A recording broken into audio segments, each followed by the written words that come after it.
Breathe. Ooh, you're just-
Turn your mics on. All right, good morning, everyone. I am calling to order the El Dorado County Board of Supervisors meeting for Tuesday, September 27th, 2022. We will start off our morning with an invocation by Chaplain Betsy Vanderpool of the Sierra Chaplaincy. I see you online, Betsy. And then we'll follow that up with the Pledge of Allegiance by Supervisor Heidel. All right, good morning, everybody. Thanks for having me. Would you join me in prayer? God, thanks so much for the privilege we have to serve this county that we all love. And Lord, I pray for your wisdom, for your guidance, for all the agenda items, all the people presenting, all the needs that are being put forward. Lord, give wisdom that's beyond measure, because God, we want to act wisely as we're making decisions that will serve people for generations to come. And so, Lord, let us always remember we're part of something bigger than ourselves, and just help us to serve with gratitude. We ask these things in your strong and mighty name. Amen. Amen. Amen. Thank you so much, Betsy. Have a good day. Thank you. Okay, and please rise and join me in the pledge. Ready? Begin. I pledge allegiance to the flag of the United States of America and to the republic for which it stands, one nation, under God, indivisible, with liberty and justice for all.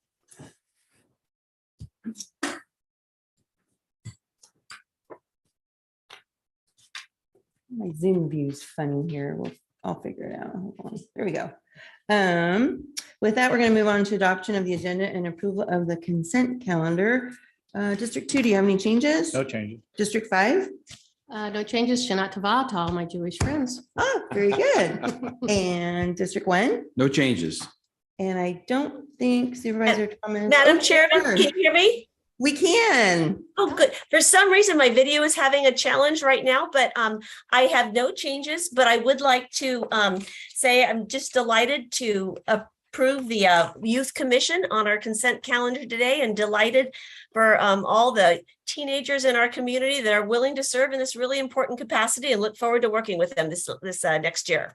Very good. I'm glad to hear you. We can hear you loud and clear, so that's good. Okay, great. Well, we'll continue to work on the video. Thanks. I'm here though. Okay. I don't have any changes. CAO, anything? No changes, Madam Chair. Wow, this is gonna be a fast day. All right, then Kim, can we have public comment on the consent calendar? Now taking public comment on the consent calendar. Individuals will have 3 minutes to address the board. The timer will notify you when you have 30 seconds remaining to comment. Public comment will be taken first from those participating in the boardroom and then from those participating through Zoom. For those participating by Zoom, please make sure you unmute yourself when called upon. If you're joining the meeting by phone, press *9 to indicate a desire to comment. If you're joining by Zoom, press the raise hand button. Please voluntarily state your name for the record. Chris Payne, Diamond Springs. Just wanted to say on the Youth Commission item, that's one of the wonderful programs that you have. The fact that you can talk to the kids at this level, I'm talking about government and community. I think it's a superior thing that we must continue on an annual basis. I saw the list of kids at the Taxpayers Association yesterday. I go over the agenda with them. This is one of the ones I highlighted and said that we are very proud of them. And when they shadow you, that's a great meeting, because you get them participating, and also you get their questions and stuff.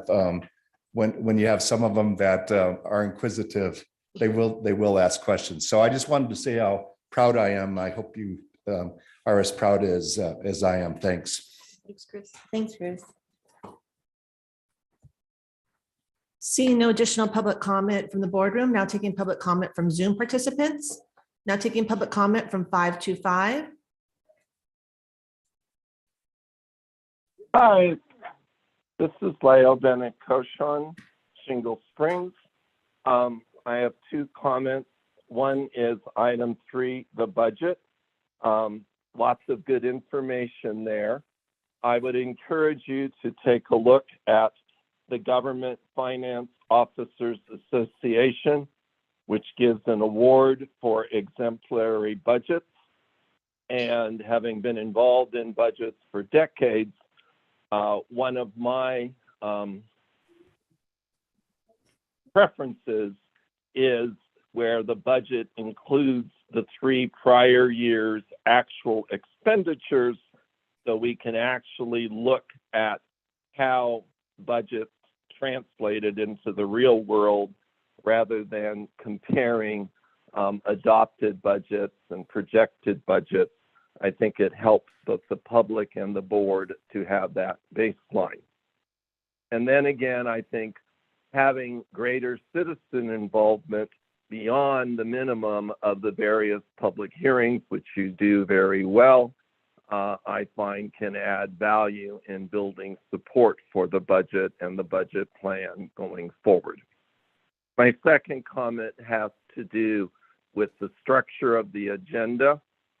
You put closed session items at the very end, which is normative in your practice, since at the end of your way too many long meetings, you go into closed session. Today, you'll be going into closed session early, I believe around 9:30.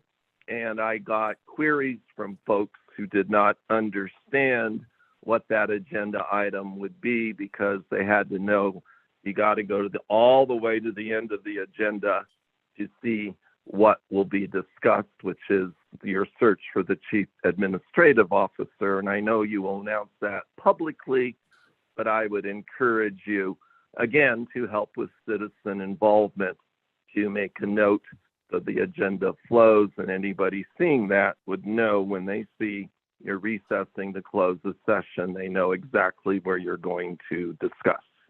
Thank you for taking my comment. Hope you don't have a super long day. Take care. Thanks, Leo. Now taking public comment from 390.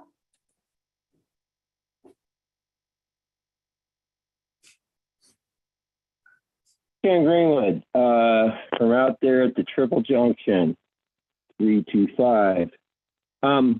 Yeah, darn it. The person before me stole my thunder. I agree. Absolutely on the structure of the agenda itself, particularly today with respect to this early adjournment to closed session. Good luck on all of that in that job search, or not job search, but candidate search. But also structurally, the agenda, and I've mentioned this many times in the past, but never really got any satisfaction. But when one clicks on the agenda item and it rolls over to the Legistar, there is no reference back on the Legistar item as to what number the agenda item is that you are looking at. And once again, that's a structural thing. And it's very confusing at times. I'm surprised nobody else has this issue. Maybe I'm just so observant that I'm the one who notices it. But anyway, again, your adjournment to closed session should be listed further on the agenda, or earlier on the agenda, as the previous speaker mentioned. Thank you very much. Have a great day. Maybe even a long one. Who knows? There's no additional public comment. All right, so we didn't have any changes to the agenda today? Oh, I'm sorry. We have one more public comment. Now taking public comment from Melody Lane. Okay, that's the last one then, because that came in later after everybody else was done.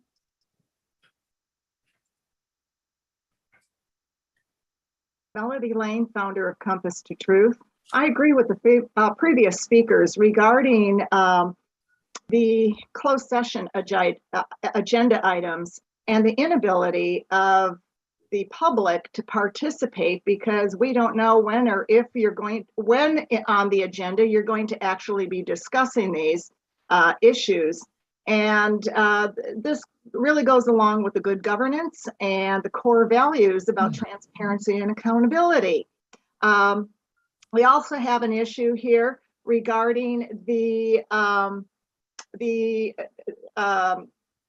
minutes, item number 1, that were not posted until about 12:30 yesterday. The problem that this presents to the public is they have no idea what actually took place at last week's meeting. The minutes are very obtuse. The part of the problem on this as well is the fact that there is no real description about what actually took place. So the only real feedback that we have about what took place at last week's Board of Supervisors meeting is what the Mountain Democrat may have published. Now, we all know that the media has got a very biased opinion of what actually takes place at the Board of Supervisors meetings. But again, the public participation in this requires that they know what actually took place and that we can hold you accountable. The Brown Act specifically states in the preamble, the people in delegating authority do not give their public servants the right to decide what is good for the people to know and what is not good for them to know. The people do not yield their sovereignty to the bodies that serve them, and the people insist on remaining informed to retain control over the legislative bodies they have created. Now, actually, what we're seeing happen is the Board of Supervisors is retaining control over the people and what is good for them to know and what is not good for them to know. This is an upside down situation here. And again, the public has a right to know at least 72 hours in advance. So again, by you rubber stamping the minutes of last week's meeting, You're basically just not taking into consideration anything that the public has a right to know or participate in.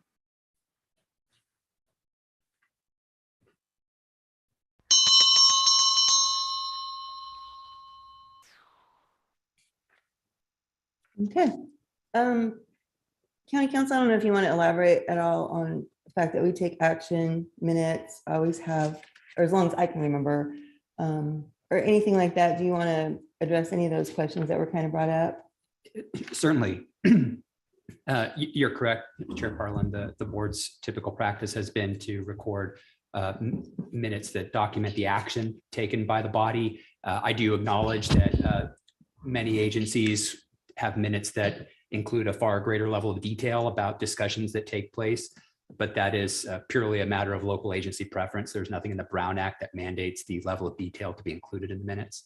I think it's also important to note to that end that the video for board meetings is available online. I just checked. The video for last week's meeting is available for review.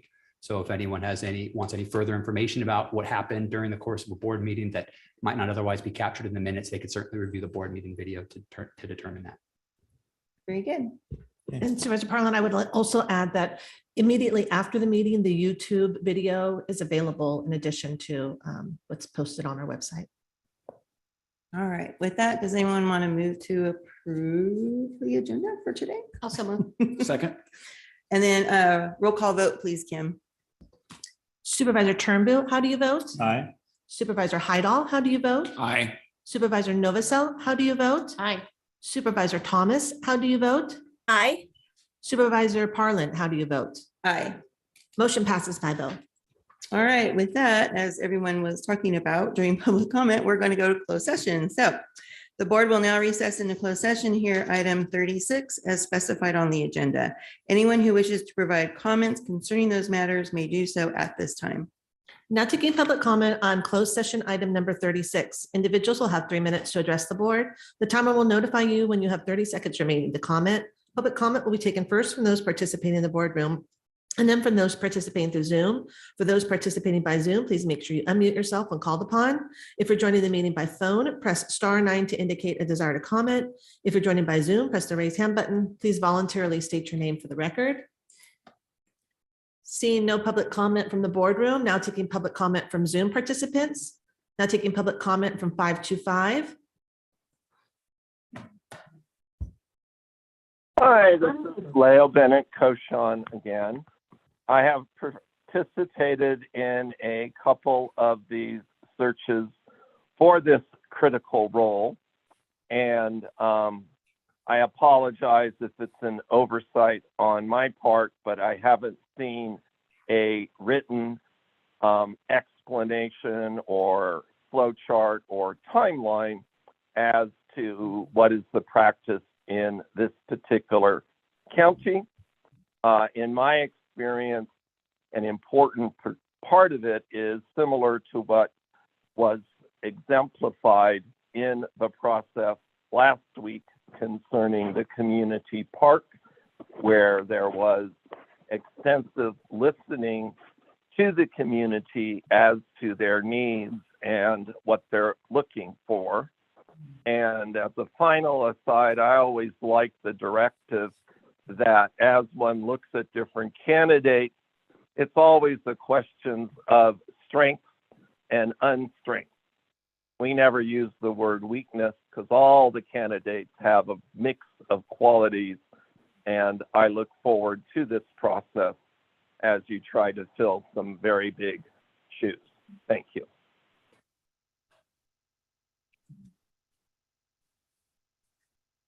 Now taking public comment from 390.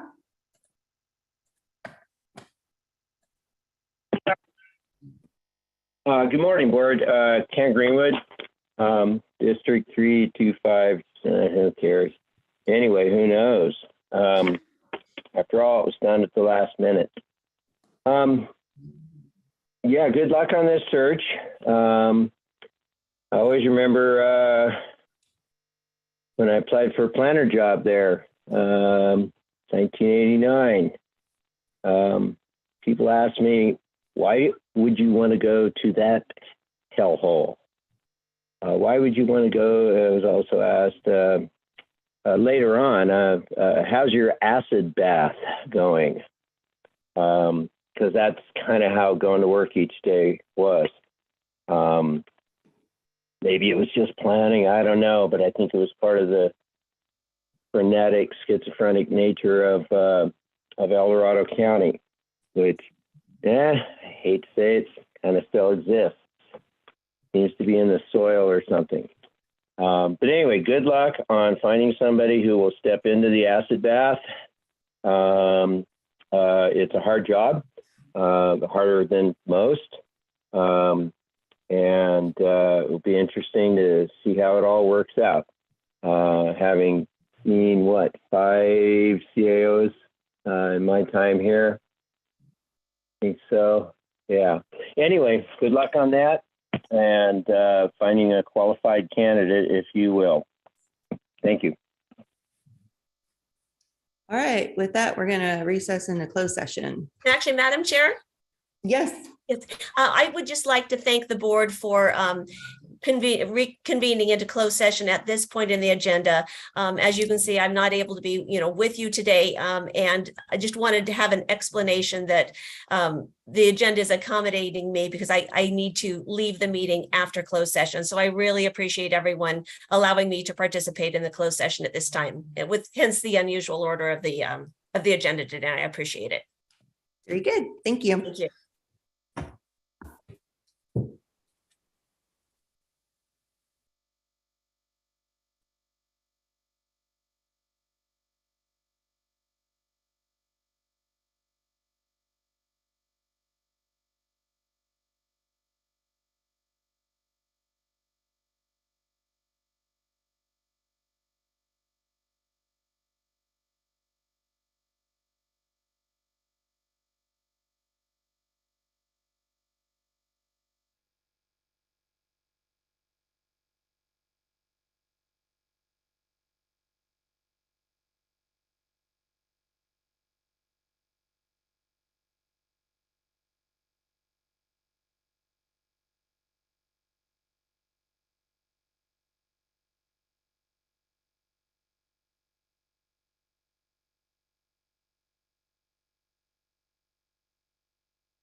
All right, very good. We are back from closed session. Want to make a note that Supervisor Thomas has left the meeting at 10 a.m. sharp, so you can put that in the minutes, Kim. And then County Council, do we have anything to report out? No, Madam Chair, the board did hear item number 36, but there's no action to report out. All right, very good. With that, we're going to move on to item number 31. Item number 31 comes from Planning and Building Department, Economic Development Division, recommending the board receive and file presentations from the organizations related to their respective activities completed during fiscal year 21-22 pursuant to each organization's funding agreements. The first will be El Dorado County Chamber of Commerce Film Commission. Second will be El Dorado County Chamber of Commerce Visitors Authority. Third will be El Dorado Hills Chamber of Commerce. Fourth will be Lake Tahoe South Shore Chamber of Commerce. And 5 will be the Tahoe Prosperity Center. Morning, Board. Tom Meyer with the Planning and Building Department. The item before you today consists of a series of presentations from the 5 chambers of commerce that have funding agreements through the county with the Economic Development Division and funded by TOT. Each of these chambers provides various services such as public outreach, tourist information, marketing, workforce development, and other activities to promote tourism and economic development in the county that helps to strengthen the county's economic vitality. Despite the recent challenges with COVID and last year's Caldor fire, each of these chambers continues to be successful in adapting to those circumstances and finding creative ways to achieve their objectives related to tourism and economic development in the county. As Kim mentioned, today's presentations we'll hear from each of these chambers, and they'll provide a little bit of information about themselves and also highlight some of their recent activities and accomplishments throughout the last year. And then at the end of the presentation, we can take a minute for each chamber to address any questions or comments that your board may have. So with that, I'll turn it over to Kathleen Dodge, the Executive Director with the El Dorado County Chamber of Commerce Film Commission, to kick things off. Thank you.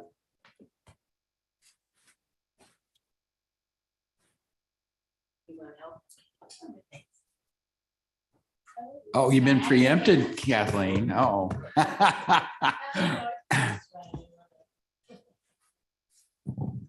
Thank you, Tom, for the introduction. Laurel Brentbaum, CEO, El Dorado County Chamber. We are responsible for our Film Commission and the Visitors Authority. And once a year, we get to come and present to you what we've done for that year of our contract for service with the county, and to show you what a wise and great investment you have made. And I know that every year I tell you that you have rock stars in these positions. And I believe, I may be biased, but I believe that you have the best tourism director and the best film commissioner in the state of California. So with that, I'm going to sit down and let Kathleen and Jody share information with you. Thank you.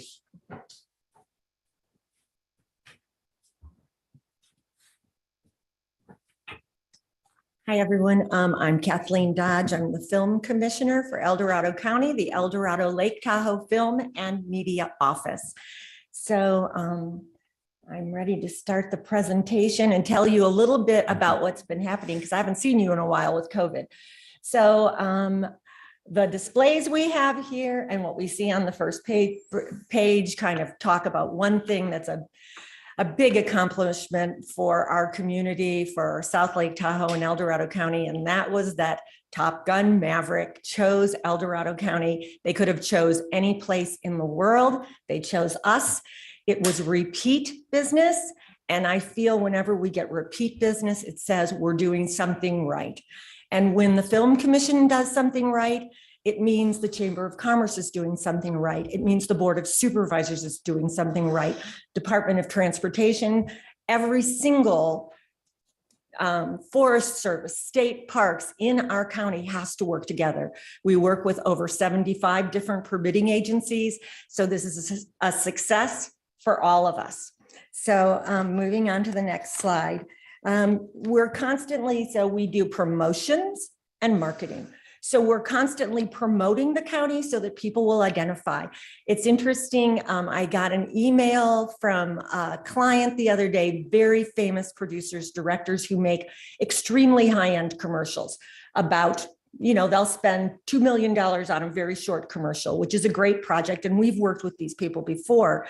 They had someone on their team who connected us with another snow ski area that's south of us and Tahoe. And it gave me an opportunity for a couple of things. It made me understand that we have to constantly keep promoting and identifying where El Dorado County is, that South Lake Tahoe is in El Dorado County. Because although we all think, oh, we're going skiing, we're going to South Lake Tahoe, that is not the common perception. The common perception is that people aren't quite sure where Tahoe is. And, it could be down near this other ski resort in Southern California.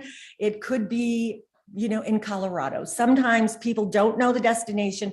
So that promotion becomes essential because once they come here and once they learn where we are, they'll never forget. So we constantly do videos and reach out to do that brand acknowledgement moving forward. Some of the projects that have filmed since I have seen you last are very exciting. I already told you about Top Gun, but when COVID hit, we didn't know what was going to happen. During those 2 years, what was going to happen? The industry was trying to figure out how do we do this business even and make it safe? And we had a lot of unions involved. So the Screen Actors Guild said, how can we put our actors on set and make them safe? How can we put our directors from the Directors Guild, the Teamsters? So during that time, I had to come up with a strategy. And I think we came up with one that was brilliant. People were locked in their homes and they couldn't leave for a long period of time. And especially in the film industry, there are a lot of people who are singular because it's the kind of business where you leave, you're on location. And so you don't have a lot of connections. So to be locked in your home was worse. So every time a potential client that I would qualify as being a great piece of business contacted me, I said, would you give me your mailing address, your snail mail address? I'd like to send you an informational package on El Dorado County. And it had lots of fun product from our community as well as great information. I don't think that I sent out one box that did not bring us a project. The boxes cost me about $100 each to send out with all kinds of information. And none of my projects come in for anything less than ROI about $15,000 going up to millions. So it was a great investment and we connected and people really identified with that and loved it. One of the projects that came out of one of those boxes was a project called 12 Dates of Christmas. 12 Dates of Christmas was an HBO Max special, which you can watch. It was their second season. The first season was in a castle in Austria. The second season was in South Lake Tahoe in a vacation rental by owner that had 18 bedrooms and 17 baths. And they shot there for 2 months with a crew of 200. The hotel that they stayed in literally said that they had planned on keeping their doors shut because they couldn't justify the business. The production company came in and actually created a bubble in that hotel and followed and abided by all the state guidelines as well as all the industry guidelines, which were quite extensive. So that was exciting. And of course, you can watch it if you want. You can always check these things out at filmtahoe.com if you want to stay up to date. So let's go back to the next slide, which is our program overview. As I mentioned, we're constantly building relationships. I love repeat business. That is the way to work in this business, especially when people are dealing with millions and millions and millions of dollars. They want to go someplace where they know what they're getting. They've done business with us before. And I am very proud to say that I work with the agencies in this county. And overall, I would say 99.9% of them are on board and understand the benefits to our community. So I'm reaching out in a lot of different ways, and I want to keep this on time because I know you're seeing a lot of clients, a lot of agencies today, but we're marketing, and I work with regionally with Placer County and Sacramento County. Recently, they have made some big changes, which makes that team so much stronger. I personally do not feel a threat by competitors. I think it makes us better. And I think when we can work together, there is enough work for all of us. In the film industry, it will just bring more. So to have those partnerships now kind of renewed with some fresh blood is extremely exciting, and our relationship is excellent with them. We work with the California Film Commission on legislative matters to try and make sure that the state of California's rules and regulations for film businesses are friendly and make them want to keep coming back. I participate in a lot of promotional events that organizations that I belong to throw for location managers so that we can keep our faces in there. A few of the organizations that I belong to are film liaisons in California statewide. I'm a committee member on the California On Location Awards, and I also belong to the affiliation of Film Commissioners International. And the affiliation of Film Commissioners International are the people who put together a formula so that when projects come into an area, we can break down the type of project, the number of days they were here, and actually have a very close economic impact on that project. So the next slide just talks a little bit about film liaisons in California statewide. The California On Location Awards honor location managers as well as public employees. We have had the honor of having many El Dorado County employees win and be nominated and make it to finalists for these awards. And it's a great way, another way to promote El Dorado County, because this is, we're at the Beverly Hilton, we're at the Universal Hilton invitation only wonderful event. And everyone there works in the industry. And when they hear that our community is film friendly, that they are winning awards because of this, it makes us even more desirable. So thank you guys for being so film friendly and making my job a little easier. So how do we make money? We try and bring the projects in, the obvious things, because some of us are thinking about TOT. So the obvious things are they're renting hotel rooms. And interestingly enough, even sometimes when they stay past the TOT time, they don't apply to have it, erased. So those room nights, those 200 room nights per crew for 2 months really make a difference in taxes right there. But they're buying things. They're buying everything they need while they're here. So what do you buy when you go on vacation? That's what they're buying. And when they get paid, they generally get a per diem. So let's say we have a crew of 200, and that crew of 200 is in the union, and they will get a per diem. So they will get paid their check and they will get a per diem. And most of the time, those production crews think of per diem as that's what I spend here, check goes home, right? But the per diem is the fun money. So those per diems are wonderful because they're spending them locally. A few other things that we've had Goop, we've had Keeping Up with the Kardashians, we've had Beverly Hills Housewives, we've had Breaking Bobby Bones, all of these in the last couple of years. We had The Hills New Beginnings. In fact, we were so popular that People Magazine said, we're the place to be. If you're a celebrity, we're the place to be. I'm going to go into that. You have an article in your packet, which basically was written by the Tahoe Tribune, suggesting that if you want to vacation like a celebrity, you should go to South Lake Tahoe. And then they tell you all the celebrities who have vacationed or been there recently. The next slide shows you some of the organizations that we partner with. It gives us credibility, it makes us stronger, it makes us more well-educated. Actually, the next page, I'm sorry, I'm one ahead. So here are some of the organizations.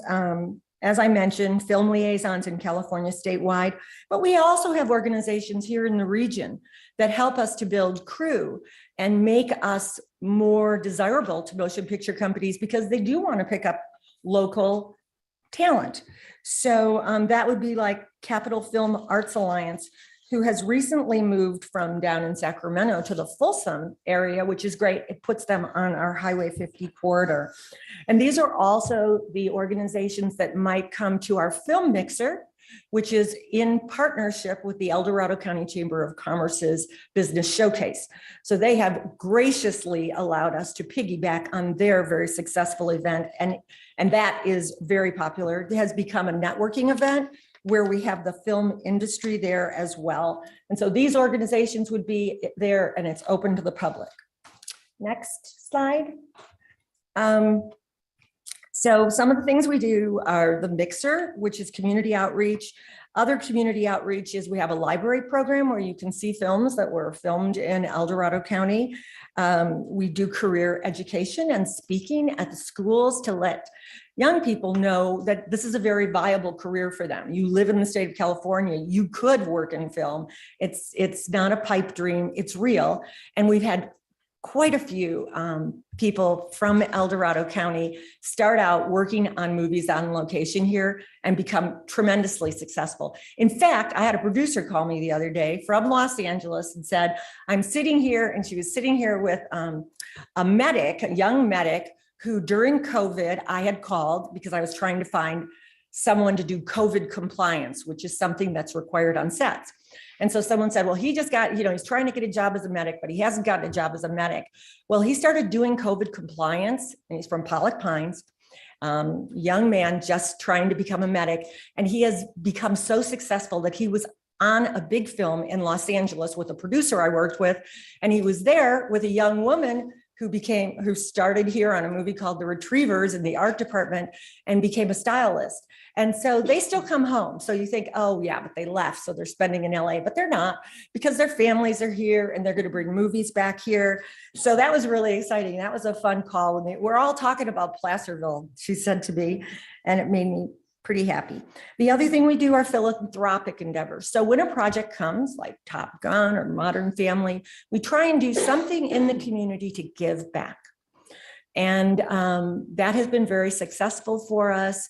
It's just our way of saying thank you to the community and also letting them know that although there may be inconveniences, that it's a real plus for our community, and a lot of sense of pride too, because again, they can pick anywhere. And when they do decide to come here because we're beautiful and we're good business people, that's a feather in our cap. So if we could go to the next slide. That's the film industry mixer. We've had wonderful actors, directors, senators, stuntmen come and speak at this event. It allows us to network. It allows the community to come for free, meet people, and learn how they can get involved. Can I get my business working in the film industry? Could I become a vendor? Can I become a crew member? Can I become an actor or an extra? All those things are real ways that we see more revenue from filming when it comes in. This year we had Donnie Martino. He was the key location manager on Top Gun Maverick, and he came up with his girlfriend, who is one of the execs at Netflix. So we made sure they had a really good time, and we've invited them back thanks to the El Dorado County Winery Association and our rafting community to come back and do some wine tasting and rafting. Next slide.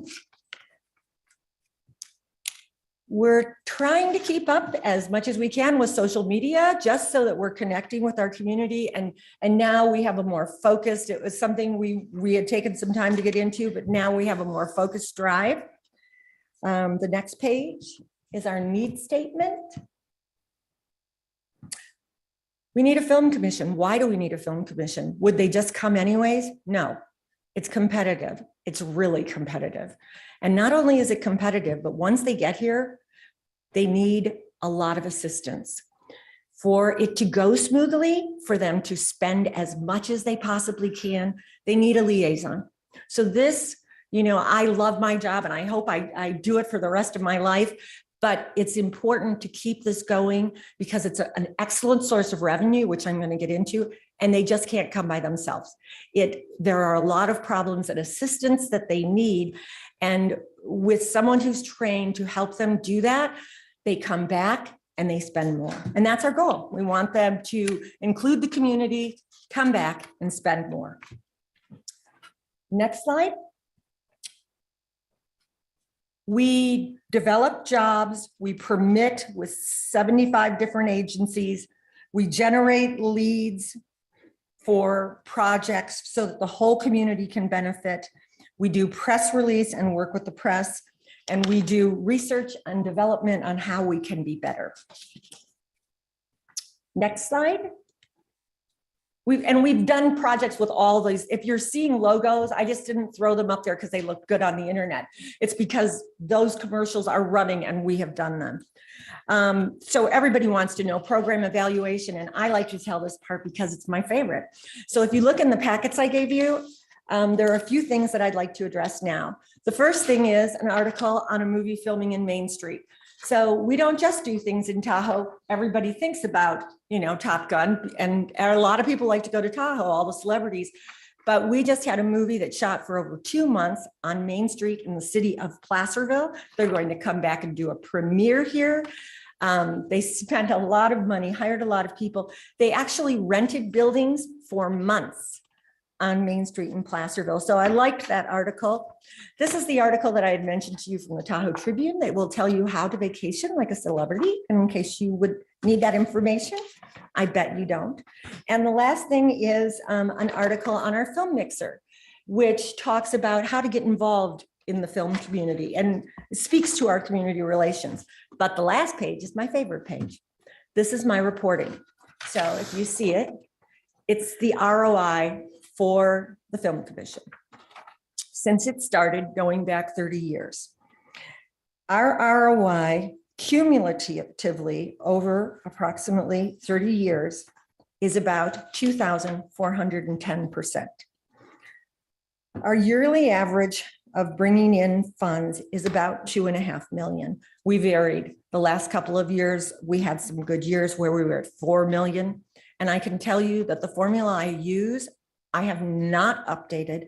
I keep it very conservative because I always want to be able to say, I can back these numbers.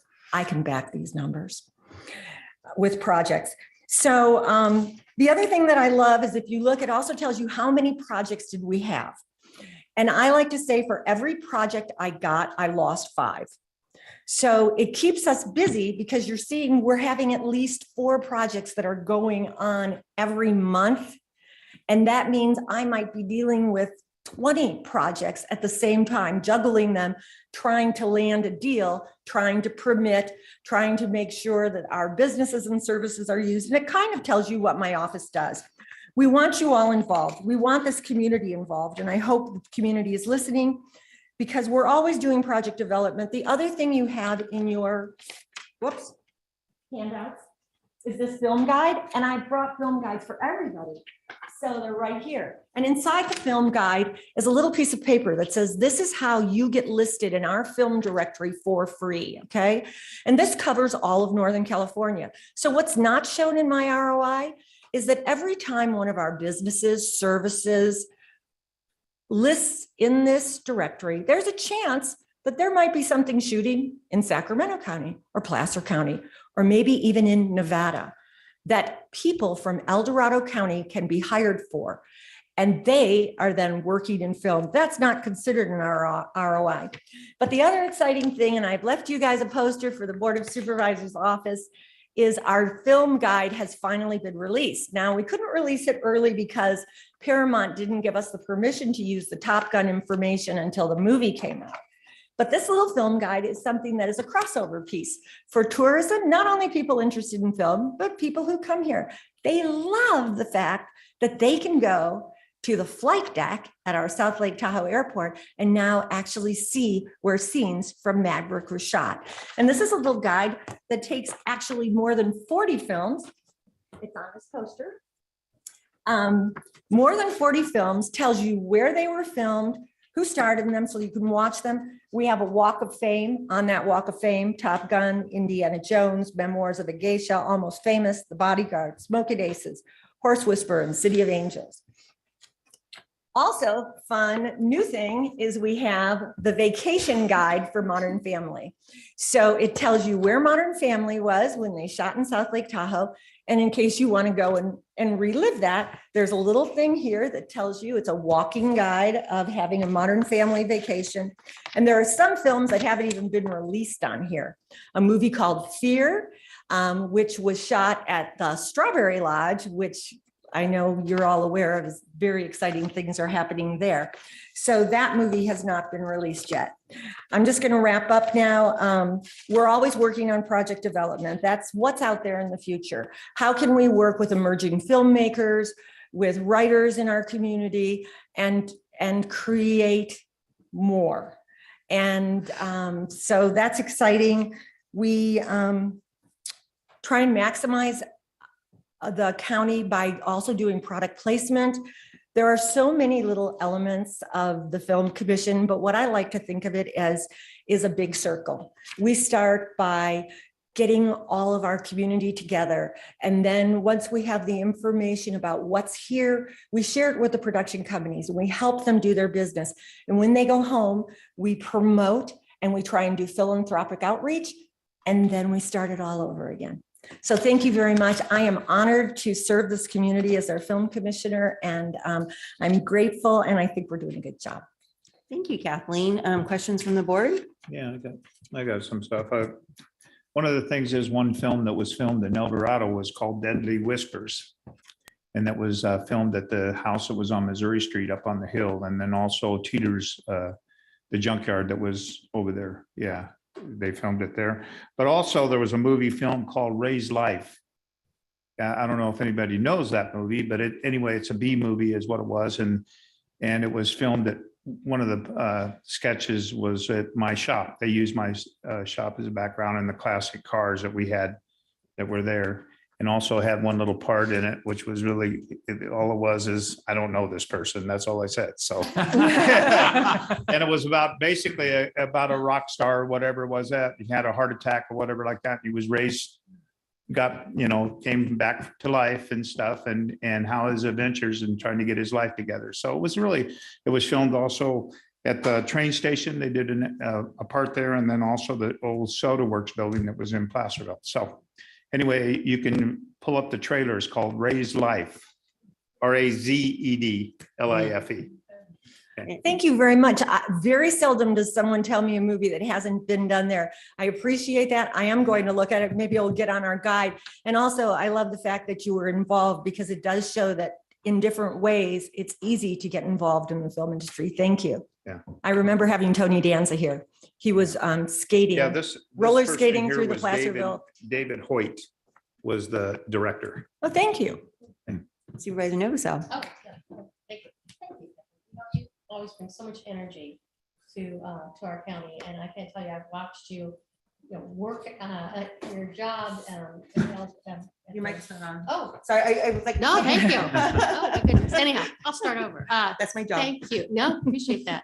Thank you so much. Your energy it's amazing to watch you work, because you keep that energy moving wherever you are, especially when you're on set, and I've seen it, and it's great to see. And I just want to say thank you, because when you look at the ROI, it's pretty amazing. I wish all of our businesses could have an ROI like this. But I just, again, want to thank you for doing such a good job. What you brought up, your part about being a liaison between our county and our films, and the work that is being done in our county is critical, and it's really important. And I think without you, it would be difficult for us to be able to get these return studios back here, and it is important. So thank you so much. Thank you. I'm lucky to work with a great team.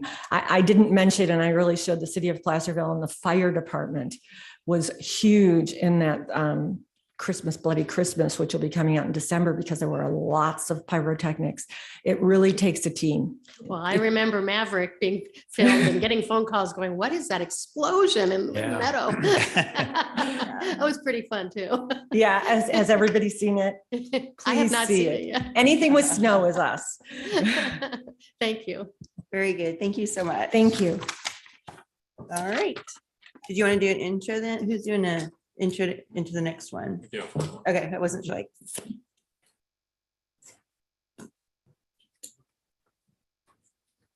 Thank you, Kathleen. And next we have Jody Franklin from the El Dorado County Chamber of Commerce Visitors Authority.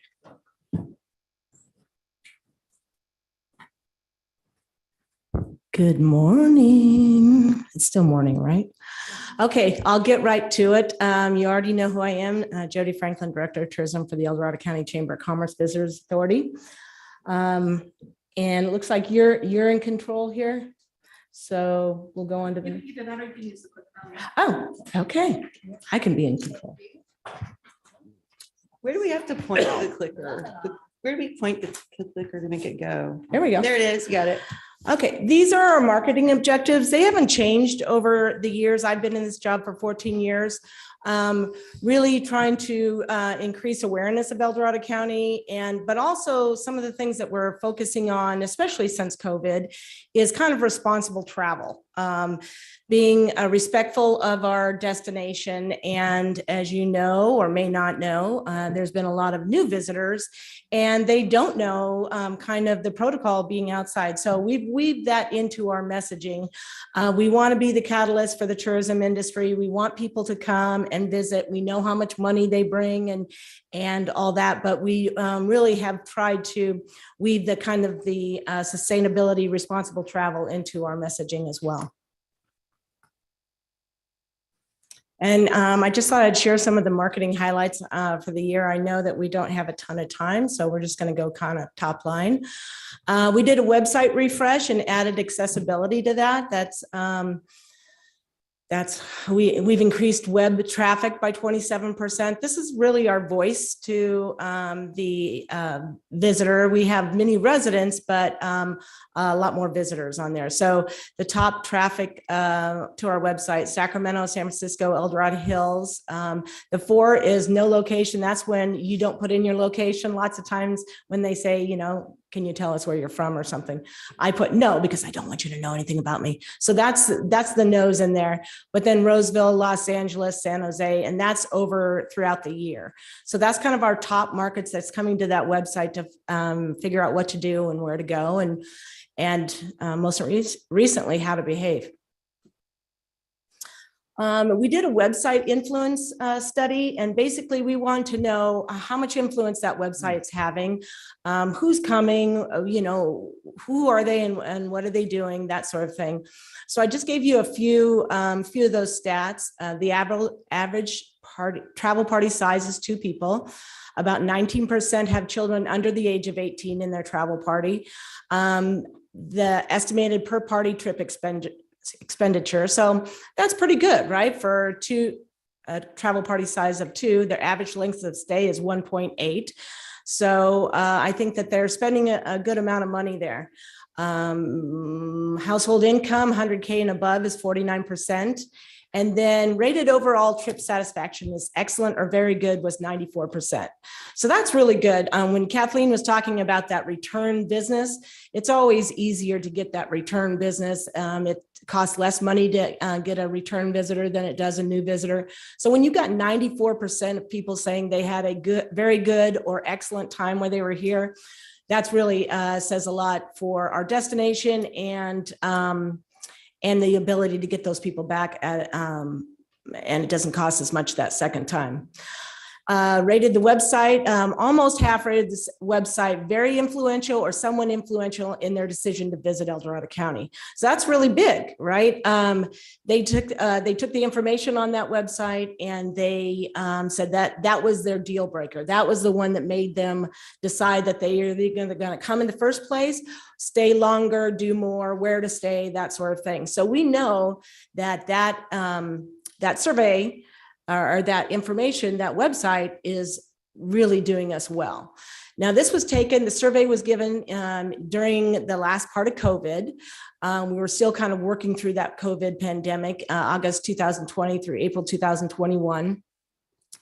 And we offered them a chance to win a $250 Visa card is why they would fill out that. But you can see that they answered some pretty personal information. How much money did you spend while you're here? So I think that we got some really great information off of them. And so we'll look forward to using that as a baseline and then moving forward, seeing where that takes us next year, or the year after that. We've got a new mobile app. It's called MoPo, and it's not only El Dorado County, but it's also Lake Tahoe. The Visitors Bureau in Lake Tahoe uses that, and Carson Valley. So we've got about 4,000 users on it now, but we want to focus on San Francisco, those users coming up the Highway 50 corridor. We know that Tahoe is a big draw. We want to get we are using that app to get somebody off that freeway and into some of our areas to know what there is while they're going through there. So that's our whole goal of that. Our website is going to feed right into it. Those details are going through now. We also started on TikTok.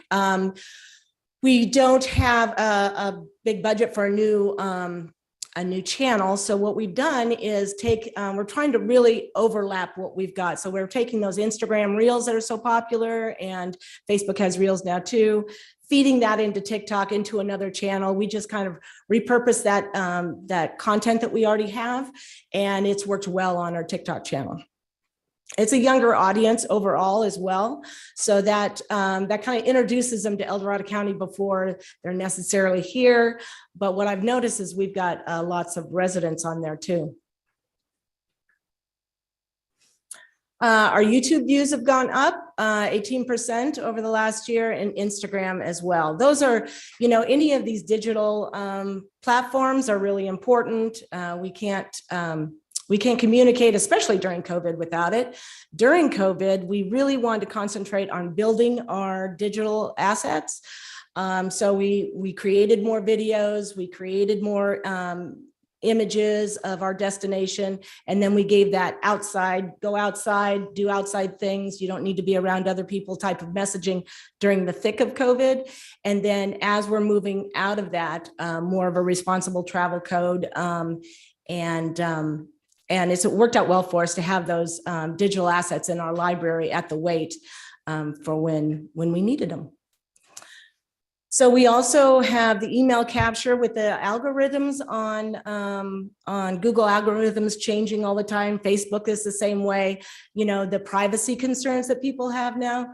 So email capture is going to be a lot. Any time we can get capture you're offering your data, you're offering your phone number, you're offering your email address, it's gold, because those things are going away online where we can just track you and target you and retarget you and that sort of thing. So really building up those leads, those people that have opted in are increasingly important. We went to a travel show. That's my niece up there. She volunteered to go with me in the Bay Area Travel Show. That's a great location for us. And because those are people that through previous studies, the Beta Basin study, we know that San Jose area really use Highway 50 to go to Tahoe. So that's where we want to focus on there before they leave. So we got 366 leads from that show, and advertising. We advertise in the California Visitor Guide and a couple of things. So during that time, we got the same amount, oddly enough, of other leads. And then total leads for all the leads we got throughout the year was 2,357. What I've noticed with a lot of these, they don't unsubscribe. So once they give you that, they find the information we're giving them valuable. So we have very little unsubscribed. So our database keeps growing. I think it's over 10,000 now. I think it's about 11,000. So that's great. And it's even more important since these privacy concerns are increasing and making it difficult to reach people. We produced the visitor guide. That's a collaboration with the El Dorado County Farm Trails Association, 80,000 of those. And we're still able to distribute those. We distribute them throughout the Gold Country, all the way down to Yosemite area, up to Sierra County, and then Reno, Lake Tahoe. We've got them in the airport, Sacramento Airport, in Sacramento Visitor Center. So we have a person that distributes them throughout, and then also people can order it online. So, and then we also distribute in that same vein partner collateral. So any partners that have, we've got the Winery Association, Apple Hill Growers, Placerville, any organization that has collateral they want us to distribute for them that we do. That's really valuable to them. Normally, if you paid somebody to do that, it's about $1 a piece if you paid certified or an organization. So we're saving them a ton of money and elevating their exposure. So that was over 21,000 pieces, which is pretty good during a time that people think that paper might not be valuable anymore. Obviously, it still is to 21,411 people. We also do an annual tourism summit each year. That's in January. This year is going to be January 27th, 2023. So you're all invited. We've got some really great speakers. We keep the cost to the consumers very low. We get regional pull from that.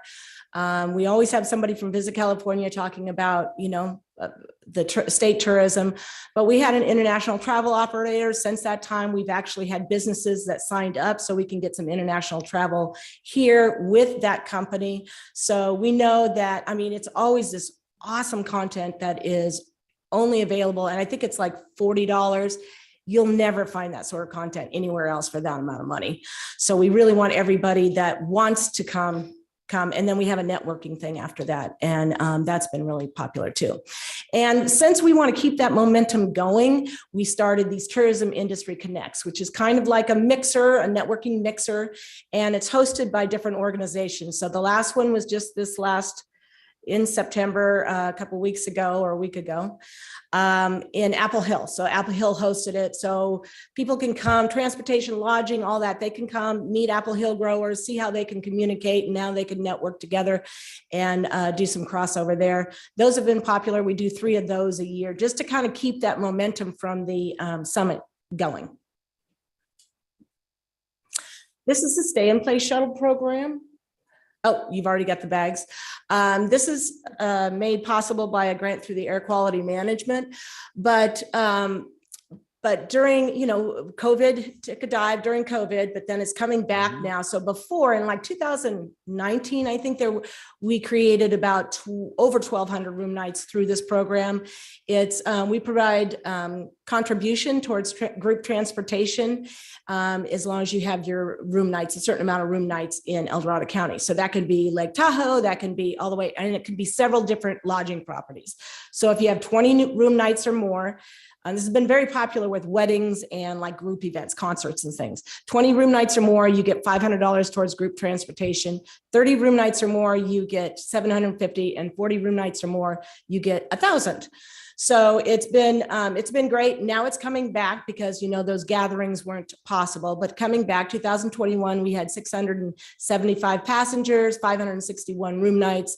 And I know we're already past that for this year, this cycle.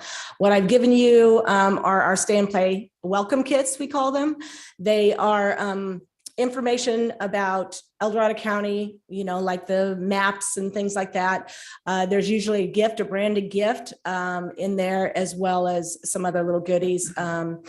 And it just encourages people to know more about El Dorado County. So these are people that are coming for a wedding or a concert, and they probably don't know much about El Dorado County. They're staying in a hotel room.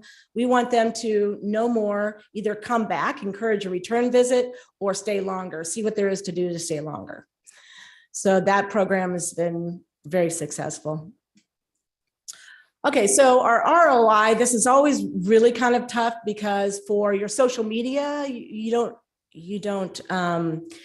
gauge it that way. It's engagement, it's reach, it's that sort of calculations, not ROI. But so what I did is I took just the editorial. So we have writers that come here, media, and like we just hosted one that she's a vegan and she focuses on sustainability and outdoors. So she goes back, she writes something about us. We get the value of that, whether she writes for Backpacker, she writes for Popular Science, she writes for another website. So we get the value of that.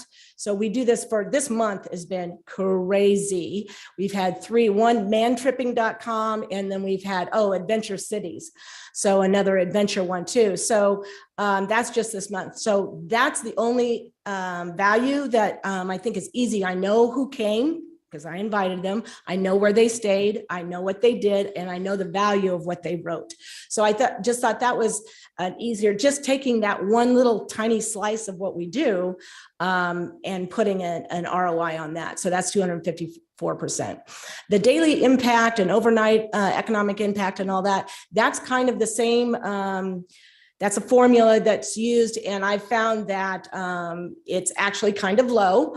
But if somebody stays for the day, we attach $112 to that. If they stay for overnight, it's $140 per person. And if they're an international overnight, that's $168. That's a statewide calculation. It's not something that I came up with. And I think, okay, road to recovery. So kind of this is what we're looking at moving forward. We're supporting and embracing the community. That was one of the good things that came out of COVID is just, we're talking to the community a lot more, right? We're engaging with the community because we want them to know the lesser trails to go on. We want them to know, so, and then this feeling of live like a local. So that's kind of our messaging to the outsiders too. So we want to support and embrace the community and what they're doing. Also emphasize the responsible travel code, which I've mentioned, educate residents and visitors. So residents, educating them on, like Kathleen was saying, not on the inconveniences. They don't need to be educated on the inconveniences of visitors, but educated on basically their taxes, how much less they're paying because that visitor is there, and the things that we get because the visitors are here. So doing a little education, and not in the sense that, you should be happy about this, but weaving it into a messaging that seems more palatable. Celebrating our culture. That's another one that's really important to us. Gold Rush history is pretty much the backbone of everything we do here on the Western Slope. And we want to celebrate that and then also moving forward, moving that into what's next for us, celebrating our agritourism, celebrating really the fiber of what makes El Dorado County, El Dorado County.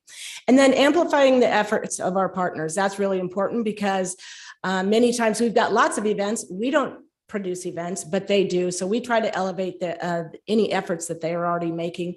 And so I try to stay in constant contact with, what are you doing? I'm going out and hunting for that sort of content and building those relationships all the time.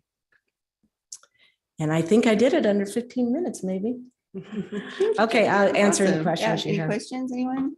I have one, Jody, relative to the wine industry and the events they have and that sort of thing. Are you very active in trying to publicize, communicate those specific events? Yeah, absolutely. Absolutely. They're on our event page on the website. And then as the ones that we see that have some real potential, we try to put some money behind it on social, because if you don't put money behind it on social, it goes nowhere.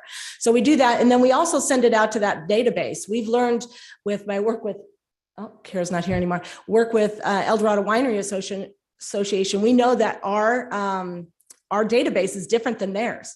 So we have a database, we have 10 and 11,000 more people we can talk to. And a lot of that's in the Bay Area that we can tell about these events and try to build some room nights out of that. Excellent, thank you. Very good. Anyone else? Yeah, I just want to say, well, thank you. And especially, when it comes to tourism, especially that John is working on trying to get a train that'll come up, like a wine train or something coming up from Folsom to El Dorado. And I've talked about it several times, especially for years and years. It would be a great thing, especially we're working on a rail park, and thanks to Vicki Sanders for doing that, especially in Old Town, that we could represent that in the town of El Dorado to bring more people up from Sacramento. I think it'd be great. So absolutely. Thank you for all you do. Welcome. Very good. Thank you, Jody. Appreciate it. Thank you, Jody.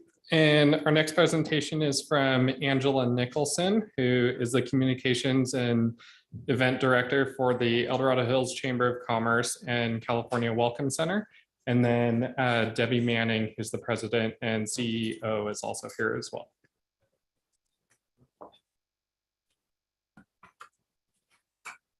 Thank you, Madam Chair and Board. Very happy to be here in person this year. And we have our staff here from our El Dorado Hills Chamber of Commerce, as well as our California Welcome Center in attendance. Our President and CEO, Debbie Manning. And our some board members are here, and also on Zoom, we have some of our board members and members viewing this. So happy to be here to share a little bit more about the California Welcome Center. We'd also like to thank you and for this board here and previous boards for being visionaries and supporting all of the wisdom and efforts in our El Dorado County and our special focus on our California Welcome Center in El Dorado Hills, with special thanks for investing in our Welcome Center since 2010. My, how the years have flown. So I think I'm set up here, and may I click through here for the slides, I believe. Yeah, should be able Help me out here, right here. Thank you so much. So just to give some information here, am I going this way? So sorry. Is it this one? Thank you so kindly. We're going to go to the next slide. There we go. That's the one. Just an overview of our California Welcome Centers. I think this definitely best explains that from Visit California, which is branded by our California State Board of Tourism. All in all, bringing businesses and communities together. We are one of 21 welcome centers up and down the state of California, and happy to be so. And this video will give some more insight into that. So click through. Yeah, that little click on the bottom, or that one there too. Thank you so much. And either the photo or the hyperlink should do it. What platform did you use? PowerPoint. So if you want to do a control click, that might do it too. You right click, Kim, does it give you any options? Nothing. And I did test this before it came, I promise. If on that link, that hyperlink is alive. There we go. We can get that out. Yay, with some volume, we'd be good to go. In the future, if you could let me know when you have a video, because I have. I'm so sorry. I sent that to Patricia. The residents as well. It allows us to connect. Here we go.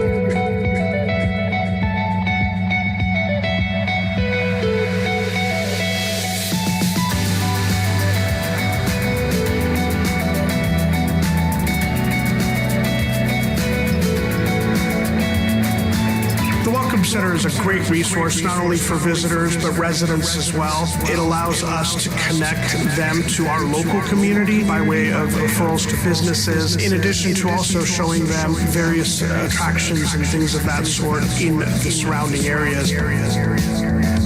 There's so much learning that can occur, and to be that portal into your community and help guide that experience and encouraging them to stay and spend more money or experience different things. It really is a value to the community. There are studies showing that it really does impact the visitor spending, because most often they'll stay longer after having experience at the visitor center. Having a partnership with the business community is vital in developing a strong California Welcome Center. First of all, it's something in their own backyard, whether it's sponsorship or donation. It really allows them to be part of the wider community as a whole and the health and well-being of that community. The California Welcome Center does serve even a bigger picture than just a tourism hub and an information center. At the outlets at San Clemente, we do a lot of charity work, and we love to support nonprofits here in our community. People can come to the California Welcome Center and get some more information about what's going on at those events. Then they go to shop and they enjoy the outlet. So it's a really strong partnership that we have with the stores. With the Welcome Centers, I really see it as a perfect partnership. Prospective community or destination is joining a network that has a brand identity up and down the state. And for Visit California, we obviously look to these local operations as delivering on that California brand. So it's a perfect reciprocal relationship. A lot of times people that are traveling through Fairfield make a stop to see the world famous Jelly Belly Candy Company, and rightfully so. However, there's so much more to see and experience here. So hopefully they leave with either the intent to go out and visit some of these attractions, or at least have an idea in their mind of returning to Fairfield for at least an overnight stay, so that they can come and experience those undiscovered gems. The strategy for this Welcome Center was to make it a point of destination so that people not only getting information about the area, but also getting a sense of the history of the area. And I think this room really exemplifies the hard work that Californians do in making us the success that we are. One of the things that's special about Oceanside was that unique vibe that we have in our local personality and the characters in our community. We launched a new brand, and that was in partnership with the city to really make sure we really were in unison and really capturing that messaging and that feel of our community, whether we were promoting to tourism or to business coming into the area, because that united voice made us a louder, stronger voice. Having a California Welcome Center really is above and beyond just a normal visitor center, and having Visit California as a partner really does add value. Welcome centers are a really important part of our destination sustainability initiatives. We're such a popular destination that sometimes there can be too many people in one place at the same time. We really look to the welcome centers to spread the love, if you will, and guide people so that they have an experience that is something that they're expecting too, which becomes a win-win in terms of protecting our natural resources. It's a memorable experience coming into the California Welcome Center because you get that excitement of, oh, I'm about to plan my trip or a day trip, and they can recommend to you what they personally like to do. They're so grateful that there is a live person that they can talk to and get that unique experience and that perspective of a local. And they're very much relevant, and we get to see it every day from visitors literally around the world. I hope that when a visitor comes to visit us, that they leave with something that they never knew existed, and that they have really a sense of place, so that they walk away feeling like they're part of our community as well.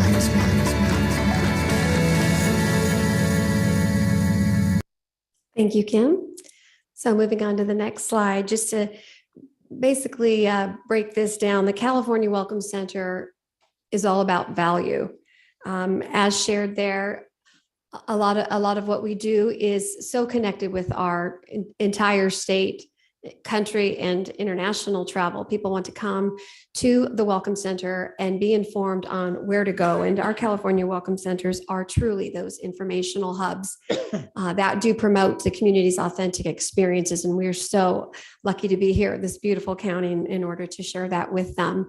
Our travel concierge staff and volunteers do an exceptional job in providing insights to what our county offers. And if I may humbly share, we are often told that we are the best welcome center in the state for those that do frequent them. So moving on, just to give you some more insight into our operations, we are open every day except for Thanksgiving, Christmas, and Easter. We are warmly welcoming guests here to serve.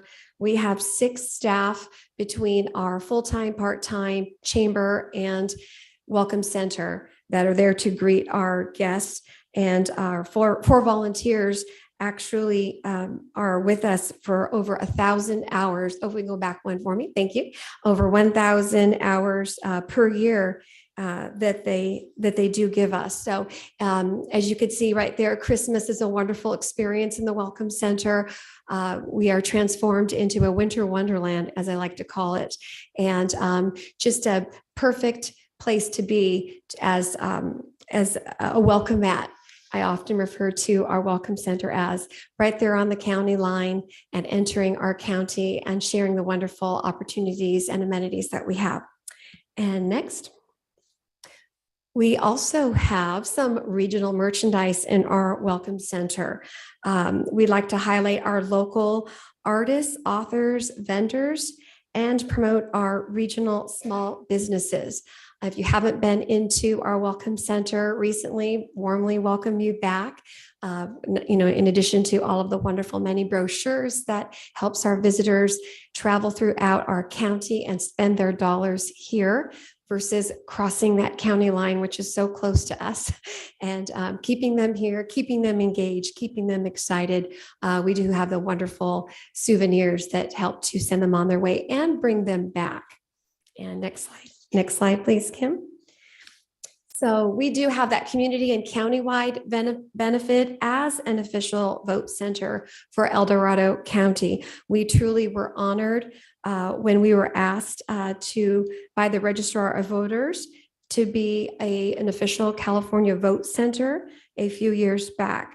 And, during these years, we're happy to share that we are, puts us in the top 5 of voter centers in the county, being among the highest usage as well. Bill O'Neill, Registrar of Voters, shared his sentiments with, and I quote, "It is centrally located in one of the highest density areas of El Dorado County and is well known among residents as the place to vote."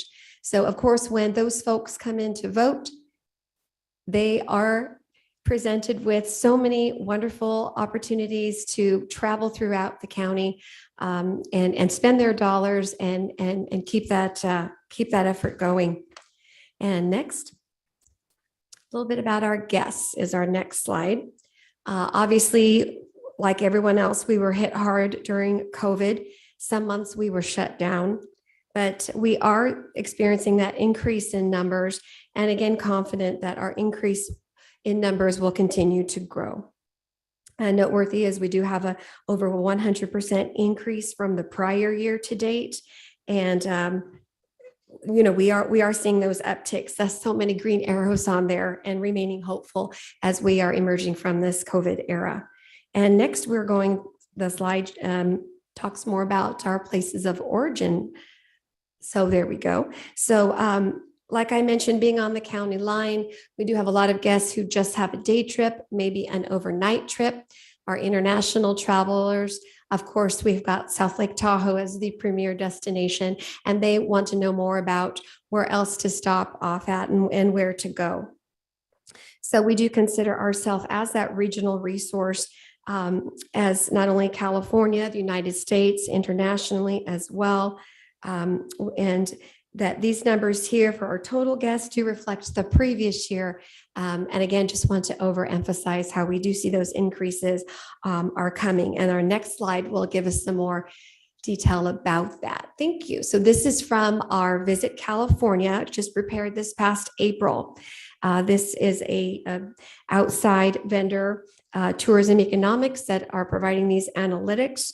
And noteworthy is that our visitor volume recovery and our total visitor spending recovery are all on the rise. Our visitor volume is expected to recover by 100% of 2019 visitation levels by the year 2024, which will be here before we know it. And 8% above 2019 visitation levels are expected to be by the end of 2026.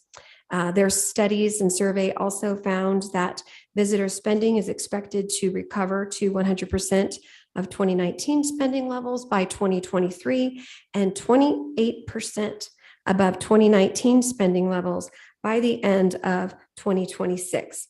So the advantage of being a part of Visit California for our county is just tremendous. And these critical analytics that we have access to, the partnership that we have, the promotion that we are experiencing by having Visit California in conjunction with promoting our county is just tremendous.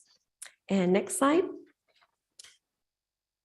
Our next slide shows us a little bit more about how Visit California promotes El Dorado County. Debbie had, I'm not sure if we have these handouts here that Debbie had brought, which highlights some of our statistics on our packet. So you'll see there some highlights. Overall, if you were to pay for all of this advertising that Visit California provides for us, we'd be in the nature of $200,000 for our California Welcome Center exposure of ad value. And that translates to dollars spent in El Dorado County. We also worthy to note is that virtually every guest that comes into our California Welcome Center seems to ask for one thing in common. And I'm wondering if you can guess what that is. It's old school. It's the map.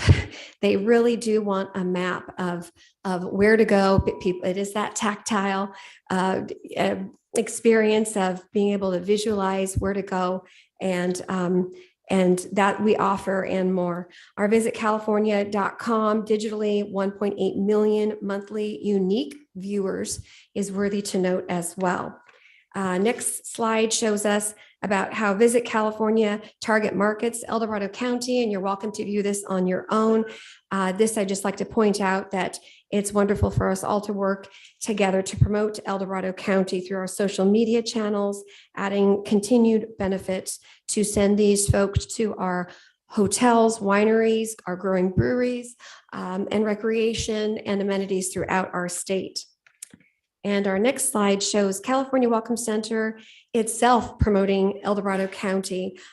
We do have a number of marketing materials there, our collateral from our area partners, our El Dorado County Visitors Guide, everything touting the benefits of our county. We also track referrals that we make to our guests. So our staff, volunteers, and travel concierge will go ahead and make recommendations of where to go.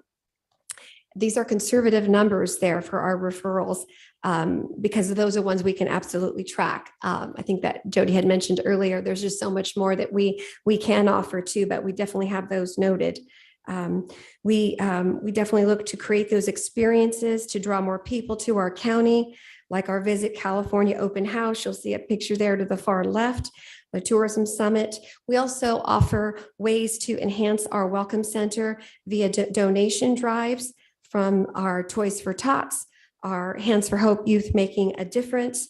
And that helps to bring about the awareness again of what people can be doing in our county. The next slide I have is how our Welcome Center connects visitors to regional businesses. And if we can put this on, Kim, please, and skip over me and get to 45 seconds in the video, please. That gives you a great idea of what that looks like inside. And this was covered by Marilyn from Gold Pan Business. She had done a piece for Sierra Community Access Television Channel 2 and an event we have. So fast forwarding through all of this to 45 seconds, and that just gives you some good visual of the Welcome Center. Oh, I know. Maybe that is symbolic. This echo is symbolic of how the Welcome Center extends what it does throughout our county. So apologies for the echo.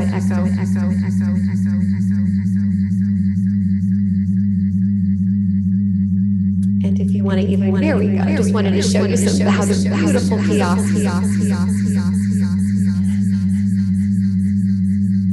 This was an event we did to pick up our pre-party for art, beer, and wine. Again, attracting regional. Yes.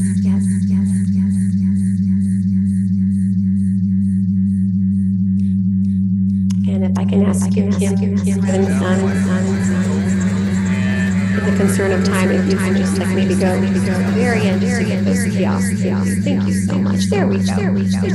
Some great visuals of what we have throughout our county, keeping visitors here, our rich gold rush history,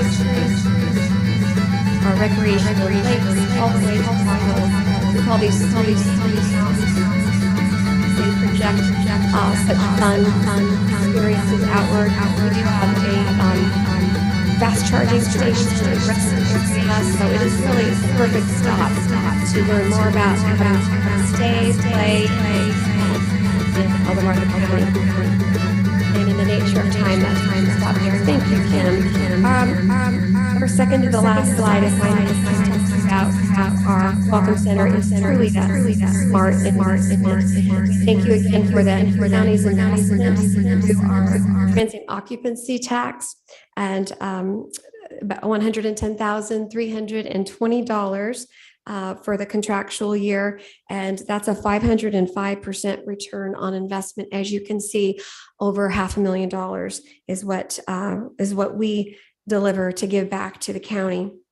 And our last page, if I may wrap up, is that We have so many partners to support in our investment in our Welcome Center, from El Dorado Hills Town Center, the Shingle Springs Band of Miwok Indians, Red Hawk Casino, Holiday Express Inn and Suites, Parker Development Company, Wells Fargo, El Dorado County Visitors Authority, and all their affiliates, just to name a few, in collaboration to bring about the wonderful experiences and opportunities to stay, play, and spend in our county. And more than just our local, national guests, the Welcome Center attracts international visitors and that are unique to coming and learning more about our county. So with that, we say gracias, sheshe Newman, and thank you for your partnership and support. Thank you, Angela. Questions, comments from the board? And thank you. You handled that technical issues like a pro. Oh, thank you. Like it wasn't even a big deal. And we got the message. So thank you so much for that. Thank you so much. Yeah, and thank you for all you do, Angela. Really appreciate it. Thank you, Supervisor. Right. Thank you, Angela. And next up, we have Steve Teixeira, the CEO of the Lake Tahoe South Shore Chamber of Commerce. Thank you, Mr. Meyer. Good afternoon, almost, board members, Chair Parlin. It's good to see all of you. I have, for the last 5 years or so, appeared before you as the CEO of Tahoe Chamber. However, my colleague with me today, Mike Glover, is actually the new CEO. We have gone through at the Chamber a 100% staff turnover in the past year. And so we have adapted not only our programs with you, and whom we serve, but also bringing up new staff to understand the programs that we have with the county and what we do with the grant funds that you have afforded us. So thank you, Kim, for going to the next slide. So what we have today for you is a top line overview of the last year and a preview of the coming year of our activities. And again, I think the creative adaptation, which has been mentioned, has really been called for. This time last year, we had been planning to hold Sample the Sierra, our Farm to Fork Festival, and the opportunity that we have to highlight the great agricultural products, the wineries, the breweries here throughout El Dorado County, which we continue to do. But the Caldor fire put a major hit on that event. So that's just an example of how we've had to adapt over the last year. One of the things that I know because of your knowledge of business in the county is staffing shortages have really hit hard, particularly the restaurant community. So we found ourselves with our restaurant association working almost on an individual basis to help them try to find employees, to help them publicize their change of hours of operation, change of menus, supply chain issues, some of the products that they would normally be able to get to support their menus they couldn't get anymore. So we almost turned into a counseling service, if you will, for many of our businesses, including our restaurants. But this is, again, a way that we adapted to the circumstances.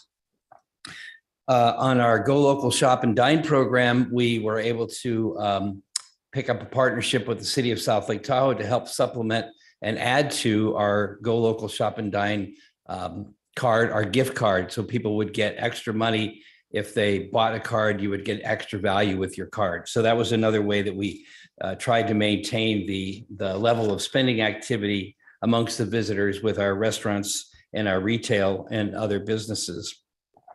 We supplemented our business level up workshop series with a series of town halls. We found that with COVID, with Caldor, with a number of things that were going on, we found that audience for actually doing an hour-long Zoom webinar from time to time, sometimes every 2 weeks, sometimes once a month. And through that, we also were able to convey a lot of information that the county had for us about public health and the COVID protocols, and to give people information about things that were going on, like sustainable tourism, destination stewardship, things that we found a lot of new people were coming into our area, as I think you did countywide, and they needed to know about how to conduct themselves, what the things were that were going on in the community. And we focused our workforce development program activities a lot on our partnership with Advance. And when we file our detailed report, it'll include the 5-year anniversary report from Advance, which again is a program which helps people improve their workforce skills. I also wanted to highlight something that was mentioned by earlier presenters, and that is that we amplify the efforts of our partners. A big activity over the last year that we had was working with the Tahoe Prosperity Center to develop their Envision Tahoe 2.0 and Envision Tahoe playbook. There are some of the challenges, particularly with regard to workforce housing, that go beyond the boundaries of individual jurisdictions and really require regional solutions. And so we found that the Tahoe Prosperity Center effort region-wide on housing, on economic diversification was really a great way that the Tahoe Chamber could support these broad partnerships. And again, we are often your voice on the eastern end of the county, conveying to the folks information from the county, whether it's public health or whether it's projects that you're working to develop or issues that you're grappling with where you need community support and education. So we really appreciate the opportunity to present timeline or overview from this past year and a preview of the coming year. And for that, I'm going to ask Mr. Glover to appear before you for his very first time. Thank you, Madam Chair and members. Thank you, Steve. Good morning, Madam Chair, Board. Thank you for allowing us this time. Ms. Kim, I'm going to ask you to advance to the next slide. So Steve kind of gave you an overview of what's happened in the past. And a lot of the other presenters have already kind of covered some of that, but I'll go over some of the more immediate impacts. So as you are well aware, the wildfires of last year, Caldor and Tamarack, were very disruptive to business in general and to personal lives in South Shore and throughout the county. We had prolonged periods of smoke and poor air quality that, of course, forced us to pivot away from holding another in-person Sample the Sierra. And that has kind of rolled along as we continue to look forward and how we're actually going to pivot and make sure that we're still fulfilling our obligation and requirements of the grant, but also making sure that we're presenting our end of El Dorado County in the best possible light. Kim, next slide, please. So again, the impacts on the business that we're currently facing, increasingly difficult to hire adequate staff. We probably don't need to belabor that point. Belabor being no pun, sorry. So, but we are having to pivot. And as the businesses pivot, we have to pivot to serve them and really pay attention to those pillars that we're trying to present. And the bottom part of that slide, we're talking about the evolving marketing, promotion, and education. And we're really focusing on these points. We're trying to bring in a younger generation of leaders. We just finished, graduated a class of Leadership Lake Tahoe. It's one of our premier programs. Very interesting demographic, much younger than in the past, which is good. That's what we want. And in fact, graduates of that recent class have already been tasked in coming forth and being part of our candidate endorsement committee. And they've really stepped up on the, it's an election year, so their presence is quite needed.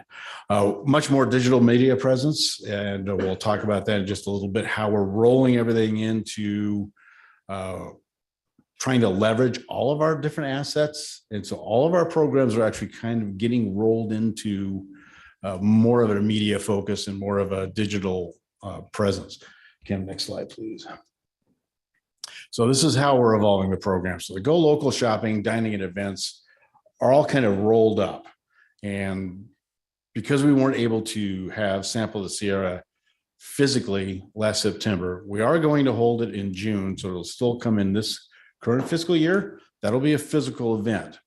In the meantime, though, to be able to maintain awareness and momentum, especially when it comes to exposing agriculture for El Dorado County, we've gone to video blog series that will be ready to be launched in just a little while. We have some footage in the can, but it's in the process of being edited. I have a marketing background, so I'm a huge fan of saying we'll fix it in post, and that's where it is now. It's in post-production.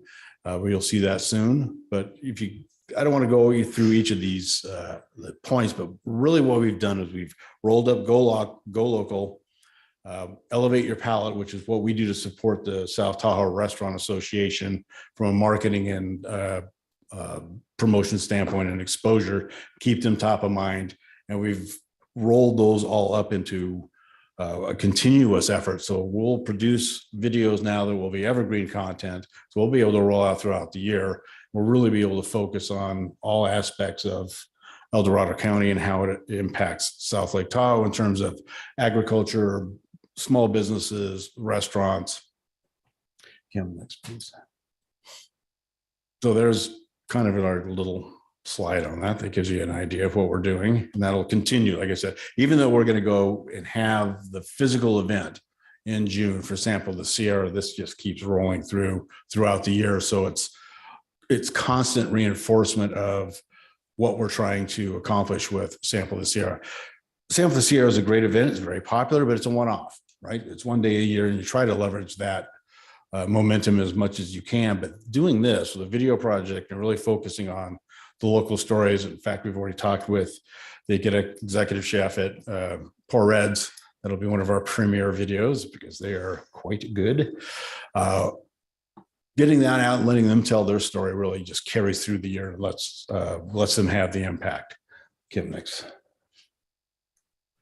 So this just gives you some detail on how we're doing this. I won't go through all of it, but yes, right now at the beginning, we're going to be focusing on the farm to fork with restaurants, breweries, distilleries. We were talking about the wineries in the region just a little while ago. Those will all be included, but really we also want to focus on like Apple Hill and the farmers and the producers in the region. You know, I mean, it's easy for me to tell a story about Apple Hill because I grew up outside of Rockland and coming up here every year to get our apple pies and our Christmas tree. So I'm well familiar with the region. Next slide, please. So this is, we're talking about the physical event for Sample the Sierra again. And this has got a lot of gravitas in our presentation today just because it's a physical event and it's more tangible. Some of the other things that we're doing are a little harder to explain, but they're just as important. Next slide, please. So Level Up webinars, we really wanted to ramp this back up because we found, as Steve mentioned in the community, that doing this via Zoom is a little easier for people to participate in at their leisure. We also archive these. So for chamber members, they can go back after their, if they weren't able to attend live during the Zoom or the webinar, they can go back and still get that information and knowledge. And you can see some of the important topics here. Key was employee hiring and retention.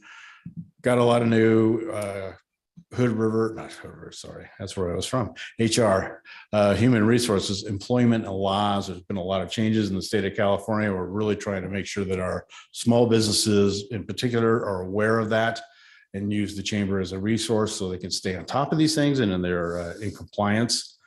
Social media marketing continues to be important, yet a challenge for small businesses because they just don't necessarily know how to go about it, how to get that knowledge. And so that was a very well attended webinar.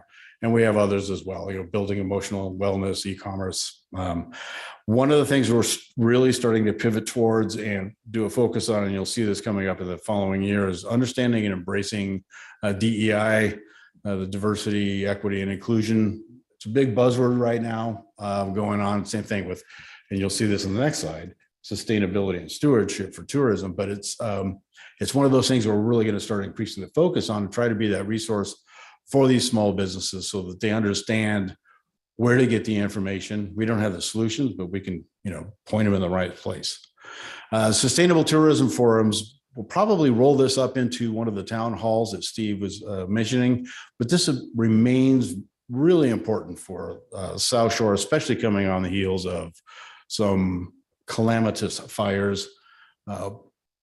We want people to come up and understand the best way to visit the area and be respectful of the resources and the natural beauty that we have, while at the same time spending a lot of money because we want them to do that. That's part of our economic development.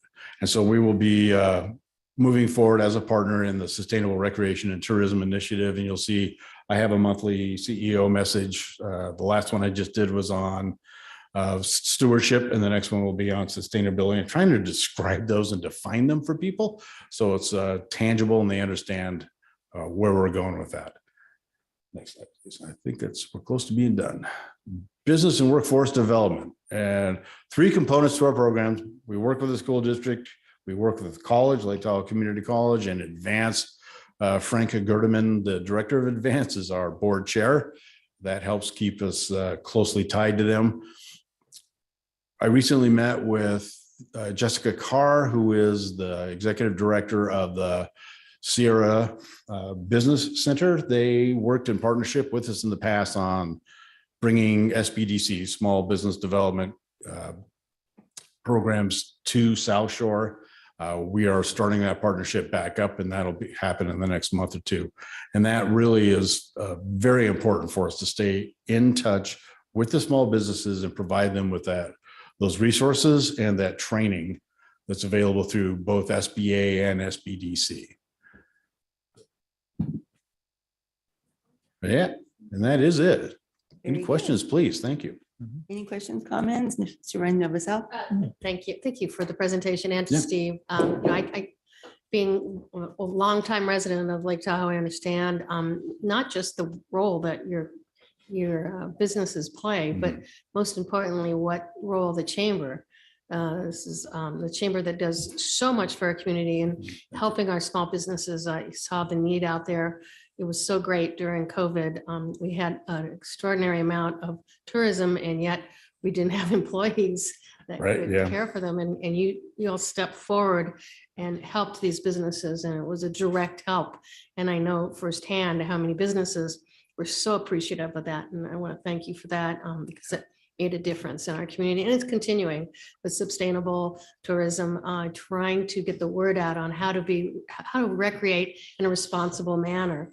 That's huge. And I think, between that and Prosperity Center and yourselves and, LTVA, all of us working together, it's made an impact. So I really appreciate. Thank you. I appreciate those words. Thank you.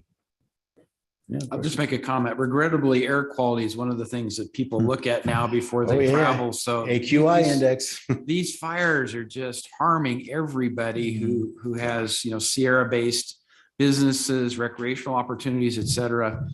That's the number one thing I think we really have to try to get our arms around at the state level, the federal level, because to continue the way we have is going to be overall devastating, and it's got to end somewhere. So that's not your role. Yeah. But I guess I'm sympathetic to the situation because it makes it extremely difficult when you're dealing with that.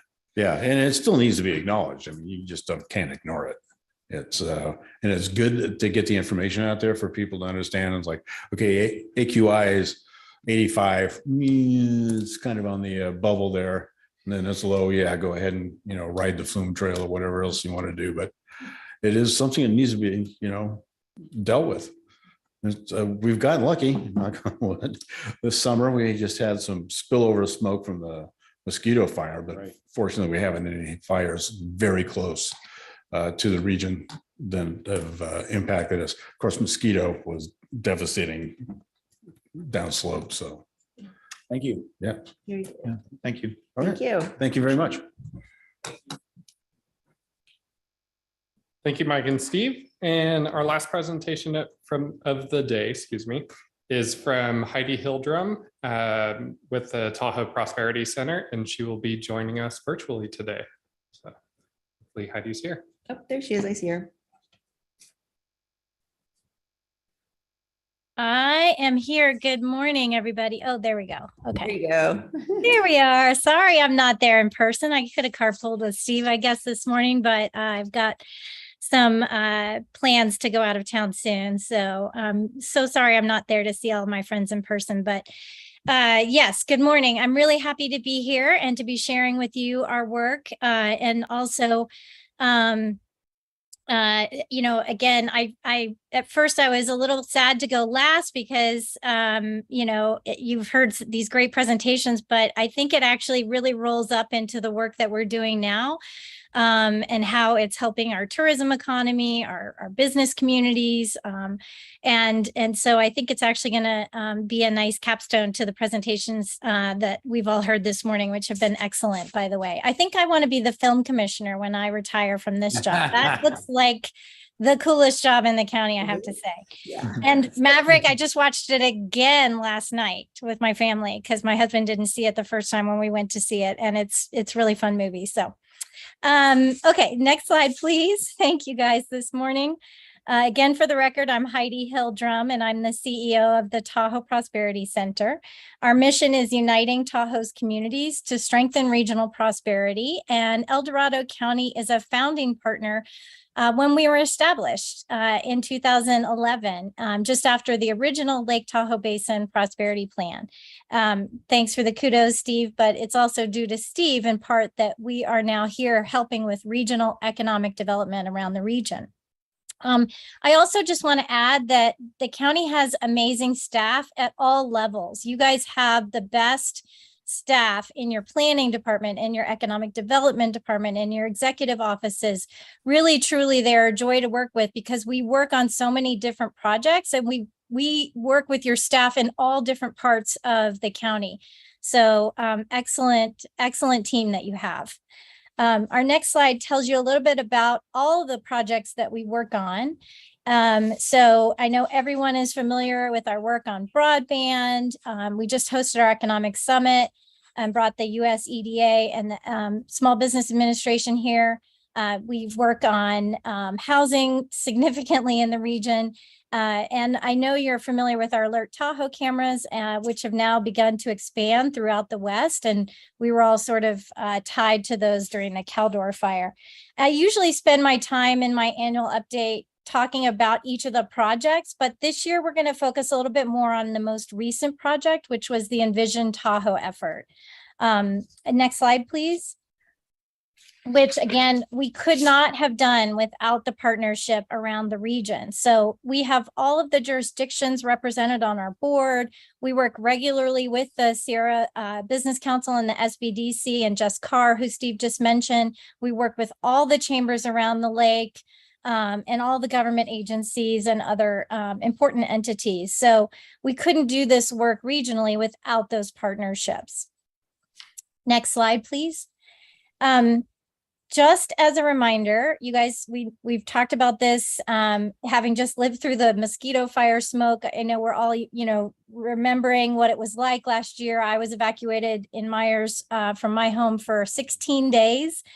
And it's another reason that we are looking for resiliency in our economy. Tourism is very susceptible to smoke, to fires, to pandemics.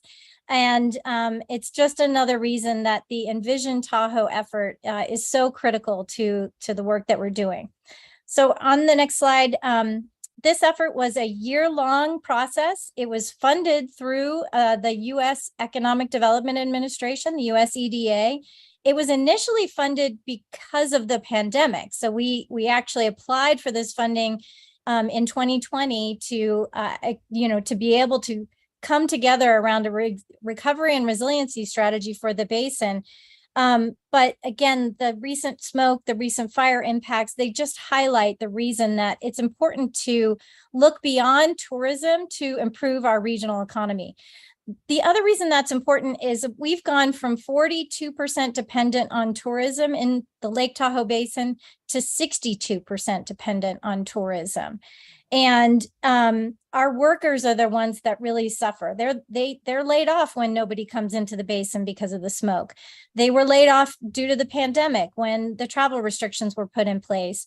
They have jobs that typically don't offer benefits. So they struggle the most when our tourism industry is hit by these things that are, again, beyond our control. We can't really control pandemics or fires or smoke, but becoming more resilient and improving our regional economy will help our community. Next slide, please.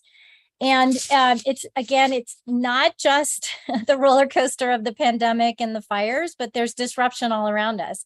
The photo there in the middle on the bottom, you all remember when all the tourists started coming back to the lake because they couldn't travel internationally and they couldn't go to other places. Tahoe was inundated and our local residents were frustrated. It really felt like we were overwhelmed.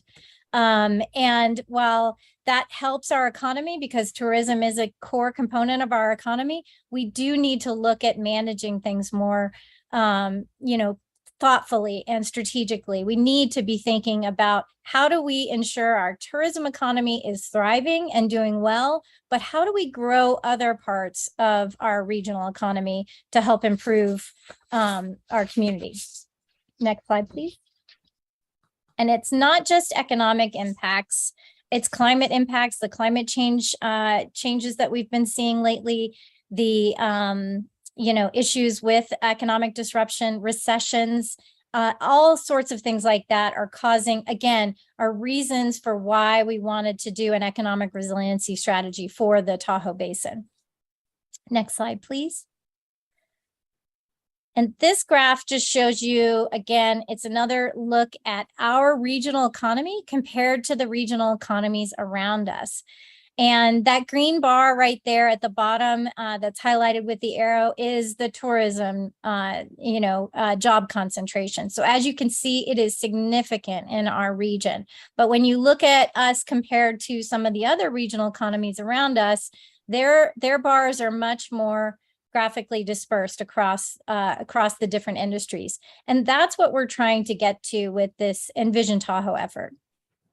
Next slide, please. Fortunately, we have a highly educated community. So we have a lot of folks in our region who have college degrees or master's degrees and even PhDs. They just aren't always working in the jobs that their degree is related to. They might be working as a bartender. They might be, holding down 2 different jobs. Maybe they like the skiing in the winter and summer jobs or traveling.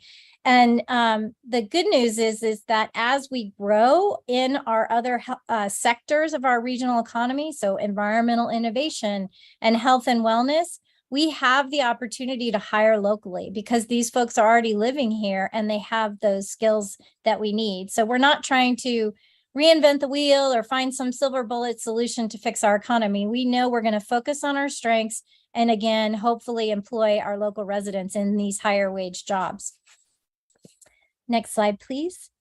And one of those is our health and wellness industry. So the healthcare industry in general has higher wage jobs. They also typically pay benefits, and it's an important part of our regional economy. So at last check, again, you all know us as the group that loves data, and we love to provide that data back to you. But it was $500 million out of our $5 billion regional economy was health and wellness. So that's a perfect example of an area that's already a part of our economy that can grow and expand. And again, provide higher wage jobs to our community members. Next slide, please. This is a snapshot of the year-long process of Envision Tahoe. We called it Prosperity Plan 2.0 for those who remember the original Lake Tahoe Basin Prosperity Plan. But it was important that it was inclusive, that it was collaborative, that we really reached out to the entire community and got input and feedback.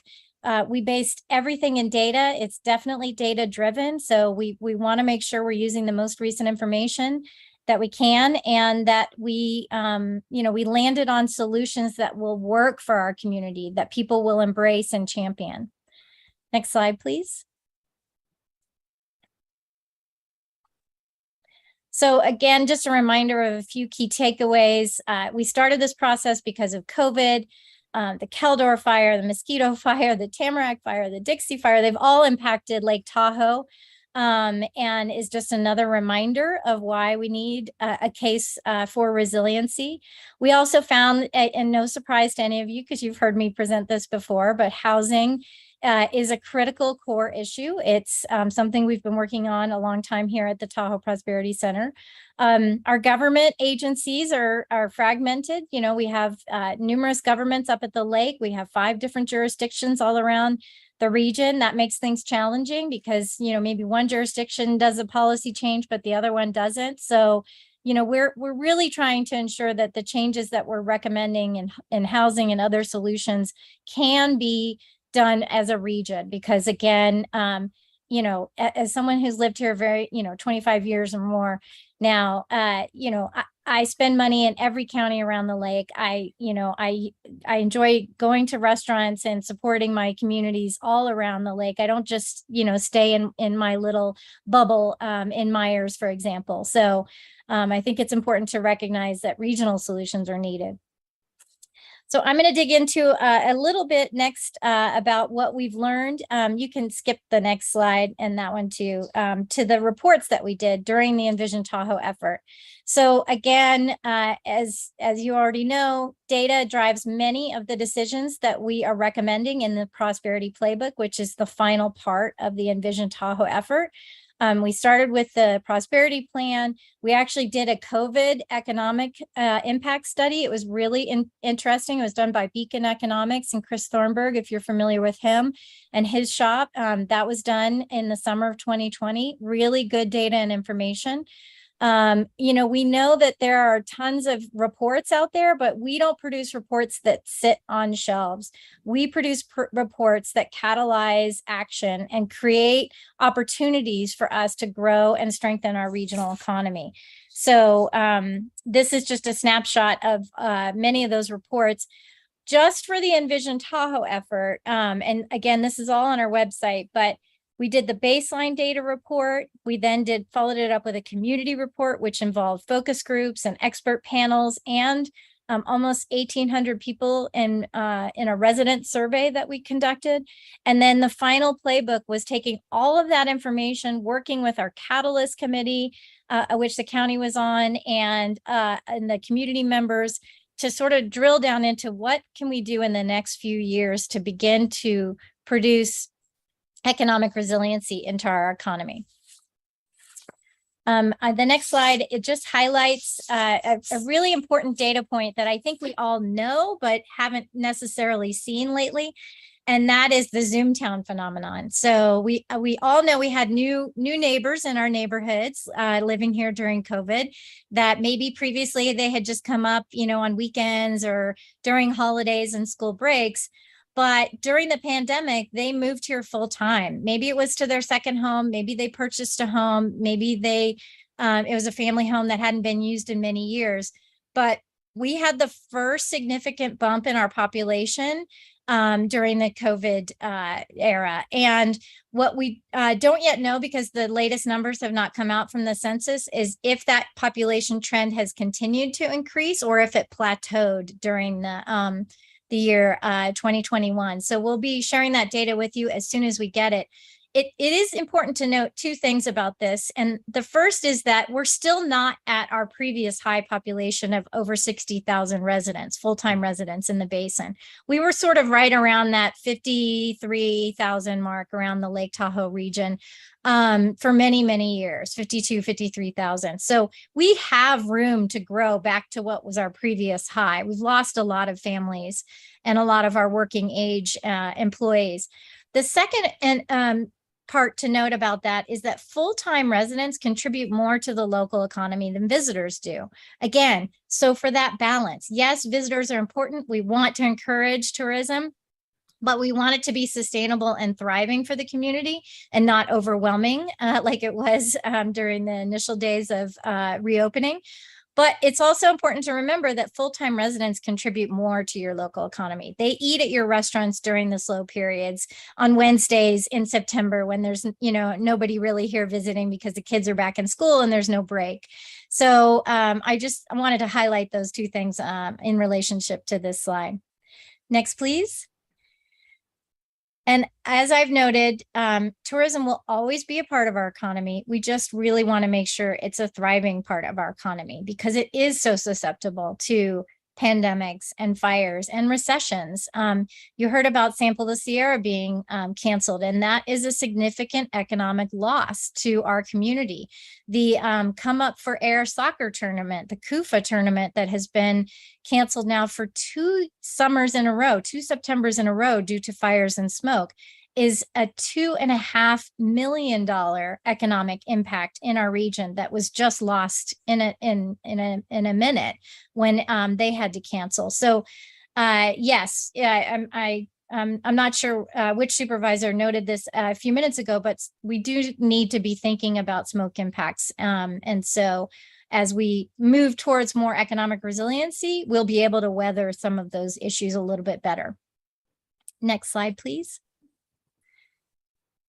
I'm not going to take a lot of time on this one because I know you've seen me present on housing many times previously, but housing is our #1 challenge. It is our biggest priority that we need to fix, and we all need to come together on housing. We really have got to do more. We've got to accelerate better housing for our workers. We need more ADUs. We need more, opportunities, more small homes, more reasonably priced options for our local residents. And it was, next slide, please. It was actually the #1 economic imperative noted during every single one of our interviews, the surveys, the Catalyst Committee meetings, in talking with our chamber representatives and our business leaders and our government leaders, and our community members. It is literally the #1 thing that is brought up for future economic development. So it's a core component of the prosperity plan. Next slide, please. And this will show you sort of what our median wage in Tahoe is, which is $53,000 a year. That is not enough money to buy a studio apartment, let alone a home. It is a challenge all around for our local residents. As you can see, we've broken this chart down by sort of the top wages in the community, and then the lower sector there in the green is going to be more of your tourism jobs. And so they're not living wages. They're really not truly, the types of wages that we want to encourage. So as we move forward with Envision Tahoe, we're going to be focusing on how to grow those top and middle income wages for our region. Again, in the industries that are already existing here that makes sense to do that with. Next slide, please. I'm just going to highlight on the next slide one key takeaway from our community survey. You can go ahead and move forward. Again, housing, #1, transportation, interestingly, came in #2. But I want to just focus here on quality of life was also, it's why people are in Tahoe full time. It's why we had such an increase in our population during the Zoomtown component. People are here for the beauty of the lake that you see behind me in my background.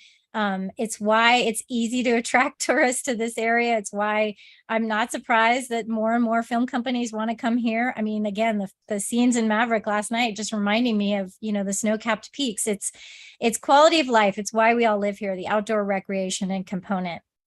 Next slide, please. But we've got some challenges, as we said. So we took all of that, and this is a snapshot of the final prosperity playbook. Again, it's the bigger picture issues of accelerating workforce housing, #1, improving transportation options is #2, and those are foundational components. So those will continue to be worked on by the Tahoe Prosperity Center, by the chambers, by our local governments and others. But the 3 areas that we're focusing in now on for the resiliency component are 1, supporting the destination stewardship work that's happening with our visitors authorities all around the lake. So advancing that responsible tourism and encouraging tourists to do better and take care of Tahoe when they're here. And then supporting business vitality and our anchor employers. Your anchor employers are your hospitals, your colleges, your school districts, your government agencies, supporting them again to ensure that they're doing well and having the workforce that they need and able to hire locally, et cetera. And then last, we started this new component called Tahoe Inc. And it's an entrepreneurship platform. It's being led by Chris McNamara, who's a great ambassador for bringing his business from San Francisco to South Lake Tahoe and hiring local employees, and they all make house buying wage jobs is what he calls them.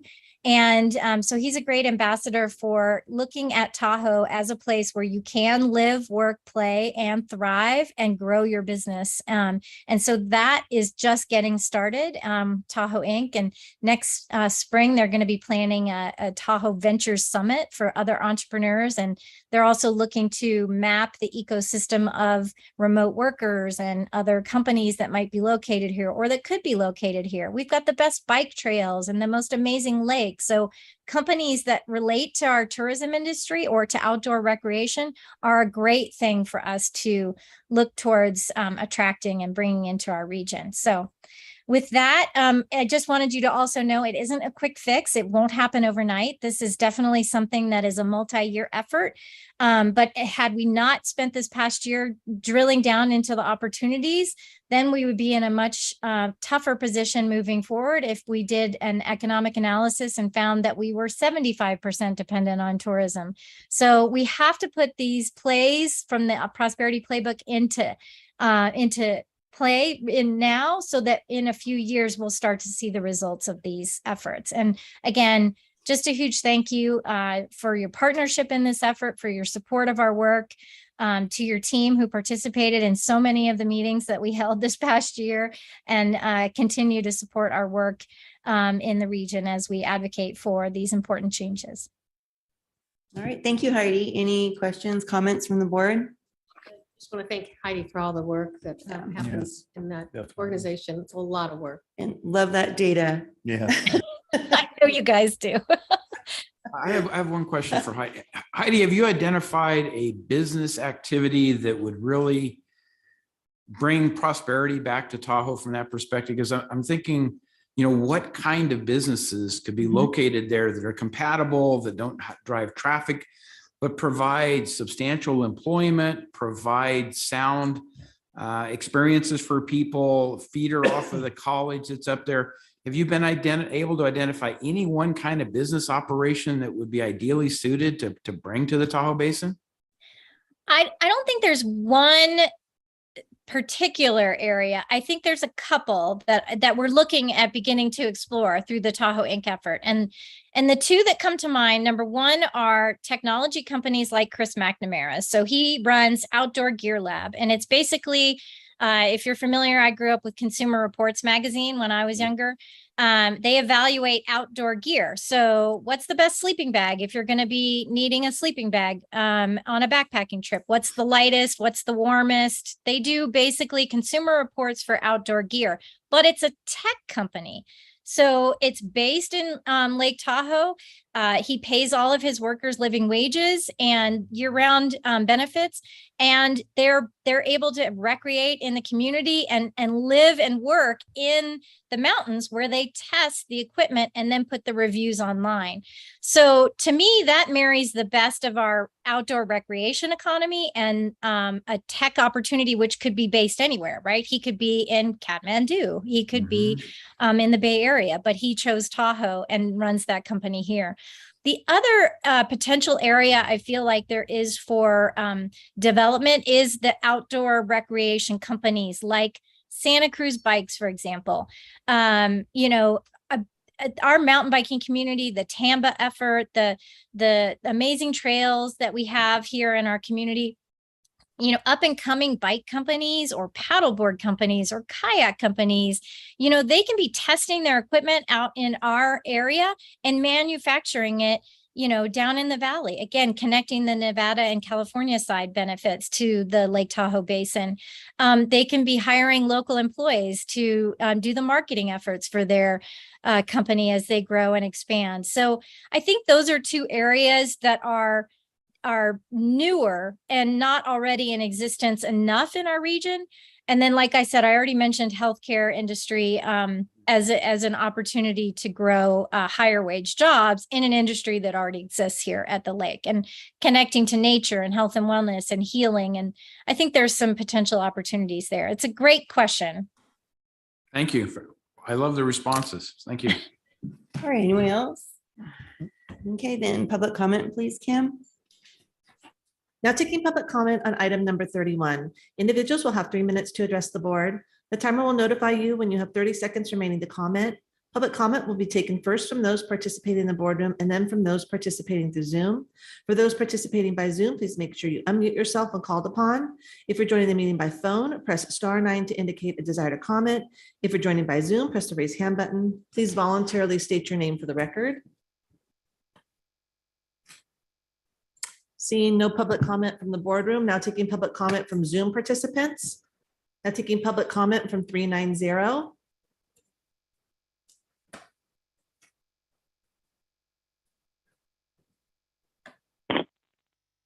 Good afternoon, board.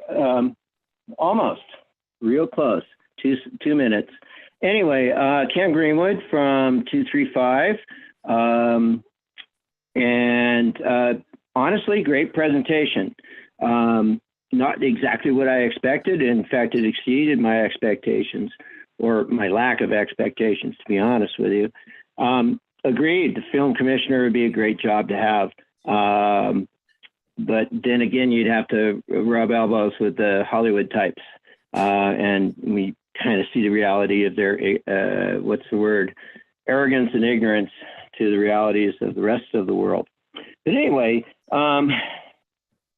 it's kind of interesting because the overwhelming theme here is, it's a beautiful place. Agreed. There's no issue. I have spent most of my life in and around El Dorado County. I have had several opportunities to go elsewhere, but I've never really, and especially now, taken advantage of those, because everywhere I've been that I thought I might want to be doesn't match up. And, nowhere else has Lake Tahoe.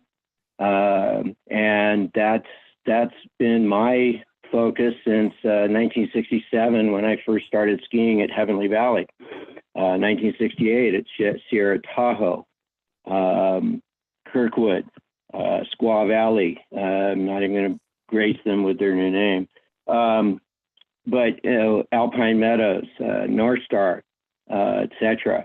Yeah, I'm a skier. I revolve around that. This hot time of year is just lots of time for fires and stuff. And I guess the good news about the smoke and the fires is, well, we've just about burned up everything around Tahoe Basin now. Mosquito, Walker, King, you name it. We've managed to do that. One of the things, some very interesting information about the level of tourism or the Tahoe economy, but also employees suffering when there's a downturn. No, they suffer all the year round. And I think that was brought out. Okay, running out of time here. But now I've had my inoculation to all of the new trendy words, collaborative, inclusive, mindful, thoughtful. I call them Gavinisms, and you know who I'm talking about. Anyway, thank you very much for the presentation. And I was not expecting what we got, and that's good because I was.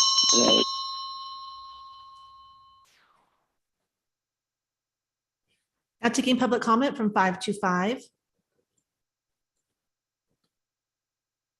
Hi, this is Leo Bennett Koshan, and I second the previous speaker's comments about the quality and exceeding expectations in terms of the presentation. I certainly hope the public takes advantage of your other ways of getting this information from YouTube and etc. My takeaway is that housing is foundational, and in my experience, focusing on attracting quality jobs that can provide, shall we say, a housing level wage is beneficial, but we're always, especially in a tourist and service-driven industries, going to need lower wage workers, and therefore, as is the problem across the country, we also need initiatives to provide housing that is compatible for people who are making minimum or a bit more wage. And I know there's many initiatives, but I just urge you to focus on that particular critical component. I found it exemplary, the various references to data-driven decisions, and I feel the board asks that of many of its different policies, and continuing with that strength is very noteworthy. I would share that the visitor center presentation was quite eye-opening. I wasn't aware of the level of resources and the collaboration with the voting folks. That's just such a positive, and that they're open 7 days a week.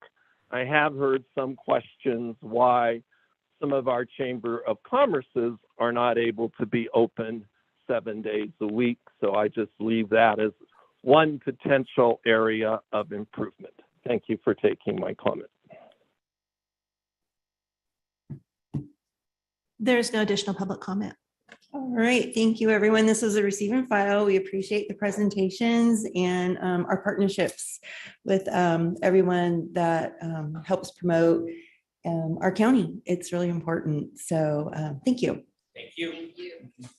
And with that, we're going to go ahead and get item number 32 before we go to lunch. So it should be a quickie. Oh, that's the way I read it. We'll see. Item number 32 is a hearing from the Surveyor's Office recommending the board, 1, adopt and authorize the chair to sign a resolution revising and increasing the Surveyor's Office fees, and 2, authorize the surveyor in coordination with the Chief Administrative Office to annually adjust fees based on the Bureau of Labor Statistics Consumer Price Index. And I'm going to open the public hearing, and you guys quit talking down there. I run a tight ship, remember. Carry on. Good afternoon, Madam Chair, members of the board. So as our clerk has read, this has already been something that you guys have approved, and we're just bringing it back to you to adopt. So if you have any questions, I'm here for your questions. That's kind of the way I read it too. It's like we already discussed it. We made the decision. You just Yeah. had to bring it back. to Phased in formalize it. process. Yeah. So We appreciate that. So anyone on the board? No, Oh, but see, I told you. it was I'll gonna make a go motion, we move it. Wait, let's We get can have some- public comment. let's finish our formalities. Okay. Kim, can we have any public comment, please? Now, I know. now taking public comment on item number 32, individuals will have 3 minutes to address the board. The timer will notify you when you have 30 seconds remaining to comment. Public comment will be taken first from those participating in the boardroom and then from those participating through Zoom. For those participating by Zoom, please make sure you unmute yourself when called upon. If you're joining the meeting by phone, press *9 to indicate a desire to comment. If you're joining by Zoom, press the raise hand button. Please voluntarily state your name for the record. Seeing no public comment in the boardroom, now taking public comment from Zoom participants. And there's no public comment. All right, so now I'm bringing it back to board. I'm closing the public hearing. Try to remember to do that. Yeah. So would you I'll like make to? a motion that we move aside. I'll second. Very good. And, we're all here in the room, so we can do okay, all in favor, say aye. Aye. Very good. Passes 4-0. Thank you Brian. so much. Thanks, Brian. All right. You guys ready for lunch then? And we'll do everything else when we get back. Yeah. Yep. Seems Sounds it'll good. work. Be ready with your to and from, just, I don't know where they're going to fit in the Yep. day. Very good. All right. Thank you.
Okay, 1 o'clock, we will do open forum.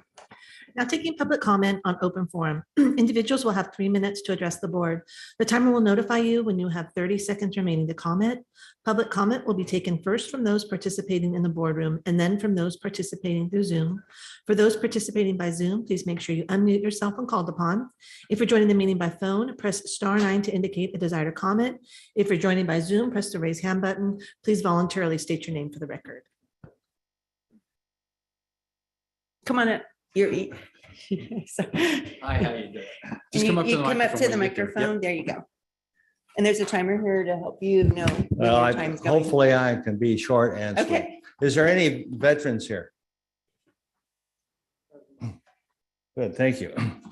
I just want to share some information that apparently a lot of people don't know about. It's a federal law requiring schools and government agencies to teach. This is agencies to teach the U.S. Constitution. It was signed into law on December 8th, 2004. I've sent the information to you. My concern is that we're not doing it. We're required by law, and that includes any agency that you fund from federal government money or being funded by. It required every September 17th until the 23rd to teach the U.S. Constitution. I have talked to many legislatures, and most of these people have no idea what it says in the Constitution. They have basically no information. And I will mention some attorneys that I've talked to that have little or no knowledge of the Constitution. I just want to present this. I'm not trying to force any issues. I just want you to all know that we need to probably take care of this. This is informational. I'm not going to go pull up a lawsuit. I'm not that kind of person. I just want you to have the information. I think it's imperative that our country know what the Constitution actually says. And in fact of the matter is, they don't like teachers teaching the Constitution because they say, well, it really means this. How many times have you seen people with the Bible? It really means this, but it says this. It's the same thing with the Constitution. So I just wanted to share that with you. I thank you all for allowing me to get my spiel. Thank you very much. Thank you. And did you want to volunteer your name for the record? You don't have. to. Oh, yes. My name is Gary Gonsalves. Very good. Thank you. Anyone else in the room?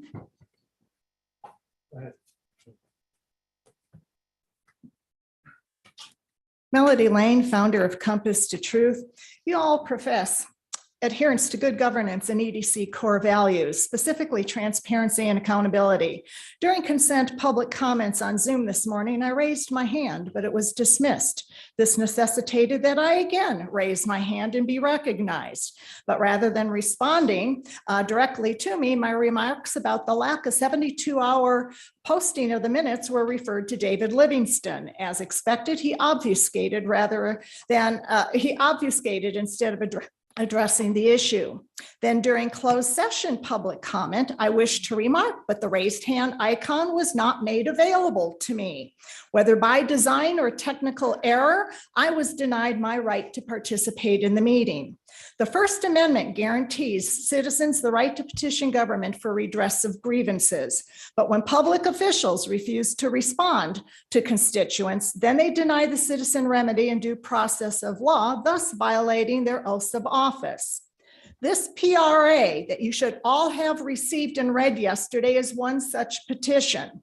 It pertains to the subject matter that I brought up during last week's open forum regarding the 5 purposely undisclosed topics that Treasurer Carol Lewis announced during last Monday's taxpayers meeting live streamed on Facebook. Carol claimed she and Andy met separately with each of the supervisors to discuss those 5 undisclosed topics. Then they met separately with CAO Don Ashton, who was visibly agitated for not being included in those meetings. And he also demanded an apology from Carol Lewis. This PRA requests all correspondence pertaining to those meetings with the supervisors and Don Ashton, including the 5 specific subject matters that were discussed. Late yesterday afternoon, I received an email from Kim Dawson stating, as we begin to research your request, staff is requesting clarification on the following. Number 3, please be sure to identify the 5 undisclosed topics discussed during the aforementioned meetings with the supervisors and CAO. This appears to be another bureaucratic stall tactic. You are reminded of the recent Dean Getz lawsuit resulting in Joe Harn cutting a check for $115,000 at taxpayers' expense.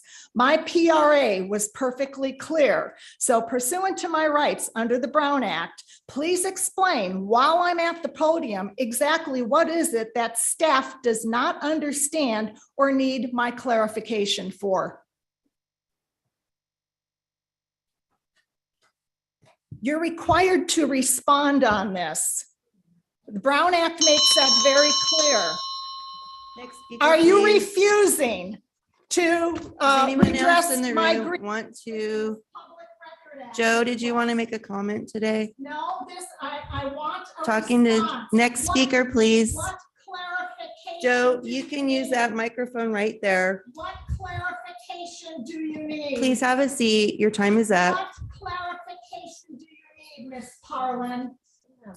Please have a seat. I don't care who answers, but you are required by your oath of office to respond to this public inquiry. This is a Public Record Act. And you will receive it by email, Melody. No. I'm Have asking a for it seat. now. You This asked is me open forum. Kim Dawson asked for clarification because staff, that's you, asked for. Do you guys want to take a recess then?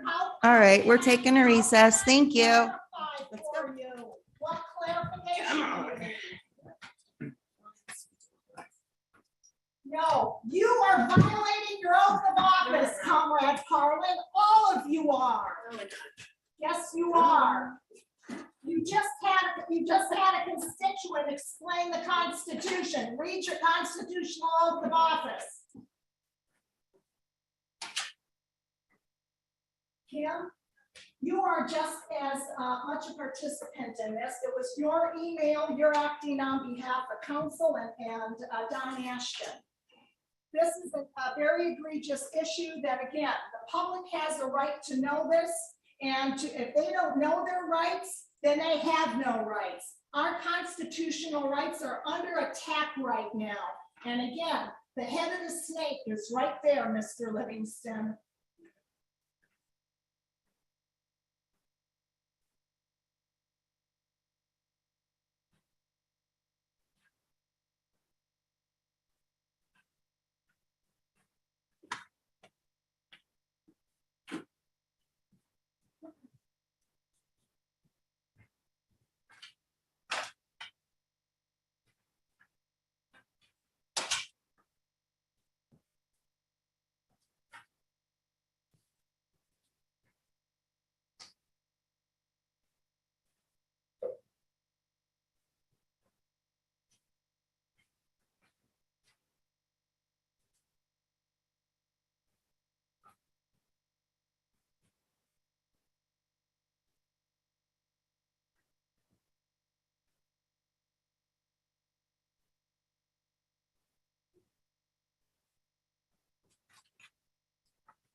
Thank you.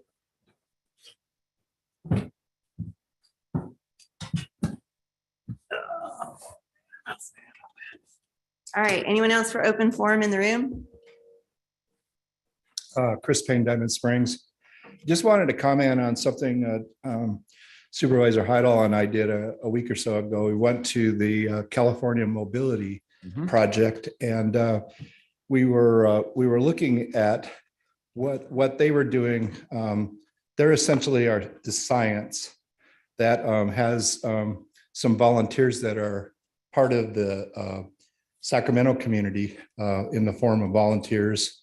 But they're looking at projects that you normally wouldn't think about. For instance, you take a diesel electric locomotive and you turn it into all electric. And these are possibilities because we know across the nation that there's a lot of research going on with hydrogen fuel cells and other types of fuel. And so Supervisor Heidel and I got a tour of their facility, which they're just starting, and they have a lot of kids that are being channeled through there. Why is that important to us at the Board of Supervisors? Because somebody mentioned, I think it was Supervisor Turnbull, and I think Supervisor Heidel talked about a train coming up from Sacramento, and why not it be an all electric train? We feel the project itself has merit, could be a wine train, could be anything. But I thought I'd just mention to you that there are positive things happening in our Sacramento metropolitan area, and we're involved. So thank you very much for your time.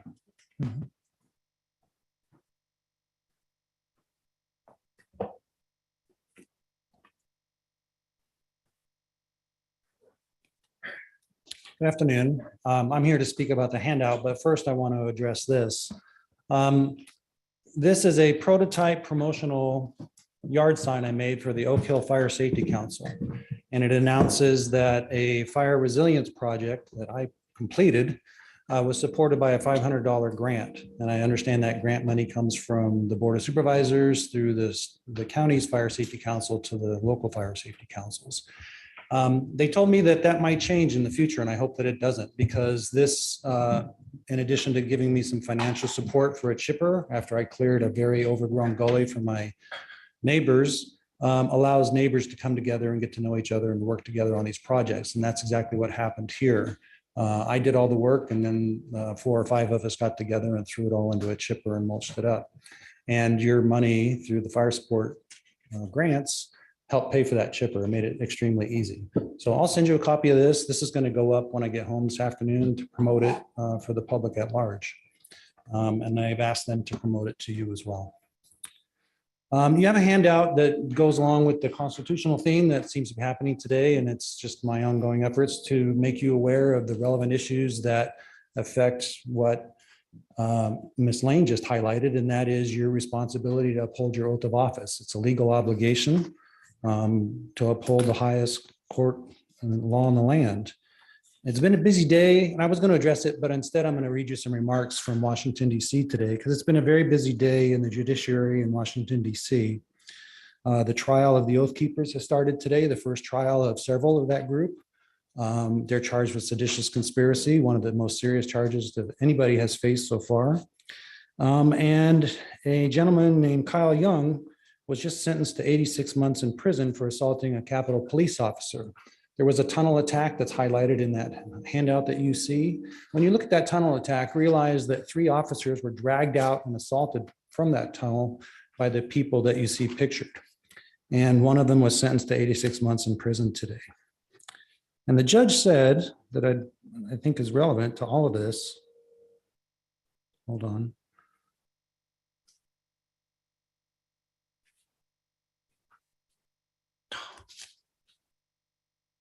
Okay, I apologize.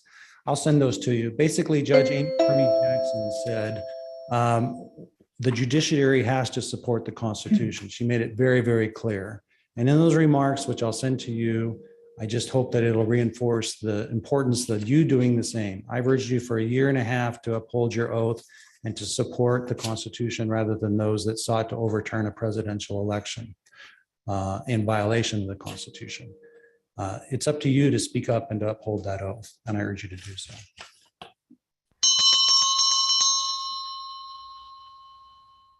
Anyone else in the room? Come on, Terry, come on up.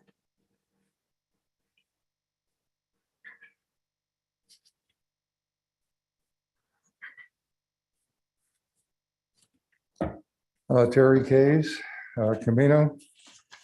I have a few brief announcements to make and a few brief comments.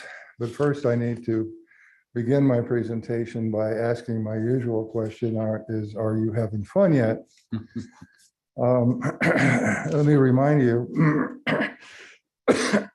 you're dealing with a lot of stress right now. So is a whole lot of other people. So since stress was one of the major areas I did research in, one of the things I will be bringing you is a boatload of information about stress, what it is, how you identify it, and why it makes people crazy.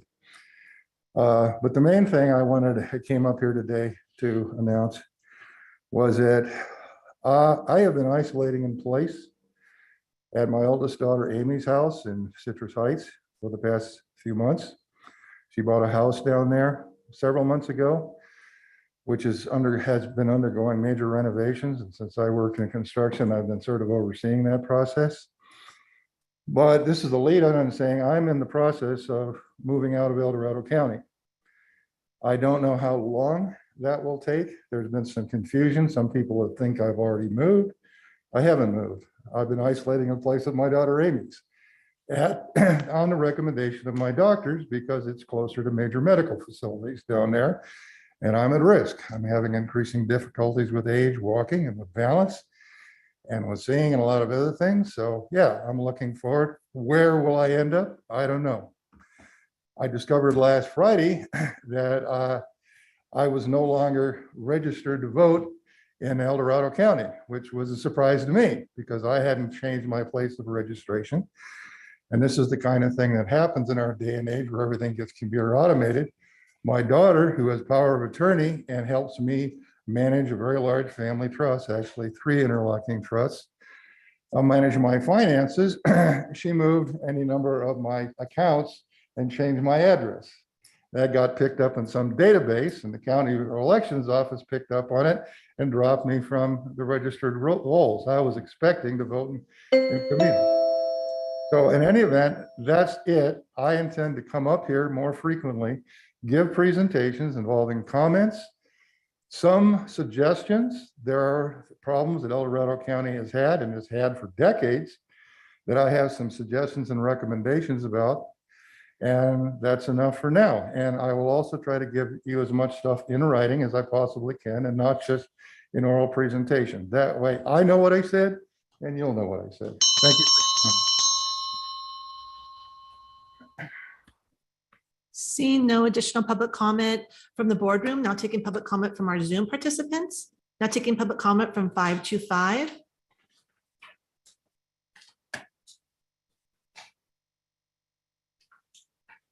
Hi, this is Leo Bennett Koshan, and I'd like to express my concern about how the Board of Supervisors uses closed session. In my experience, addressing this concern can be an opportunity for greater transparency and thus accountability by our Board of Supervisors' use of closed session. I would respectfully ask that direction be given to County Council to research this concern and report back to the public and our Board of Supervisors at the next meeting.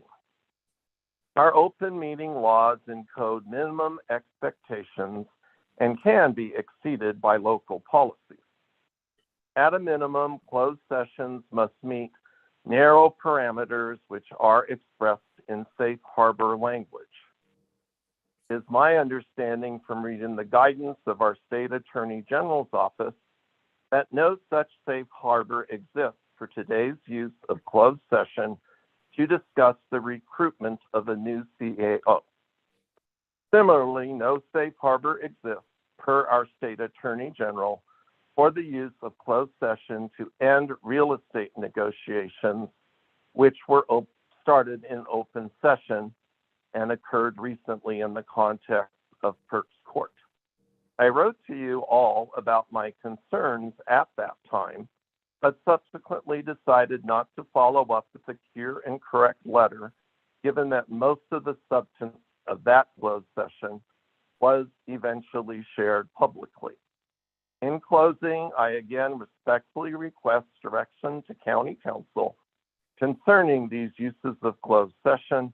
I think that such direction from the board is a better practice for improving transparency and accountability rather than cure and correct demands by concerned citizens such as myself. Thank you for your attention to this matter.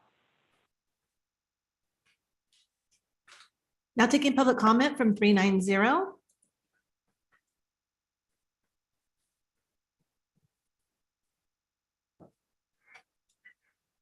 Oh boy, me, take me. Ken Greenwood here, currently driving through and parked safely in District 3. Anyway, I will ditto, I hate to use that word, but anyway, I will agree with the last speaker that the closed session, if nothing else in your agenda itself, it might be good to have a little ditty, if you will, on just what the heck closed session is. And a little more information in each item might be useful. I believe back in the day, there were the Legistar item, which is once again not linked to the agenda item number. I'll say it again.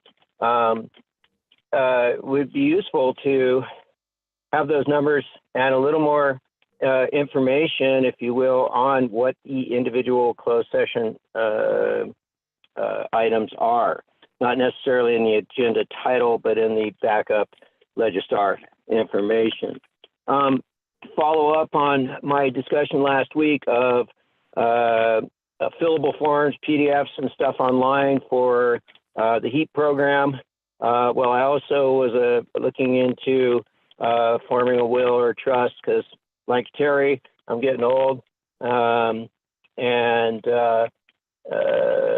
seeing the end of the Rainbow Bridge, if you will, but forming a trust. And their explanation to me in senior legal services was that we don't do that because somebody might be filling them out under duress, which I imagine would also apply to the HEAP program, because that's kind of the what I got from staff at HEAP was that county council had an issue with it. Also, back to that earlier item, it was good to get that information, pats on the back, but as always, the Gavinisms get a little old, inclusion and this, that, and the other thing. And I think I got my annual dose of politically correct terms during that presentation, and often when we just listen to staff presentations also, but with the PR folks, which is basically what we're hearing from, they load them up quite a bit. Thank you very much and have a great day.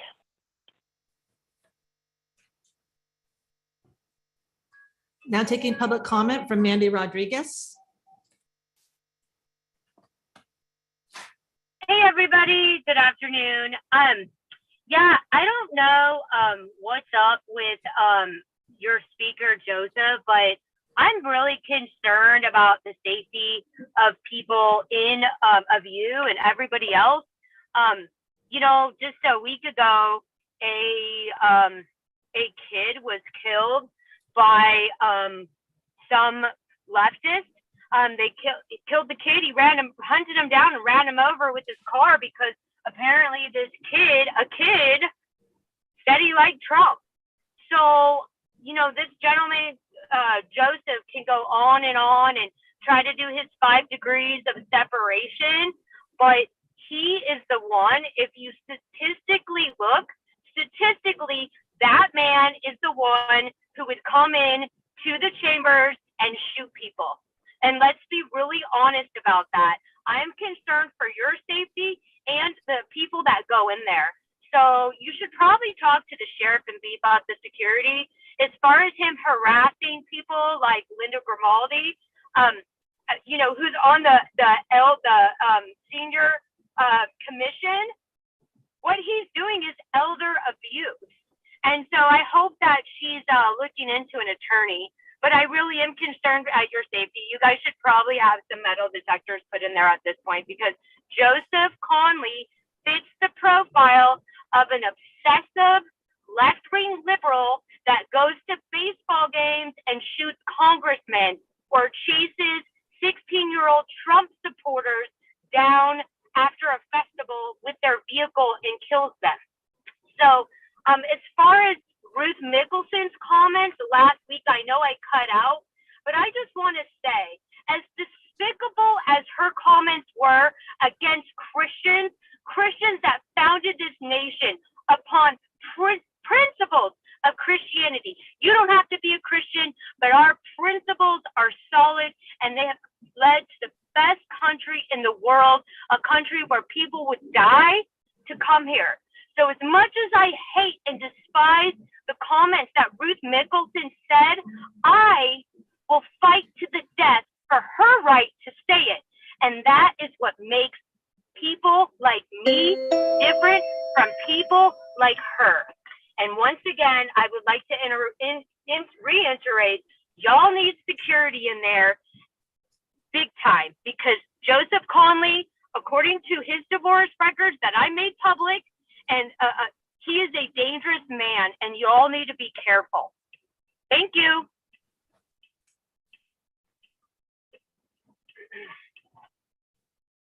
There is no additional public comment. Okay, County Council, do you think you could respond to, wasn't a direct question, but I think you could provide some clarification perhaps on, that closed session perhaps, and also on PRAs? Sure. So as I think the board is aware, the Public Records Act requires the government agency to provide assistance to a records requester to help identify records, recognizing that oftentimes requesters don't know the inner workings of government, so that we are charged with assisting the requester in formulating the request. I believe that is what Ms. Dawson was attempting to do.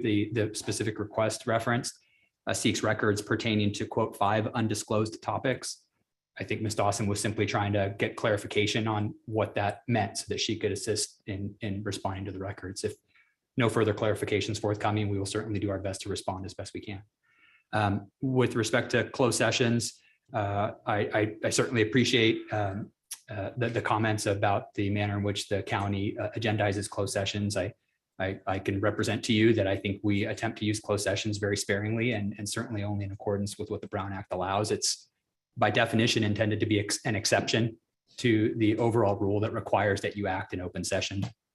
With respect to real property negotiations, I think it's fair to say that providing instructions to your real property negotiator to not make an offer, to essentially provide them no direction with respect to price and terms and of payment is certainly within the scope of a closed session for real property negotiations. I also think that the county is certainly authorized to schedule a closed session to discuss the appointment or employment of a public employee, which I believe was the subject of today's closed session. So I'm happy to have further conversations with you or with the commenter about it, but I believe that the county is following all required processes for closed session. Very good. Thank you for that clarification. All right, with that, we're going to move on to item number 33. Item number 33 comes from Planning and Building Department, recommending the board receive and file a presentation requested by the board to provide an update on the permit backlog in the Planning and Building Department. All right, good afternoon, Madam Chair, members of the board, Karen Garner, Planning and Building Director. Thank you so much for the opportunity this afternoon to give you an overview of our permit center, permit activity, and probably more importantly, talk about some of the backlog and what we're going to do to address that. So I do have a slide presentation. So as that's coming up, I'll just say that I've got some of my staff here as well. So feel free to stop me at any time as I'm doing the presentation if you have a question. And then at the end, of course, questions for myself or my staff. All right, so first of all, just an overview of the way that we're structured. And so for our customers, when they think of the permit center, they're thinking of that physical location that they walk in and are greeted and go in to discuss their project or their application. But for us on our side, for Planning and Building Department, we're functionally organized as well to serve the permit center and our customers. For building in particular, you'll see on this chart, there is a permit center group within the building division. Pretty much all permits in building go through the permit center. And on the planning side, we also have staff specifically focused on permit center activities. That's a little differently in that the permit center staff in planning, they handle the ministerial planning permits, zoning verifications, over-the-counter, email, phone inquiries, permit reviews. We also have a current planning group that handles all the discretionary planning entitlements, such as conditional use permits, design review permits, specific plans, those things that tend to go to our planning commission and some even eventually here to the board. So just to give a little idea of how that's structured. I'm going to focus first on our building division and their activities. So here we show over the past 4 years, just the number of applications that have come into building. And you see a pretty steady increase over these past 4 years. And actually this past fiscal year, 21-22, there was a 30% increase. And I think that's primarily reflective of just the strong housing market and the strong economy overall. So in addition to all the new homes, it's the tenant improvements, it's the remodels, all those things coming through. So a lot of new applications coming in on the building side. Karen, would you rather take questions incrementally or at the end, or if the chair has a preference? Oh, she said go for it as we go. Okay, And all right. I think that's probably Okay. wise on So- this presentation. So looking at this, that's a 69% increase in a single year. To me, that puts flags up, something is different. And you noted in the text in the report that, you know, the increased number of building permits reflected that, but it could also be a bottleneck in increasing numbers completed in a timely manner. So were you able to really look at that and separate it out? I mean, is there a bottleneck that we've been able to identify? Because if that's the case, then I'd like to understand, you know, what the recovery from that. I know staffing has been short, all those kinds of things. But whenever you see that kind of an increase, it's almost like we need to start looking at a closer time frame. We need to look quarterly or monthly or something. Because if this thing is growing unexpectedly, then we need to figure out why, right? What we can do to respond to it. But that response time needs to be fairly quick in my experience. You can't wait to the end of the year and look at it again. And I know you're aware of all these things, but when the public looks at these and you look at it, you go, wow, that's huge. Yeah. But the more we can get ahead of that and understand the trending, and it can trend down too, obviously, I think the better off we're going to be in terms of understanding, do we need to open up new recs and try to hire now, recognizing you've got a lag time of probably 3 to 6 months in terms of being able to hire anybody. That's at a minimum. Right. So just some thoughts on that. Sure. Yeah, and I think these two slides, I'll go back to really tell that story again. So new applications, you know, we don't control that. That's just the market. So Yep. we see this huge increase. Then we look at this slide, which shows this is a point in time at the end of each fiscal year, how many are sitting there that have already come in but have not gone back out. And then we see also a big jump for this last fiscal year. So that's where that bottleneck is. And, you know, then, so that causes me to look, okay, what's the same, what's different? What's the same is staffing levels, process. What's changed is the number of permits coming in, but there's no, we don't have a way to really increase that output. So they're getting backed up a little bit.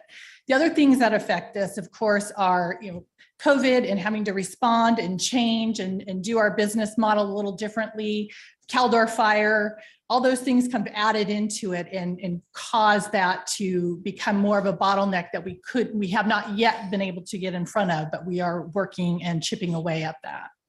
Okay.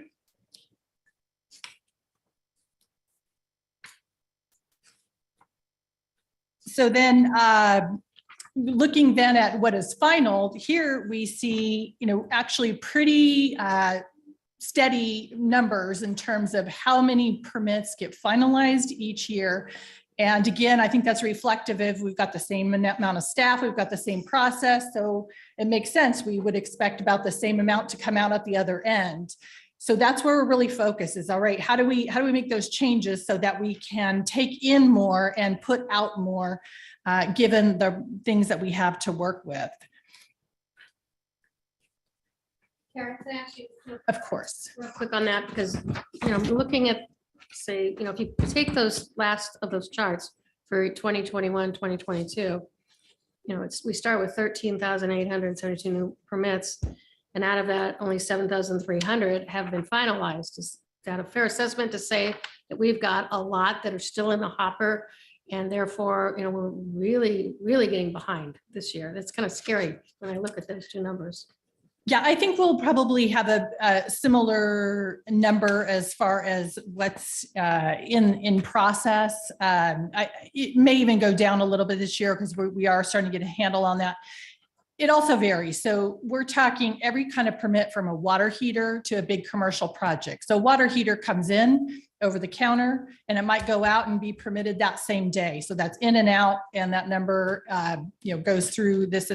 Whereas a large commercial project, such as we have on Missouri Flat Road, that's over the course of a year and multiple pieces and things going in and out. So those are going to show up, and those are going to take longer. That's just the nature of that type of project. But certainly, again, these numbers show that there is a little bit of a bottleneck that we need to address. So, and I'll be talking about some of the things that we can do for that. That gives me more concern if you're saying that there's projects that are actually quicker than this, because it just seems like this is a huge bottleneck. You're talking, we're only getting out half as many as we're putting in that are coming in. We're getting way behind on this. And I know you've been trying to get the staffing levels up to normal, but I'm very concerned about this. This to me is a huge red flag. Mm-hmm. And just be specific, this would be staffing within the building department portion of your operation, not the planning department, right? And that's been fairly constant for a long time, and yet it didn't get flagged, to my knowledge anyway, that we should have been looking at hiring people in that area. We're looking at it now, but I don't think we were a year ago. So just a kind of a lessons learned type of thing, so.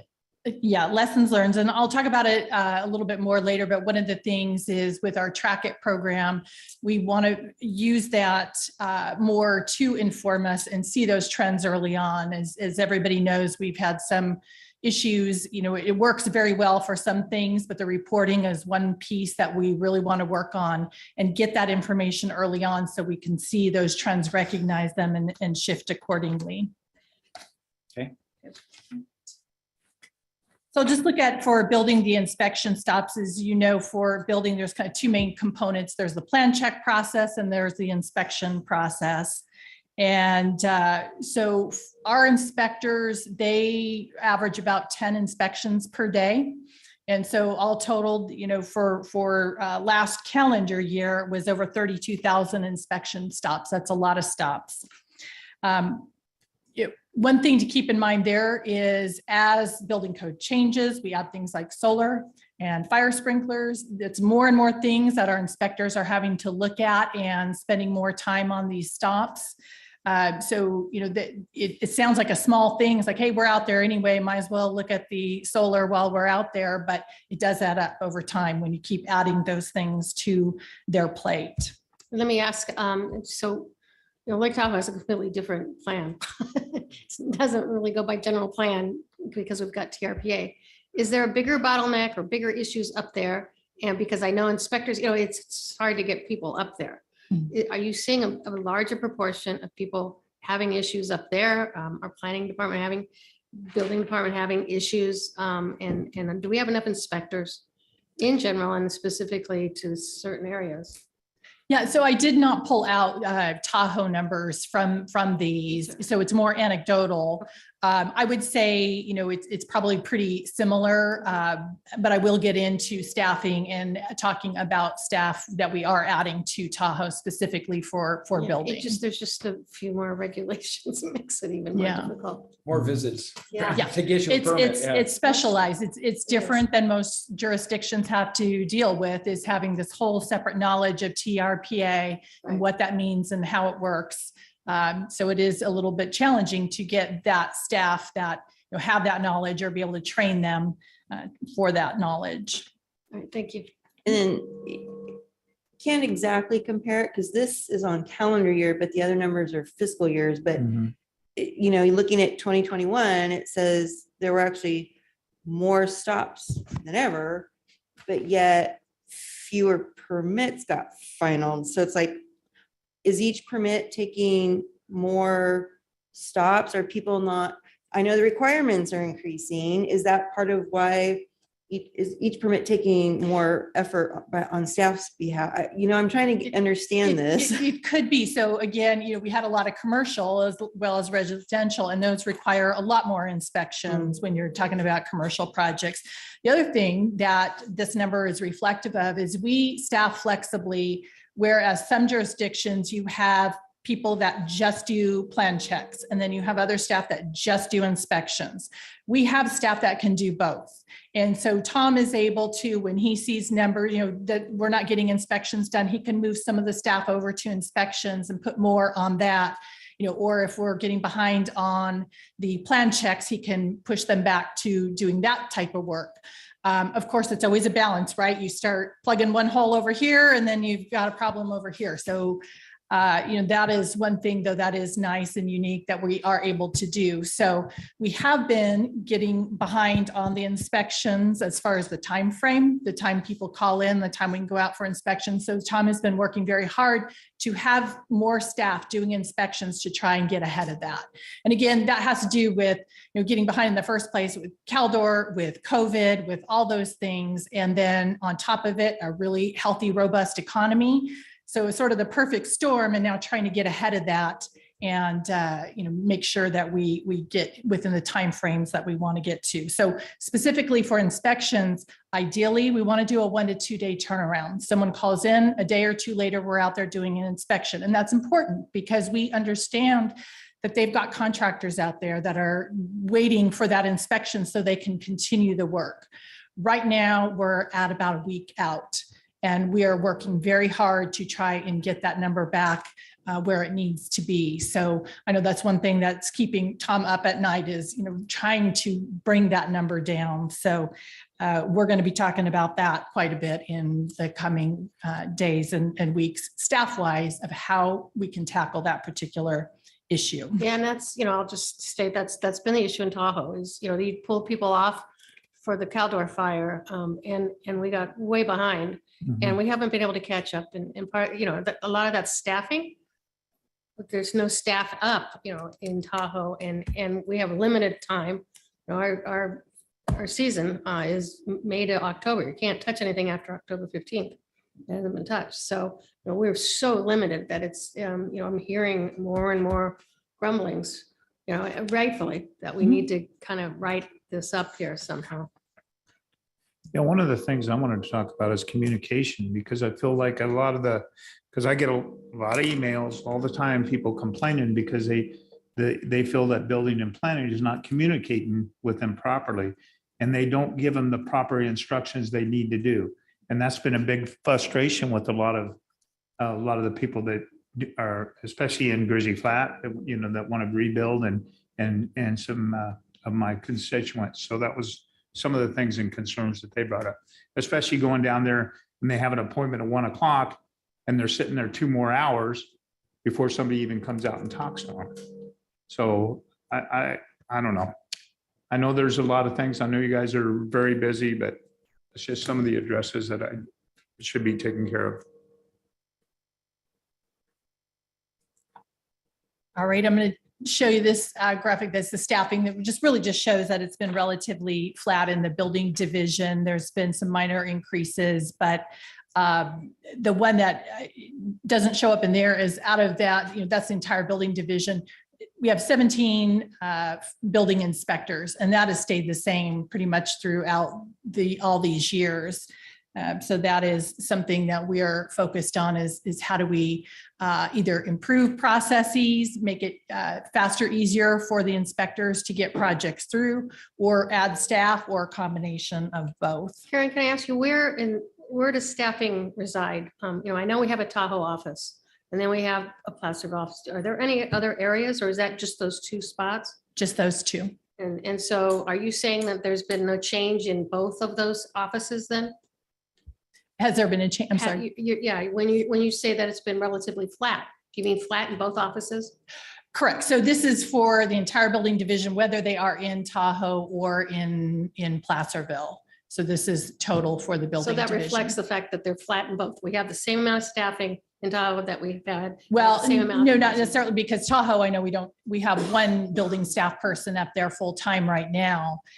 Previously, my understanding is prior to COVID, there was, I think, at least three building staff up in Tahoe on a regular basis. So if it's flat, then you've actually got an increase in Placerville. In order to flatten this out, you've got more inspectors down in Placerville and less in Tahoe. Right. Okay, that's an issue. That's a big issue that you And need to. we're going to Okay. get that one addressed. All right. Right, and then just looking at the walk-in customers at the permit center, and again, showing overall increase of the folks that come in to our front counter. And that is not always just to talk to planning and building staff. They would also use that counter to talk to environmental management and Department of Transportation, but the majority of folks that come in there are for planning and building. So building division, as far as next steps. So first of all, thank you to the board this morning with your final approval of the budget. That included 3 positions that will be for building. So what it allowed us to do was to convert a building inspector 3 position that was vacant into a building inspector supervisor position. That person will be in Tahoe. And when I looked at this and in talking with Tom and other staff, we decided a better model than what was there before is to have someone with a little higher level authority that can function pretty independently up there, almost like it's its own building division that's not having to be too closely tied and send plans and get call down the hill to get permission or ask questions about things. So we're putting a supervisor level person up there that can handle most anything that walks through the door. I want to thank you for that because it's important. As I was just explaining, we don't go by the same general plan as what we have down here. And it's very confusing for people to call down to Placerville. They have no idea what they're going to get into as far as the level of understanding, because it's a whole different system. So it's really critical that we have full staffing up in Tahoe with people that understand the difference in between Westlow and Tahoe types of building. It's just, it's just that simple. We have to have that, have to have it fully staffed. We have to have people up there that can make decisions that understand what the building requirements are up there, which are completely different than down here. So I appreciate that. Thank you. And because that was a conversion, we have actually been able to start the recruitment for that, and that recruitment closed. We're going to be conducting interviews soon. So we will have someone in place hopefully very soon up there. The approval of the budget this morning also included an assistant building inspector. That's more of an entry level, but again, will be dedicated to Tahoe. So we will have a person up there to supplement the existing building inspector that is already up there. So we'll kind of have a supervisor level person, a very experienced building inspector, and then someone new that can learn all the things that are unique about Tahoe, get them trained and get them helping. That assistant building inspector will also be the person that's going to usually be sitting at the front counter when someone walks in the door and has questions. So That's how that will be set up. And Yeah, then we've only had somebody at the counter twice a week, just Tuesdays and Thursdays, correct? currently, yes, we're sending someone up there twice a week so that we have some, which is not enough, I know, especially 'cause during the we're under the gun. construction season. We are under the gun because our construction ends on October 15th if you're not at least at a base. So, yeah, thank you. And then the last thing is the budget that was approved. It is allowing us to convert some of our extra help positions that we've had difficulty filling. Either we just don't get applicants for the extra help, or they take the job and then as soon as something full-time opens up elsewhere in the county, they move on. So we're converting some of the dollars from that into a development aid position, which supplements that and helps with the processing of the permits. So that is very helpful as well. So thank you too to Human Resources, by the way. They've been tremendous in helping us out with the recruitments, helping us think creatively about how to do these things and be flexible. Their team's been incredible in helping us through this. So again, going back to next steps, what we're going to do, track it, as I mentioned previously. Here, I'm going to give thanks to IT, Tanya and her team. We have really been focused on Track It, and we are meeting with Central Square, who manages Track It, and have had very hard, honest conversations with them saying, this is not working the way we need it to work. Here are the things that we need it to do. And so we are meeting weekly and starting to work our way through those issues to make sure we are maximizing Track It, that it is doing what we need it to do, giving us the information that we need it to give us, and be more not only customer friendly, but easier for our staff to use. That'll be huge when I talked about, the staffing being the same and the process being the same. Track It's that piece where the process can really improve, and we should be able to speed things up and get things through more quickly. Our customers should be able to, log on and get the information they need and understand more readily where they're at with the process. So I'm sorry, keep No, you're interrupting, but the residential submittals, I see where you're talking about this in our staff report, that you're going to try to get to residential electronic submittals this year. Is that what you're hoping for? I would hope I would say within the next year. As I said, we're working with Track It folks right now, our Central Square folks. That is on the top of the list, is to do more electronic submittals. That's a huge one for a lot of reasons. One, it's much easier for our customers to go in. They actually would input a lot of the information that right now it's coming in, and we're taking that, and someone is at our desk retyping in that information into the system. We want to cut that out and have our applicants putting that directly in. And then at the back end of the process, we're not then scanning hard copy plans to archive those. That takes up a lot of time. So if we can make these changes, it frees up time for staff to be working on some of these other things. Yeah, when we only have the desk open twice a week, that even makes it that much more difficult. So dwelling on the Track It thing, with the Phoenix program, we determined with all the users across that enterprise tool, it would be better to get representatives as kind of a problem-solving group from different parts of the organization, so you don't push something in one way to help somebody else out, but it hurts in another way. Are we doing the same kind of thing through the IT approach to looking at Track It? Because the last thing you want to do is optimize something for somebody that sub-optimizes it for everybody else. There's got to be, that interaction, that user feedback about the needs. And I know we've been working on improving Track It for some time, but is there a structured way that's being approached? And it's probably more of an IT question. But from your perspective, is that happening now that wasn't happening in the past? Is there something different there?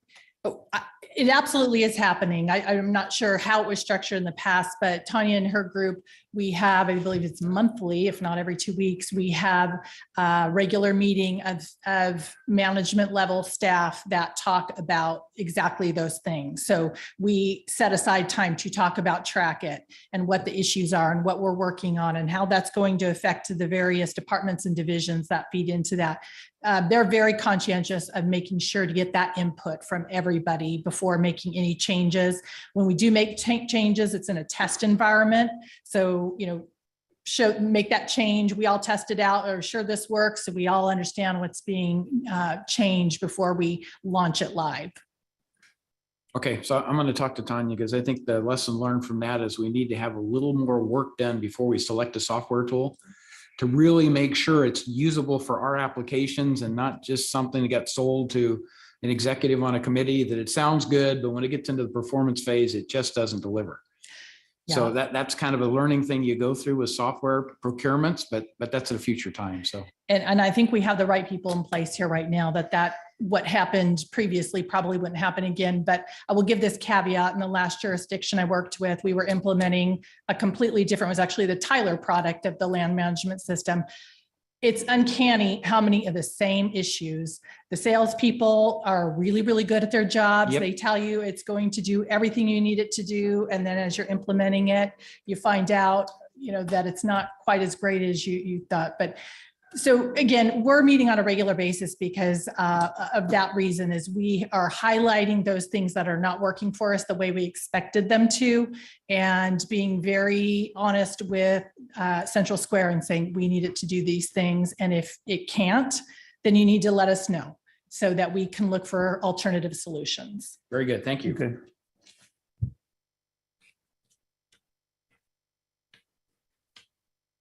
So one thing that is not on this list that is actually really a big deal that I should have added was we are working on using or creating an on-call list of consultants to help with building plan check and inspection.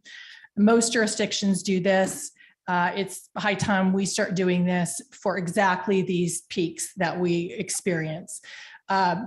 It's a challenge, right? So we've had this great economy and you're always like, well, I don't want to add staff because what happens if that change? And then, a year later, the economy's still going really strong, but you're still fearful something's going to change. And so it's always scary to add permanent staff because something may change, but consultants are one way to deal with those peaks and valleys. So we are putting together an RFP and starting to look at some proposals. And I would expect that very soon we will start implementing the use of consultants to help us and get ahead of this curve.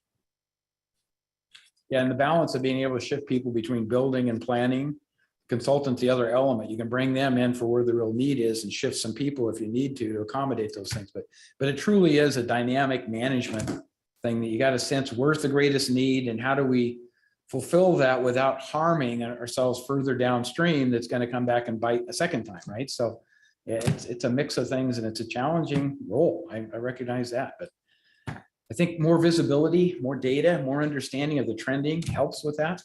I'll leave that to you. Absolutely. Absolutely. All right, I'm going to move on to planning now, and similar to what we saw in planning or in building, we just see kind of a steady increase. There is a big jump between fiscal year 1920 and fiscal year 2021. That is due to the implementation of the vacation home rental program. So of course that added several permits that get processed through the planning permit center side of things. And then again, looking at that snapshot in time at the end of each fiscal year, here we see a little bit steadier number of projects that were still in process at the end of that fiscal year. What I can tell you is that we, for a while, did not have someone managing the permit center on the planning side. We do now with Aaron Mount. He's done an incredible job, and we've seen some very immediate changes and impacts where the review side, the review timeframes through our permit center on the planning side have really decreased. So thank you to Aaron and his team for working hard at that. So I would expect we'll start to see this number next fiscal year start to come down. And same with the approved.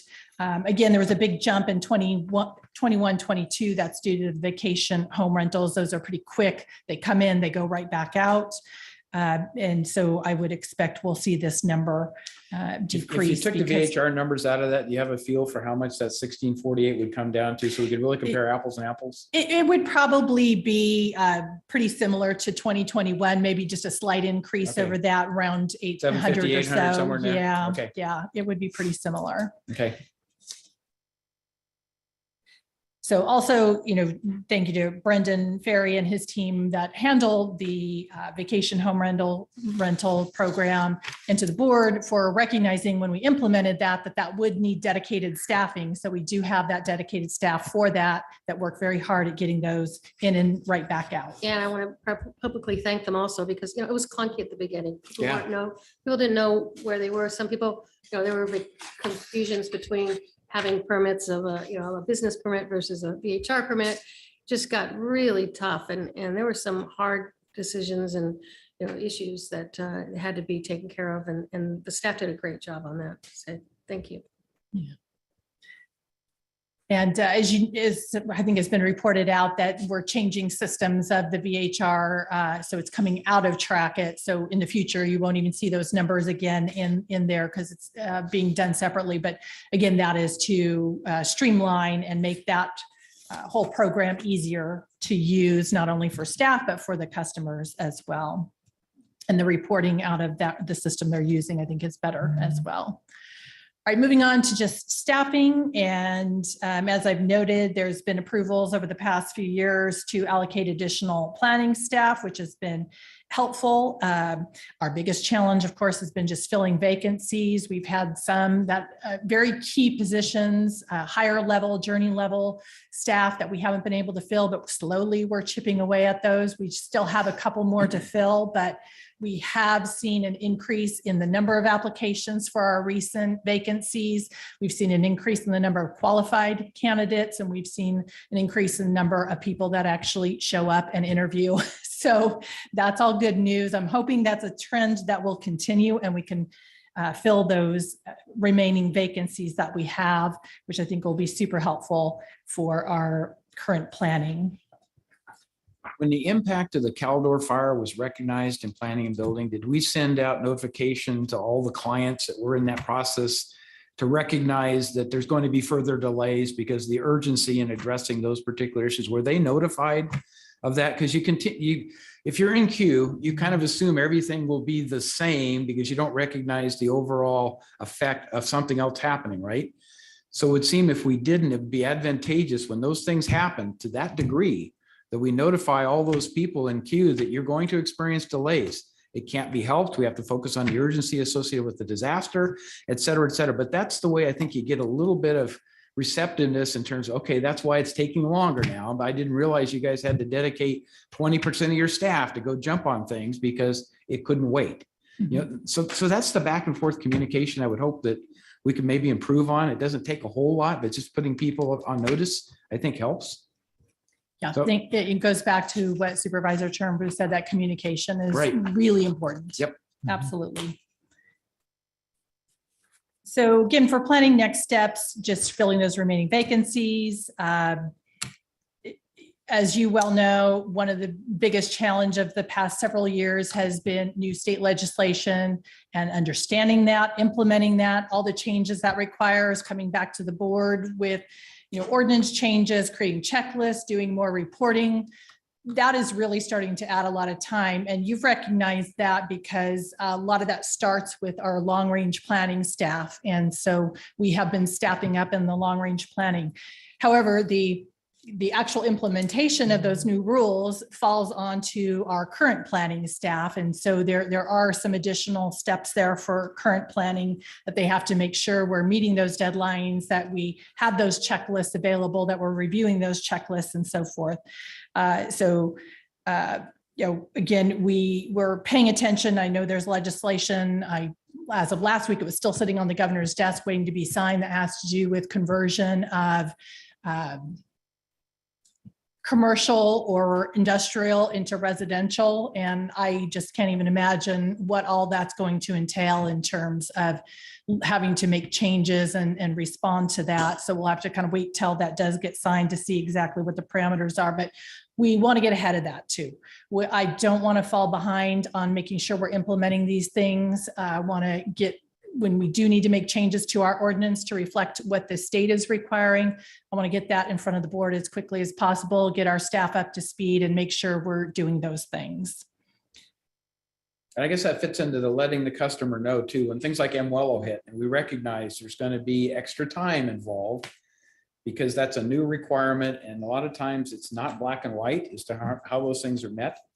It's almost like we should be letting the customer know that due to new state impacts upon our process, we have to impose additional time requirements in terms of estimating things, and you will see some delays as a result of that, because it really is the state that's driving that. It's not us. Yeah. So we have to comply, but there can be significant impacts of any different kind that are beyond our control. And when those happen, I think people need to understand it. Do you feel we are doing that, that we are meeting that, fulfilling that obligation, I would call it, of communicating with our clients, letting them know how long plan's going to take, how long plan check's going to take? We're staying pretty much in par where we need to be. We can certainly do better. And part of that again is getting that information out of Track It, so we know what our, average is. Now, part of the difficulty is if we're talking about whether it's building plan check or planning, reviewing a project, there's a lot of back and forth, right? So, we make comments, we give it back to the applicants, they take their time and make the changes and submit it back and forth. So we need to have a good way, and Track It, should be able to do this. How many days is it sitting with our staff versus how many days is it sitting over on the applicant side? Because that, just to look at the overall time frame really doesn't tell the story. You've got to look at, how much time we had it versus they had it. But even so if it's sitting in the applicant side of things, there should be something that after a month or two, if we still haven't heard, that something pops up and reminds me, hey, check in with that applicant because something's not right here. It's been a month and I haven't heard from them, and try and be more proactive about those kind of things. Shouldn't Track It be able to do that? To be able to give you that? It should be able to do that. Is it doing that right now? It is challenging to pull that. You can do it. It's just challenging to pull that information out. I mean, you shouldn't need to pull it. They should be giving you Right. So that's one of the things we're saying is like, we need this reporting. We need it to run automatically every week or every month or however often we need it to run, so that we can see that information. We can have our little dashboard and we can make sure we're getting better and not going into the red. That's the key, the reporting tool. Yep. Sometimes this has to be tagged to the other software, but you got to have a good reporting tool. You can go query, get the information you want quick without having to pull it from 6 different directions. Yeah, and that's what would be nice for our customers also, is to be able to go to a dashboard, say, oh, yeah, it's almost there. We're at a queue where I can see where it's at. I know we try to get there. I know TRPA has been trying to get there with their land use Track It's. And I know it's possible. I just don't know how easy it is for us to get Track It to do that. Yeah, it should be easier than what it is right now. And that's what we're going to work on for sure. Sometimes it's a separate report writer tool. I've seen that have to be done because the basic software can't do it, but it can collect all the data and it can synthesize it and put out reports, the report writer tool. So I would think so. Yeah. So just kind of in closing, I think we do recognize that there are many opportunities to improve our process and reduce timeframes, be better at communication. We absolutely recognize that. And consistency as well, making sure we're applying the same standards to the same project each time so people know what to expect. But these changes do take time. As much as I'd love to just wave a magic wand and fix it all, it's going to take some time. And the hard part is we're so busy processing these projects, we have to carve out that time, a little bit of time, and just start chipping away and saying, okay, we're gonna take a break from working on that actual project to look at what are the issues, which one do we want to tackle first, and figure out how to make that process better. The good news is I have the right staff to do that. We have a very talented, bright staff who, I've already been hearing some great ideas from them of, hey, this is just a little thing, but I think this would help. So I am going to be meeting with my supervisors and management staff, and we're going to look at exactly these things. How do we improve our process? And then put together a very specific to-do list to make that happen. So it's not just identifying it, is what are the actual steps we need to now put in place to make that process better or faster or easier or change it altogether. So we will be working on that. And I've got my first meeting with supervisors and managers next week to begin discussing this. And we will, like I said, just start slowly chipping away at it, piece at a time until we have a better Is there process in place. any way to speed that up? Honestly, I mean, you talked about contractors, or doing, outside consulting or whatever it takes. I mean, is there something also in the planning that you need that would help that, we could find for you? I mean, I worry that this is a huge mountain to climb. Planning certainly uses contracts, especially with long range planning, and we're looking at using them on some of the more on the current planning as well. So we'll continue to do that, but I think it is just really freeing up a little bit of time from staff to focus on this, because the staff that are in it every day, they're the ones that have the best ideas and know exactly what can be done. So giving them that opportunity to voice what they see as, an issue that they have a solution for, or something that we can do differently, and just being like I said, dedicating that time. We get really caught up in just trying to hurry up and crank out these projects and these permits, but we just have to be cognizant that it's important to set aside some time to tackle these issues. I just worry that your staff's gonna be so overwhelmed that they're gonna just say, hands up, can't catch up. I just won't, I just hate to see that. And I think if there's something, we as a board or whatever, we need to help you with, let us know, because that's critical. This is a critical part of our customer service, our ability to function for our community. A lot of it has to do with building and planning. So we want to try to get you all up to where you need to be as fast as you can. Appreciate that. And again, the action that you took on the budget item today is really helpful. Okay, good. Those kind of the staffing, if I come back to you and say, hey, we need some money to put towards contract to help, it will certainly do that and have that opportunity to discuss that. But anything like that we see an opportunity, absolutely. Okay, thank you. You guys good? I just have one comment. I think you have some very good, capable staff in both planning and building. I think we're dealing with a process issue, and as processes change, demand changes. Some things that worked well in the past don't work well going into the future. And you always have to look at continuous improvement, and that kind of thing. Look at best practices. What are other people doing? I'm very pleased you're reaching out and actively engaging with IT, because I think that's where part of the solution set is to this, to make things more efficient. So I want to thank your staff for all the hard work they put in on this. We end up referring a lot of people to them. They've got this complication. They're trying to get something done, et cetera. In my experience, has always been very responsive, very, very civil, very to the point of what's going on. And people don't necessarily like it, but they like to hear the facts, the truth about what the reality is of when their review will come up. Because if they don't know that, they're just sitting there guessing, and then their anxiety levels just go up and up and up. But I think in the future, we'll see improvements that will bring this back under control. But I'm guessing it might be a year and a half before we get to that fully recovered our ability to analyze the inputs and make the changes necessary, in short order to adjust to it. So do you have a thought on when you think you'll get stability, I'll call it, back with this process? Is it a year and a half? Well, for me, improvement is continuous, but I think, what we're talking about to really make some impact where we start to see some of these numbers come down and get to that level where we want it to be, like for inspections.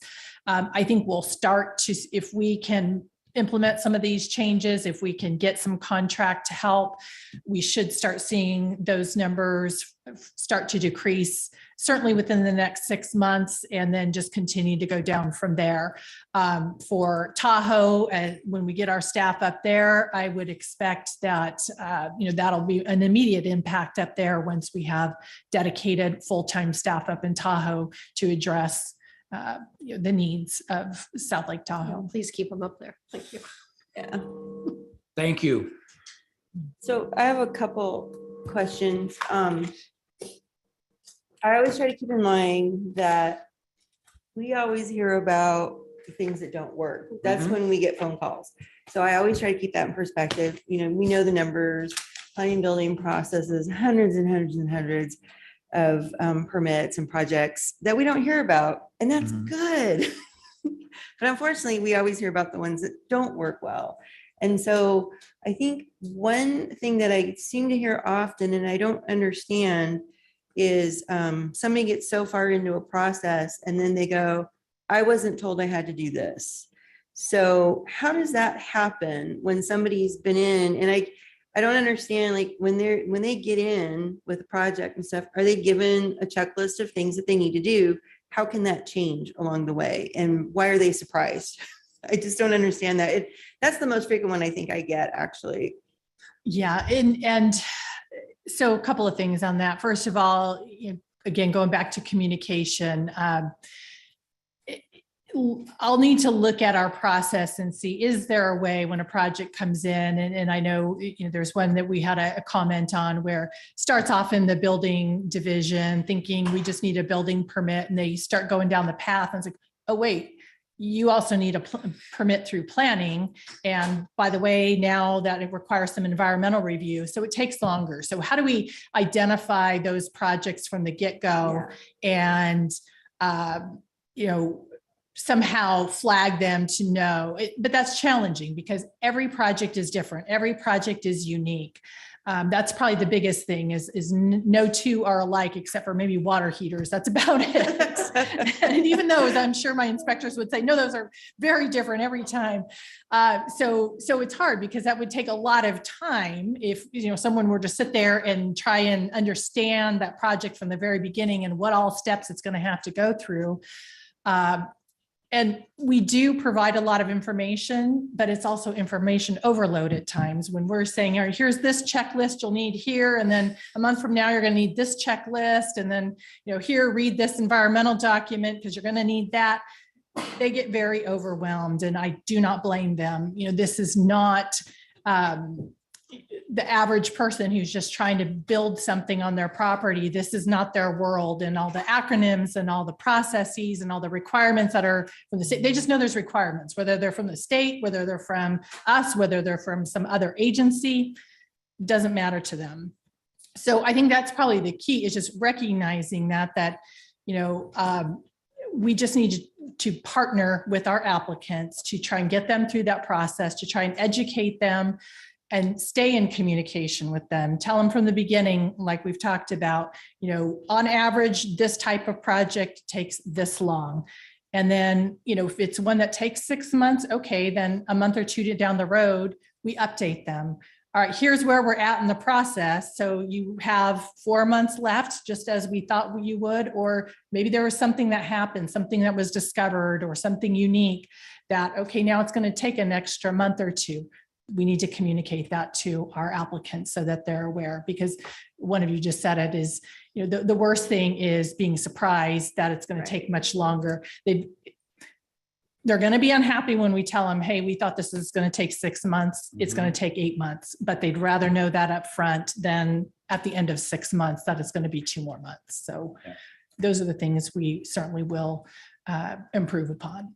Okay, so that communication is key. And then the other thing I wanted to check on is, in my mind, commercial projects are a little different because we have a bit of a special pipeline for them, correct? I mean, shouldn't they be going through with the ombudsperson and Kyle Zimmelman to get some guidance to make the commercial? I thought we had that's why we kind of created all that, was to help streamline some of the commercial projects. So am I wrong about that, or? No, so Okay. Kyle's team, economic development, certain commercial projects, not all of them, Okay. but certain commercial projects. That team is one where we've had a vacancy we've been trying to fill. We have a senior planner position in there that's been vacant, I think, for a couple of years, that we absolutely need to fill, because his team then can take on more and kind of pull it off the pile, if you will, and get things moving faster. So absolutely. Okay, that's good to know. I didn't realize they still had a vacancy. Go ahead. Oh, I was just looking, I forgot about the CDAC letter, and I just wanted to address that, or would you like to address that? The first they had 4 suggestions. The first 2, I think, were more HR related on getting statistics and data on where we are staffing wise. And then the other 2 were more process oriented, and I do keep coming back to track it, thinking, it's kind of ironic, the software is called Track It and it's not tracking. for Right, us. yeah. Yeah, I know. It's a little frustrating. But I think that's what they were talking about is, talking about procedures, the way to get, and you've addressed that, I think, really well. But again, tracking the permits, applications, and the timelines, as you were just talking about, those are their last 2 comments. I think we're, I felt very strongly that, we could all do some improvements on that. So I don't know if you had a chance to look at their letter from CDAC, but I thought it was well written and good points they made. Yeah, absolutely. So since Lori mentioned it, the ombudsperson, I want to reflect how important that is in my office, because that's one of our primary communication tools to be able to interact with the public, the constituents who are contacting us. Katie's done a wonderful job of collecting data, getting it back to us, letting us share it with them and stuff, so we can be responsive with accurate information as opposed to, well, we don't know, just call planning and building. So that role has been very well fulfilled, in my opinion. That might be one area we'd want to look at, maybe additional staffing if things get to the point that they become more and more complex. Because I've had any number of questions that somebody will come in and say, well, that's kind of a complicated thing. I would suggest you start with the ombudsman and understand what this process is that's ahead of you. Are you going to have to go through planning? Is it strictly a building process? Because there's a lot of things like that that are not self-evident when you go look at, the documents we have, the policies. Where do I really have to do? What is my roadmap from where I start to what I have to do to finish? And the ombudsman person can really help define some of those things in terms of the multiple stops. And that gives the person an idea, okay, this is not a 2-month project. This is probably gonna take me 6 months. So the reality check comes in with that, I think. So, but well done in that particular area. I think that's one of the areas of excellence that we have in that organization. So I want to make sure we didn't go without mentioning that. Yeah, thank you. Yeah, Katie does a great job. Any other board questions, comments? No, all Good. right. And Tanya, I saw you walk in. Did you want to say anything? Yeah, I mean, yeah. we talked about IT a lot and Yeah. you didn't have the benefit of responding if you wanted to. I just thought if you had anything you wanted to say about any of I that. believe Karen said it well. We're Okay. working really closely with Central Square. Can you Oh, come yeah, up- can you right, come up, sorry, Tanya, give me a microphone. comment so the audience can hear you. We just Yeah. pulled Thank you you. in. Thank you, supervisors. I think Karen said it well. We're working with the vendor, Central Square. We did not accept the report that they first delivered to us, and they finally delivered the report. It's very nicely done. And we will be putting an action plan together with that report. So a lot of good improvements there. A lot of it is just process. So process improvements, that's where we're going to be focused, and leveraging the solution that's in front of us. So I think we have a good start, but we're going to be executing or putting together a plan and then executing. Quick question for you, Tanya. Yes, Up in Tahoe, TRPA has a dashboard for the consumers. The checklist of where they should be going, whether it be fire department inspection, blah, blah, blah. Is that a possibility to use on our Track It? I would defer to. It Karen. should, I believe it is. I mean, it's not going to look exactly the same Okay. because they have a different land management system, They do. but Right. they all tend to do more or less the same thing. They all should have that capability to create those dashboards and create those reporting. That's really great to needs. have, Yeah. So actually, that is part of our analysis that was provided to us from Central Square.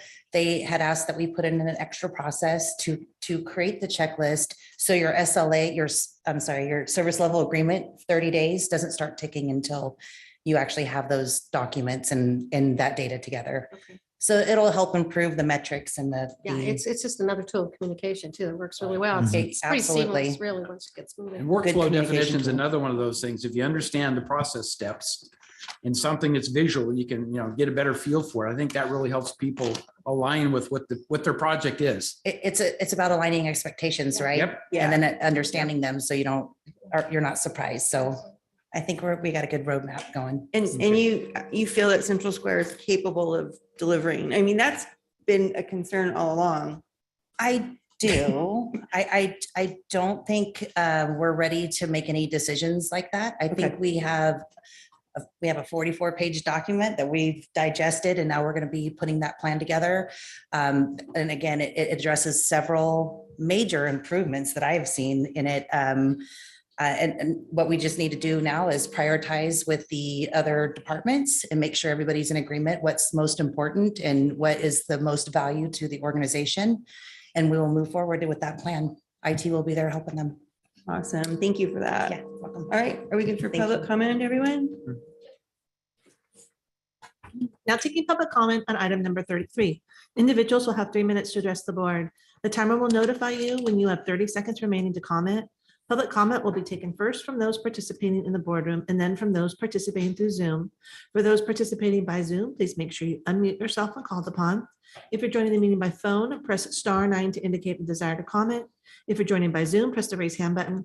Please voluntarily state your name for the record. Chris Payne, Diamond Springs, as you know, is formerly of Department of Transportation and was part of the staffing of the Building C when it first opened. So it had gone through a lot of planning in order to provide this space that Karen now is utilizing in your capacity as director. But it has gone through a lot of evolution. The COVID created some of it that accessibility, security, accessibility is lessened, security is heightened, and essentially, I thought it was a great move on your part to give Aaron a chance to see what he could do, because that's a important place for people. Your own website says reasons to contact the ombudsman. If you need help in the application process, if you are experiencing difficulty in the permitting process or getting a permit issue, if you're receiving conflicting information from CDA staff or from other county agencies, if you don't understand the requirements for your submittal, if you have questions regarding review inspection process, you contact your ombudsman. Your point was well stated. It was a missing part of your presentation. It should have been an intricate part of that presentation. I would have liked to see statistical information related to how many contacts has the ombudsman had? What kind of contacts are there? Giving us the statistics related to how that is being utilized. The reason why I'm saying that is because I went on LinkedIn to see Katie's LinkedIn account. And essentially before she came here, she had a multitude of private sector experience. She worked at Coca-Cola. She was involved with a lot of different levels, supervisorial levels and others. She's very capable, but she's only one person. Give her 2 more people, give her 3. Let the department decide how those are going to be used, meaning they could be used in other capacities to be able to fill in, but make that assignment, because I believe that's the problem, is the ombudsman position has to be effectively utilized. Maybe a station right there in the room when you come in. I'm not sure how to do it. I'm just saying that's a way to do it. And finally, SAGE, surveyors, architects, geologists, engineers. Make your staff go to the meeting, the breakfast once a month. That's where you get the feedback. Tom Burnett knows we gotta continue to have the oversight. They'll provide you the oversight. Private sector, wow, just ask them. Thank you. Thanks, Chris. Seeing no additional public comment from the boardroom, now taking public comment from Zoom participants. Now taking public comment from Vance Gerard. Hello, supervisors. Thank you so much for allowing me to participate via Zoom. Vance Gerard with the North State Building Industry Association. Just wanted to hop in real quick and say, first of all, I completely agree that your staff is extremely responsive and extremely helpful. The few times that I've worked with them, I've just gotten a phenomenal response rate. So I greatly appreciate that. And I also just want to say that your county is not alone in this challenge. A lot of the jurisdictions that we deal with are facing the same challenge, primarily in the realm of staffing. And I think you've definitely hit the nail on the head that that's one of the primary opportunities when it comes to improving the processes that are in place. as well as working through contractors and streamlining the process wherever possible. So I just wanted to voice our appreciation very briefly and offer if you ever need any assistance on our end, particularly with those applicants, please let us know. Thank you. Thanks, Vance. Now taking public comment from Debbie. Good afternoon. Can you hear me? Yep, we can hear you, Debbie. Awesome. Debbie Manning, President and CEO, Eldorado Hills Chamber of Commerce. I do want to echo the BIA's comments. We all know we're all facing challenges and hiring and keeping and maintaining. And we also know that El Dorado County, El Dorado Hills is very attractive, and a lot of businesses are wanting to move here, which is yay, good for us. But what I do want to say, and what I'd like to say is Karen and her team are extremely accessible, receptive, and are going to make changes for the better. I also do want to echo comments for Kyle in the Office of Economic Development. It is so refreshing when we do have an issue with planning or building or whatever, and we make a phone call or make an email, and it's responded to, within an hour.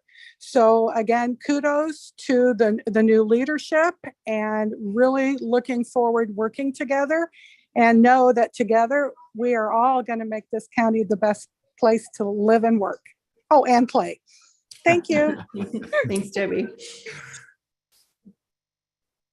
Now taking public comment from Tamara Johnston.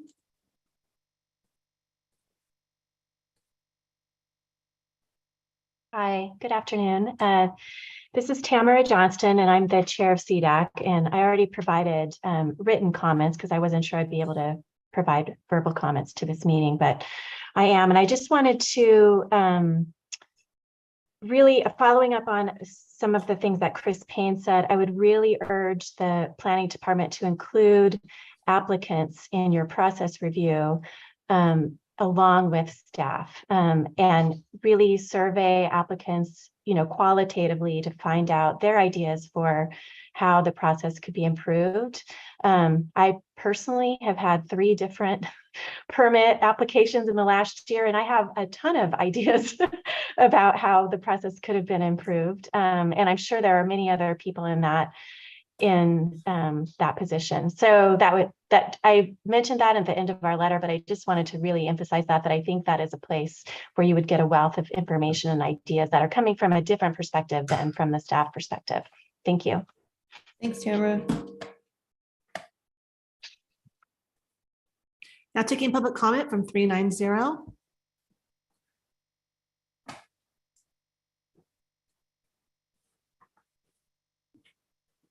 Good afternoon, board. Great timing, just arrived at Kaiser and Folsom.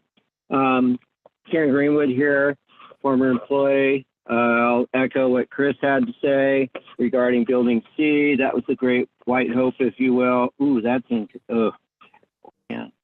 Anyway, it was the great hope that we would, get everybody in and out in one-stop permit shopping. I believe that was the goal. Couple of things, 2 things. Checklists, and checklists. Did I mention checklists? And the checklist should be purposely generic so that people don't get the wrong impression and think that, oh, I don't need that. No. You get the maybe list, the absolute required, the maybe, etc., stuff like that to try and cover these various things. Have those reviewed by SAGE and others, contractors, who knows, users, if you will. Government people, having been one for many years, you get into a whatever it is, and you get detached, there we are, from the people that you're really trying to serve. Maybe run some of your people through the permitting process themselves, just for grins, and you will find out a lot. That's actually been a very good way to do this. That checklist should be reviewed by your 8th grader. Because if an 8th grader can figure it out, so can an adult. That would be a really good test. Additionally, put your best people on the phones and on the counter. Give them enough time to work with people to find out what they're really after. Just because they're coming in to find out their zoning and their setbacks does not mean that, oh, wait, you need to stop at X, Y, and Z. And your best people should be able to identify those people and provide them with the other one-stops or multiple stops they need at the one-stop center. This has been always a problem. Funny, this should be mentioned here 32 years after I started there in 1989. What a surprise. And I appreciate the presentation. The track it system is in fact a nightmare and really needs to be, the 8th grader needs to look at that once again to just kind of check it through. But run some of your people through the process. I know when we teach skiing, sometimes. Thank you, Ken. There you are. There's no additional public comment. All right, so bringing it back to the board, I think we had good conversation, suggestions, comments along the way. Did you get a feel for everything we threw at you? Yes, thank you. And I will give some thought as to best way maybe to report back as we're making some of these changes to the board. Very good. And you know, we all love to make suggestions, so reach out anytime. Thanks, Karen. Thank you so much. Thank you to your staff. Right. Looking forward to it, Tanya. So with that, I need a 5-minute break and then we'll come back for our 2:30 item. Okay, thank you.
I keep waiting for our fifth person to start and I'm like, wait a minute, they're not going to be here today, so my bad. Okay, with that, we are back from break and we're going to go on with item number, where'd it go? Oh, 35. Thank you. I'm like, I lost track. 35, thank you. Item number 35 is a hearing to consider the Planning Commission's recommendation for the approval of the Cheplick project. Commission recommending the board take the following actions. 1, find that the project is statutorily exempt from the California Environmental Quality Act. 2, approve rezone. 3, approve plan development permit based upon the findings and subject to conditions of approval as recommended by the Planning Commission. 4, approve tentative subdivision map. 5, approve the design waiver to allow for common driveways and a reciprocal access easement along lots 2 through 5. And 5, adopt ordinance for said rezone. All right, I am going to open the public hearing. Thank you, supervisors. Evan Mass, senior planner. So this project would create the subdivision of a 10-acre parcel into 7 lots, which include 5 residential lots ranging in size from 1.2 acres to 3.06 acres and 2 landscaping lots. The 2 landscaping lots would follow the existing road, Tierra de Dios Drive, which is a county maintained road. Lots 2 through 5 would have a common driveways and reciprocal access easement to allow for access to those interior lots. This would require a design waiver. This particular project is located within the Bass Lake Hills specific plan. The Bass Lake Hills specific plan identifies this project as land use designation L7 PD, which is low density, has a maximum dwelling density of 0.7 dwelling units per acre. This project proposes 0.5 dwelling units per acre and would be consistent with that density. This project does include a rezone component, which would rezone the property from RE5 down to R1A. With a plan development overlay. The plan development overlay is a requirement of the Bass Lake Hill specific plan. So that is why that zoning designation is being incorporated into this project. One additional thing I want to point out is it appears that the staff report that was uploaded to this Legistar didn't incorporate the changes that were implemented at the Planning Commission. I'd just like to highlight those very briefly. The first one would be that condition of approval 2 was removed. And also what was condition of approval 7 would be condition of approval 6 with removal of 2. Included an additional sentence at the end that a joint access driveway agreement provisions shall be included in the CCNRs. This was incorporated to address concerns from Commissioner Payne at the Planning Commission hearing. Additionally, an additional recommendation was included, which is number 5, that a design waiver to allow for a design waiver to for common driveways and reciprocal access easement along lots 2 through 5. That was also included within the recommendations. So with that, the Planning Commission's recommendation to the board was for them to take the following actions: to find the project statutorily exempt from the California Environmental Quality Act pursuant to sections 15182, to approve Z05-0018, rezoning the project parcel from RE10 to R1A PD, to approve plan development permit PD 05-0015, to approve tentative subdivision map TM 05-1402 based on the findings subject to conditions of approval as presented, and to approve design waiver to allow for common driveways and a reciprocal access easement along lots 2 through 5. That concludes my presentation. I'm happy to answer any questions that you may have. Any questions, comments from the board? I just have one. I don't remember public comment on this. Was there anything of significance that came from public comment at the Planning Commission? No, we received a couple of public comments, one written and several in person. Most of the public comments were in support of the project. Okay. Mostly due to the fact that these are going to be larger lots compared to other similar developments in the area. Thank you. Appreciate that. Anything else?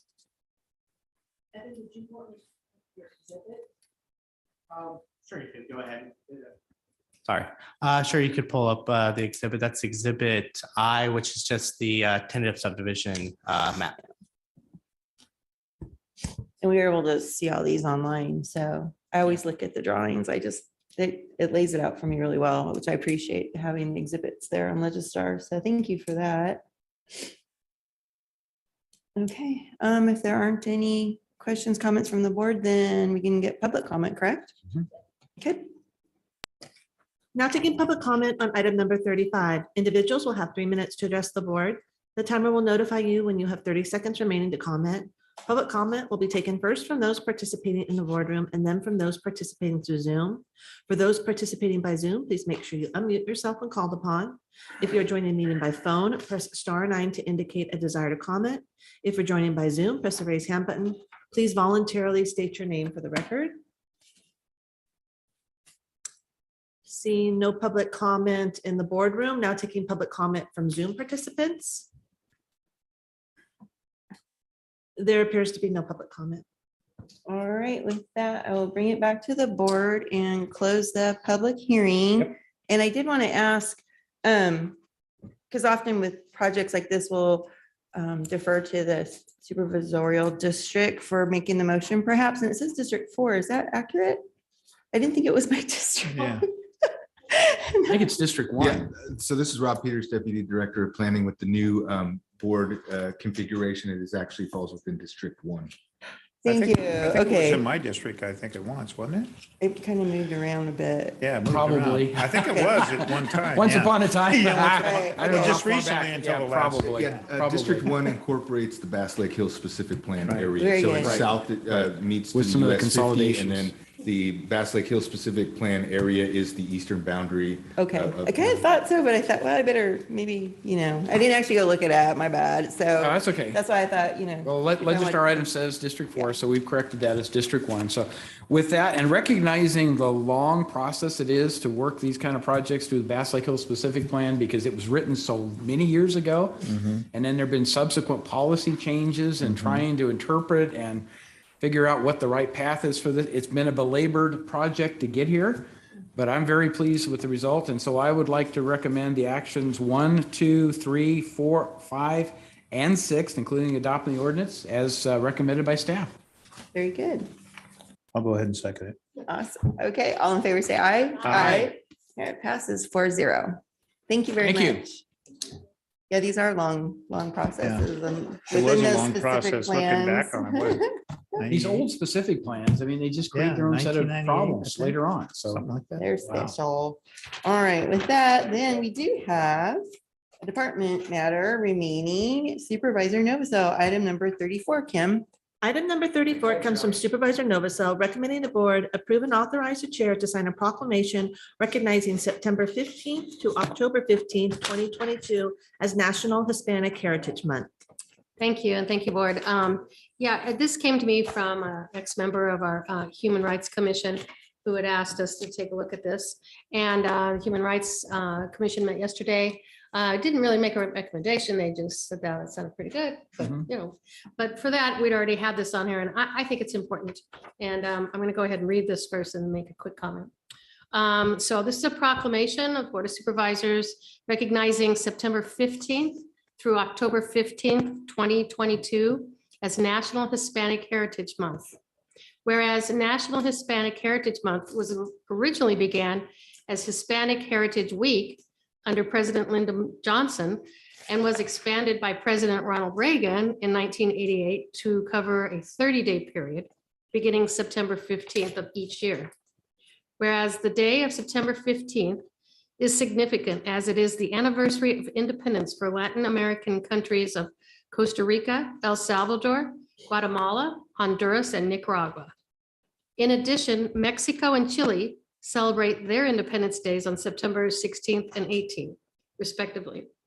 Also, Columbus Day, or Dia de la Raza, falls within this 30-day period on October 12th. Whereas throughout the year, and especially during National Hispanic Heritage Month, we celebrate and honor the history, traditions, and culture of the Hispanic residents of El Dorado County, whose contributions to our communities include leaders in government, business, education, sports, science, and the arts. And whereas, as President Bush proclaimed in 1989, our nation recognizes the many achievements of Hispanic Americans and uses this month to, quote, recall the universal appeal of the American ideal of freedom and opportunity for all, unquote. Therefore, be it proclaimed that the Board of Supervisors of the County of El Dorado do hereby proclaim September 15th through October 15th, 2022 as National Hispanic Heritage Month in El Dorado County, and encourage all citizens to observe this month by learning more about the rich history of the Hispanic community and their significant contributions to our nation's history. Pass it in a minute. With that, I just want to say, being from up in Lake Tahoe, where we have a very large Hispanic community, this is very important that we make this recognition, and I'm very proud to do this. I also was born and raised fourth generation from Salinas, California, where was one of the hearts of the farm workers association down there. And so I very much respect and want to make sure we give due recognition to our Hispanic Heritage Month and the community. So thank you. Thank you. Let's go ahead and get public comment, Kim, and then we'll wrap it up with the board. How's that? Now taking public comment on item number 34. Individuals will have 3 minutes to address the board. The timer will notify you when you have 30 seconds remaining to comment. Public comment will be taken first from those participating in the boardroom and then from those participating through Zoom. For those participating by Zoom, please make sure you unmute yourself when called upon. If you're joining the meeting by phone, press *9 to indicate a desire to comment. If you're joining by Zoom, press the raise hand button. Please voluntarily state your name for the record. Seeing no public comment from the boardroom, now taking public comment from Zoom participants. There is no public comment. All right. Any additional comments? I did forget, I forgot to mention, up in Lake Tahoe, there is going to be a multicultural festival taking place at Bijou Park on October 1st. So perfect. Take a look online and please join us. 11 a.m. to 5:30 p.m. They've got a nice flyer and Oh, stuff. nice. Very nice. And thank you for bringing this item, Supervisor Novosel. It is important to be mindful of the cultures in our county. It is quite diverse, even though sometimes we tend to forget that, but That's right. very good. Thank you for that. So if there's no other comments, I'd like to go ahead and make a motion to approve. And I'd like to second that one. All right. And then all in favor, say aye. Aye. Very good. Passes 4-0. Okay, I think that we got all of our agenda items done. I made a mess on my agenda, so I'm having a hard time. I don't know how I took notes everywhere, so lost track of things. So we'll go ahead and move on to to and froms. Anybody ready to go? Supervisor Hagel, yeah, District 1. Okay, so Wednesday, September 21st, George and I participated in the El Dorado County, El Dorado Hills CSD 2x2 with a specific topic of discussion of Central El Dorado Hills Specific Plan. I think there was some good communications that happened. It kind of got started with, I think, reassessing where we are and where both parties would like to go with this. And so we're kind of awaiting a response, but I was very pleased with staff support of the meeting and the way it went. So, and then on Thursday, the 22nd, I had the opportunity along with Supervisor Thomas to visit the new El Dorado County Community Health Center, the one that hasn't opened yet, but will be soon. Terry Stratton gave us a walkthrough and got to wear hard hats and look at all the details of each of the rooms and the way it was being constructed. And it is an outstanding building. One of the ones that I think could receive an architectural design award of some kind. It's of that magnitude. I think when we talk about things like, what do we want the outside of whatever structure goes in the old sheriff's facility, if that's a navigation center, et cetera, that exterior motif and stuff is just very, very attractive. It's got a lot of wood, it's got stone with it. So, you know, those are the ideas I think we need to look at when we're trying to make a very appealing building here on the county campus. You mean like design standards? Yeah. Okay, carry on. But do they have those in the city of Placerville? Sore I'm subject. assuming they do, right? Okay. So I don't we- want to get in trouble. Yeah, I'm not going to go there. So, then the last yesterday afternoon, Supervisor Novosel and I had the Human Rights Commission, a lot of good discussion. The primary focus of that is that we're looking at having a speaker series for 2023 with quarterly presenters. And we talked about, well, what are the key topics we would want to bring forward with enough theme to them that people would get a feel for it, respond to it. Last year we did the forum. I think that was very successful. We wanted to try something a little bit different in 2023. So we're looking at who the opportune guest speakers might be, limiting the time frame to something like an hour and a half, having a public session, having it recorded via Zoom, et cetera. So we'd certainly be reaching out to get the use of the county facilities when we get to that point. But I think it's an exciting departure from where we've been. And they had some really good suggestions of who might be the guest speakers and what topics. And so we'll wait until that kind of gets more mature, but good conversation. And that's all. Oh, very good. Are you ready? Yeah, I'm ready. Anyway, like I said, John was talking about, we had that meeting with a 2x2 in El Dorado Hills CSD. So it went very well. We'll see what happens with the response. Also, we had a SOFAR meeting, which Lori and I both attended and stuff, and it was very knowledgeable, and we're still working on a biomass facility for this county. One of the things I did talk, we were spending $450,000 a year with the Union Mine landfill of all the regulations and all those stuff, and they're monitored every year. Well, one of the things I talked about when I was in the Solid Waste Advisory Committee at that time, to re-mine Union Mine. And that means digging up a lot of the garbage that could be burned in a biomass facility to be able to produce electricity for my county. So I'm going to contact Greg and see what we can do with that. And maybe that's something we could look for towards the future. Also, we had a 2x2 meeting with the fair board. And they were talking about new blacktop that they just had fixed and stuff, and the drainage problem that's there.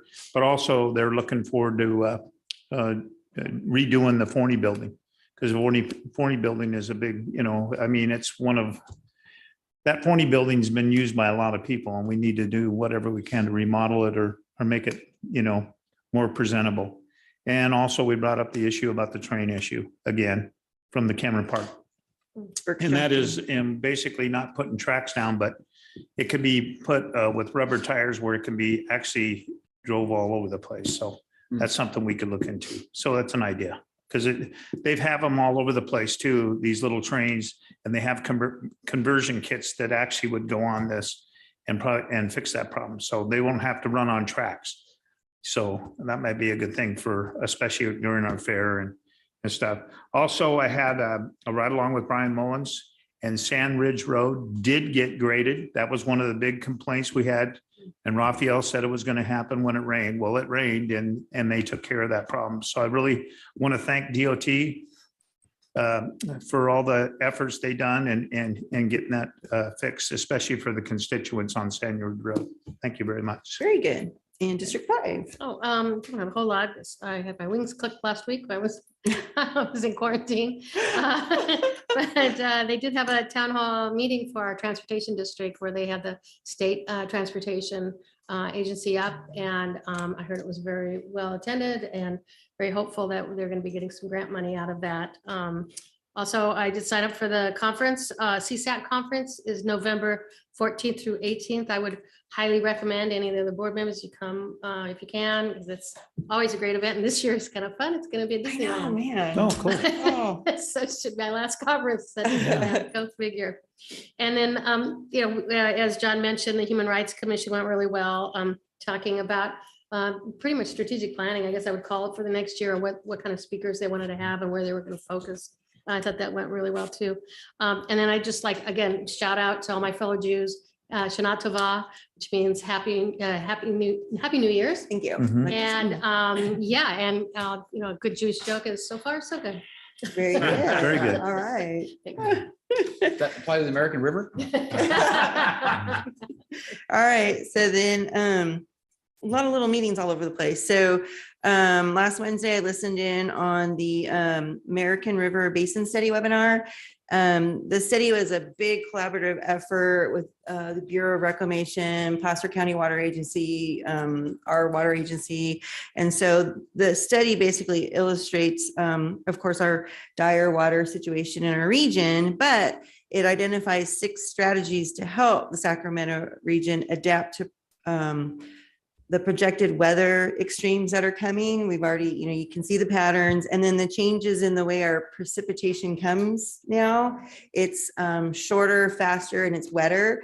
So there were some projects identified on there on how to address that, which also then led to our water agency's general manager, Ken Payne, was part of this presentation, and he presented on our Alder Creek Reservoir project. So it sounds like that is starting to get some ground and attention. And I believe, if I remember right, the federal government is already very supportive of it, and we're working on getting the state support, and then we'll start the studies and all that to do it. But it's a very exciting project that could happen in our lifetime. How's that? That's just as far as I'm going to go.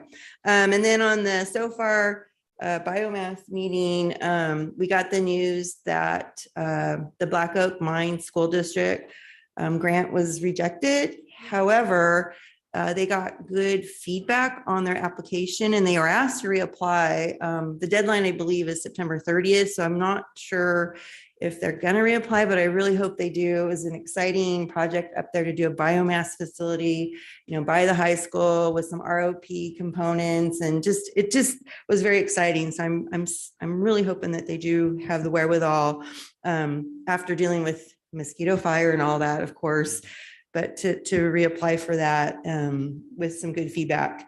I had a meeting with our director of public health for an update on the community health assessment survey that they're out there doing. And my understanding is that survey closes September 30th also.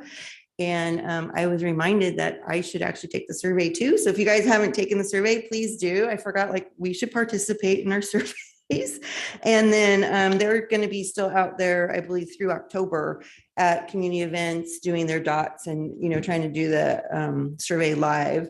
They'll be up there at Founders Day in Georgetown with their dots and stuff. So that'll be fun. Founders Day is very fun. And that got postponed to October 16th too, because of the fire. And I think it's going to be bigger and better than ever because everybody's very excited.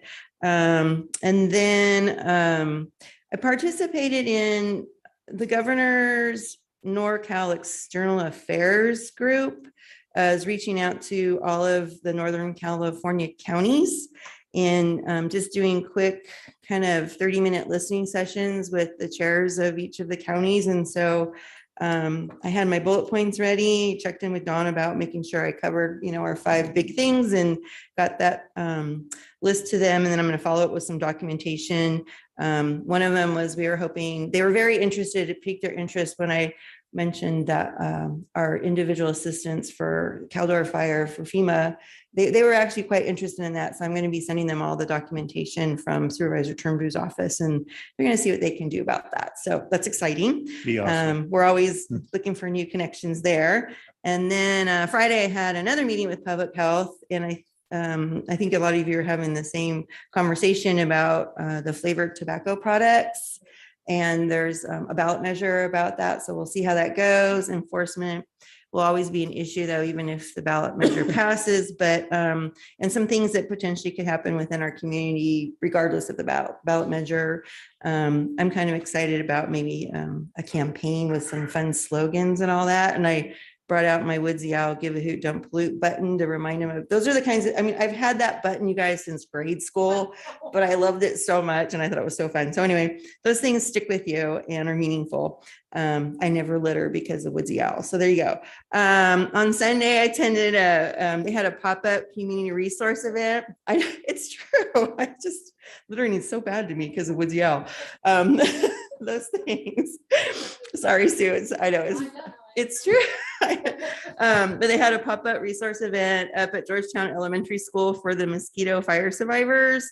It was just really neat to see everybody. It was very last minute, but there's such a good social media presence up there, and good turnout, lots of information shared. And we're trying really hard to, which we found with the Caldor fire, the folks that lose their homes, they kind of they leave the area, right? Because they're displaced. And so then getting in touch with them to connect them with the Red Cross and all the services has been a challenge. So thank goodness we have all that experience, from the Caldor. We're putting it to good use again.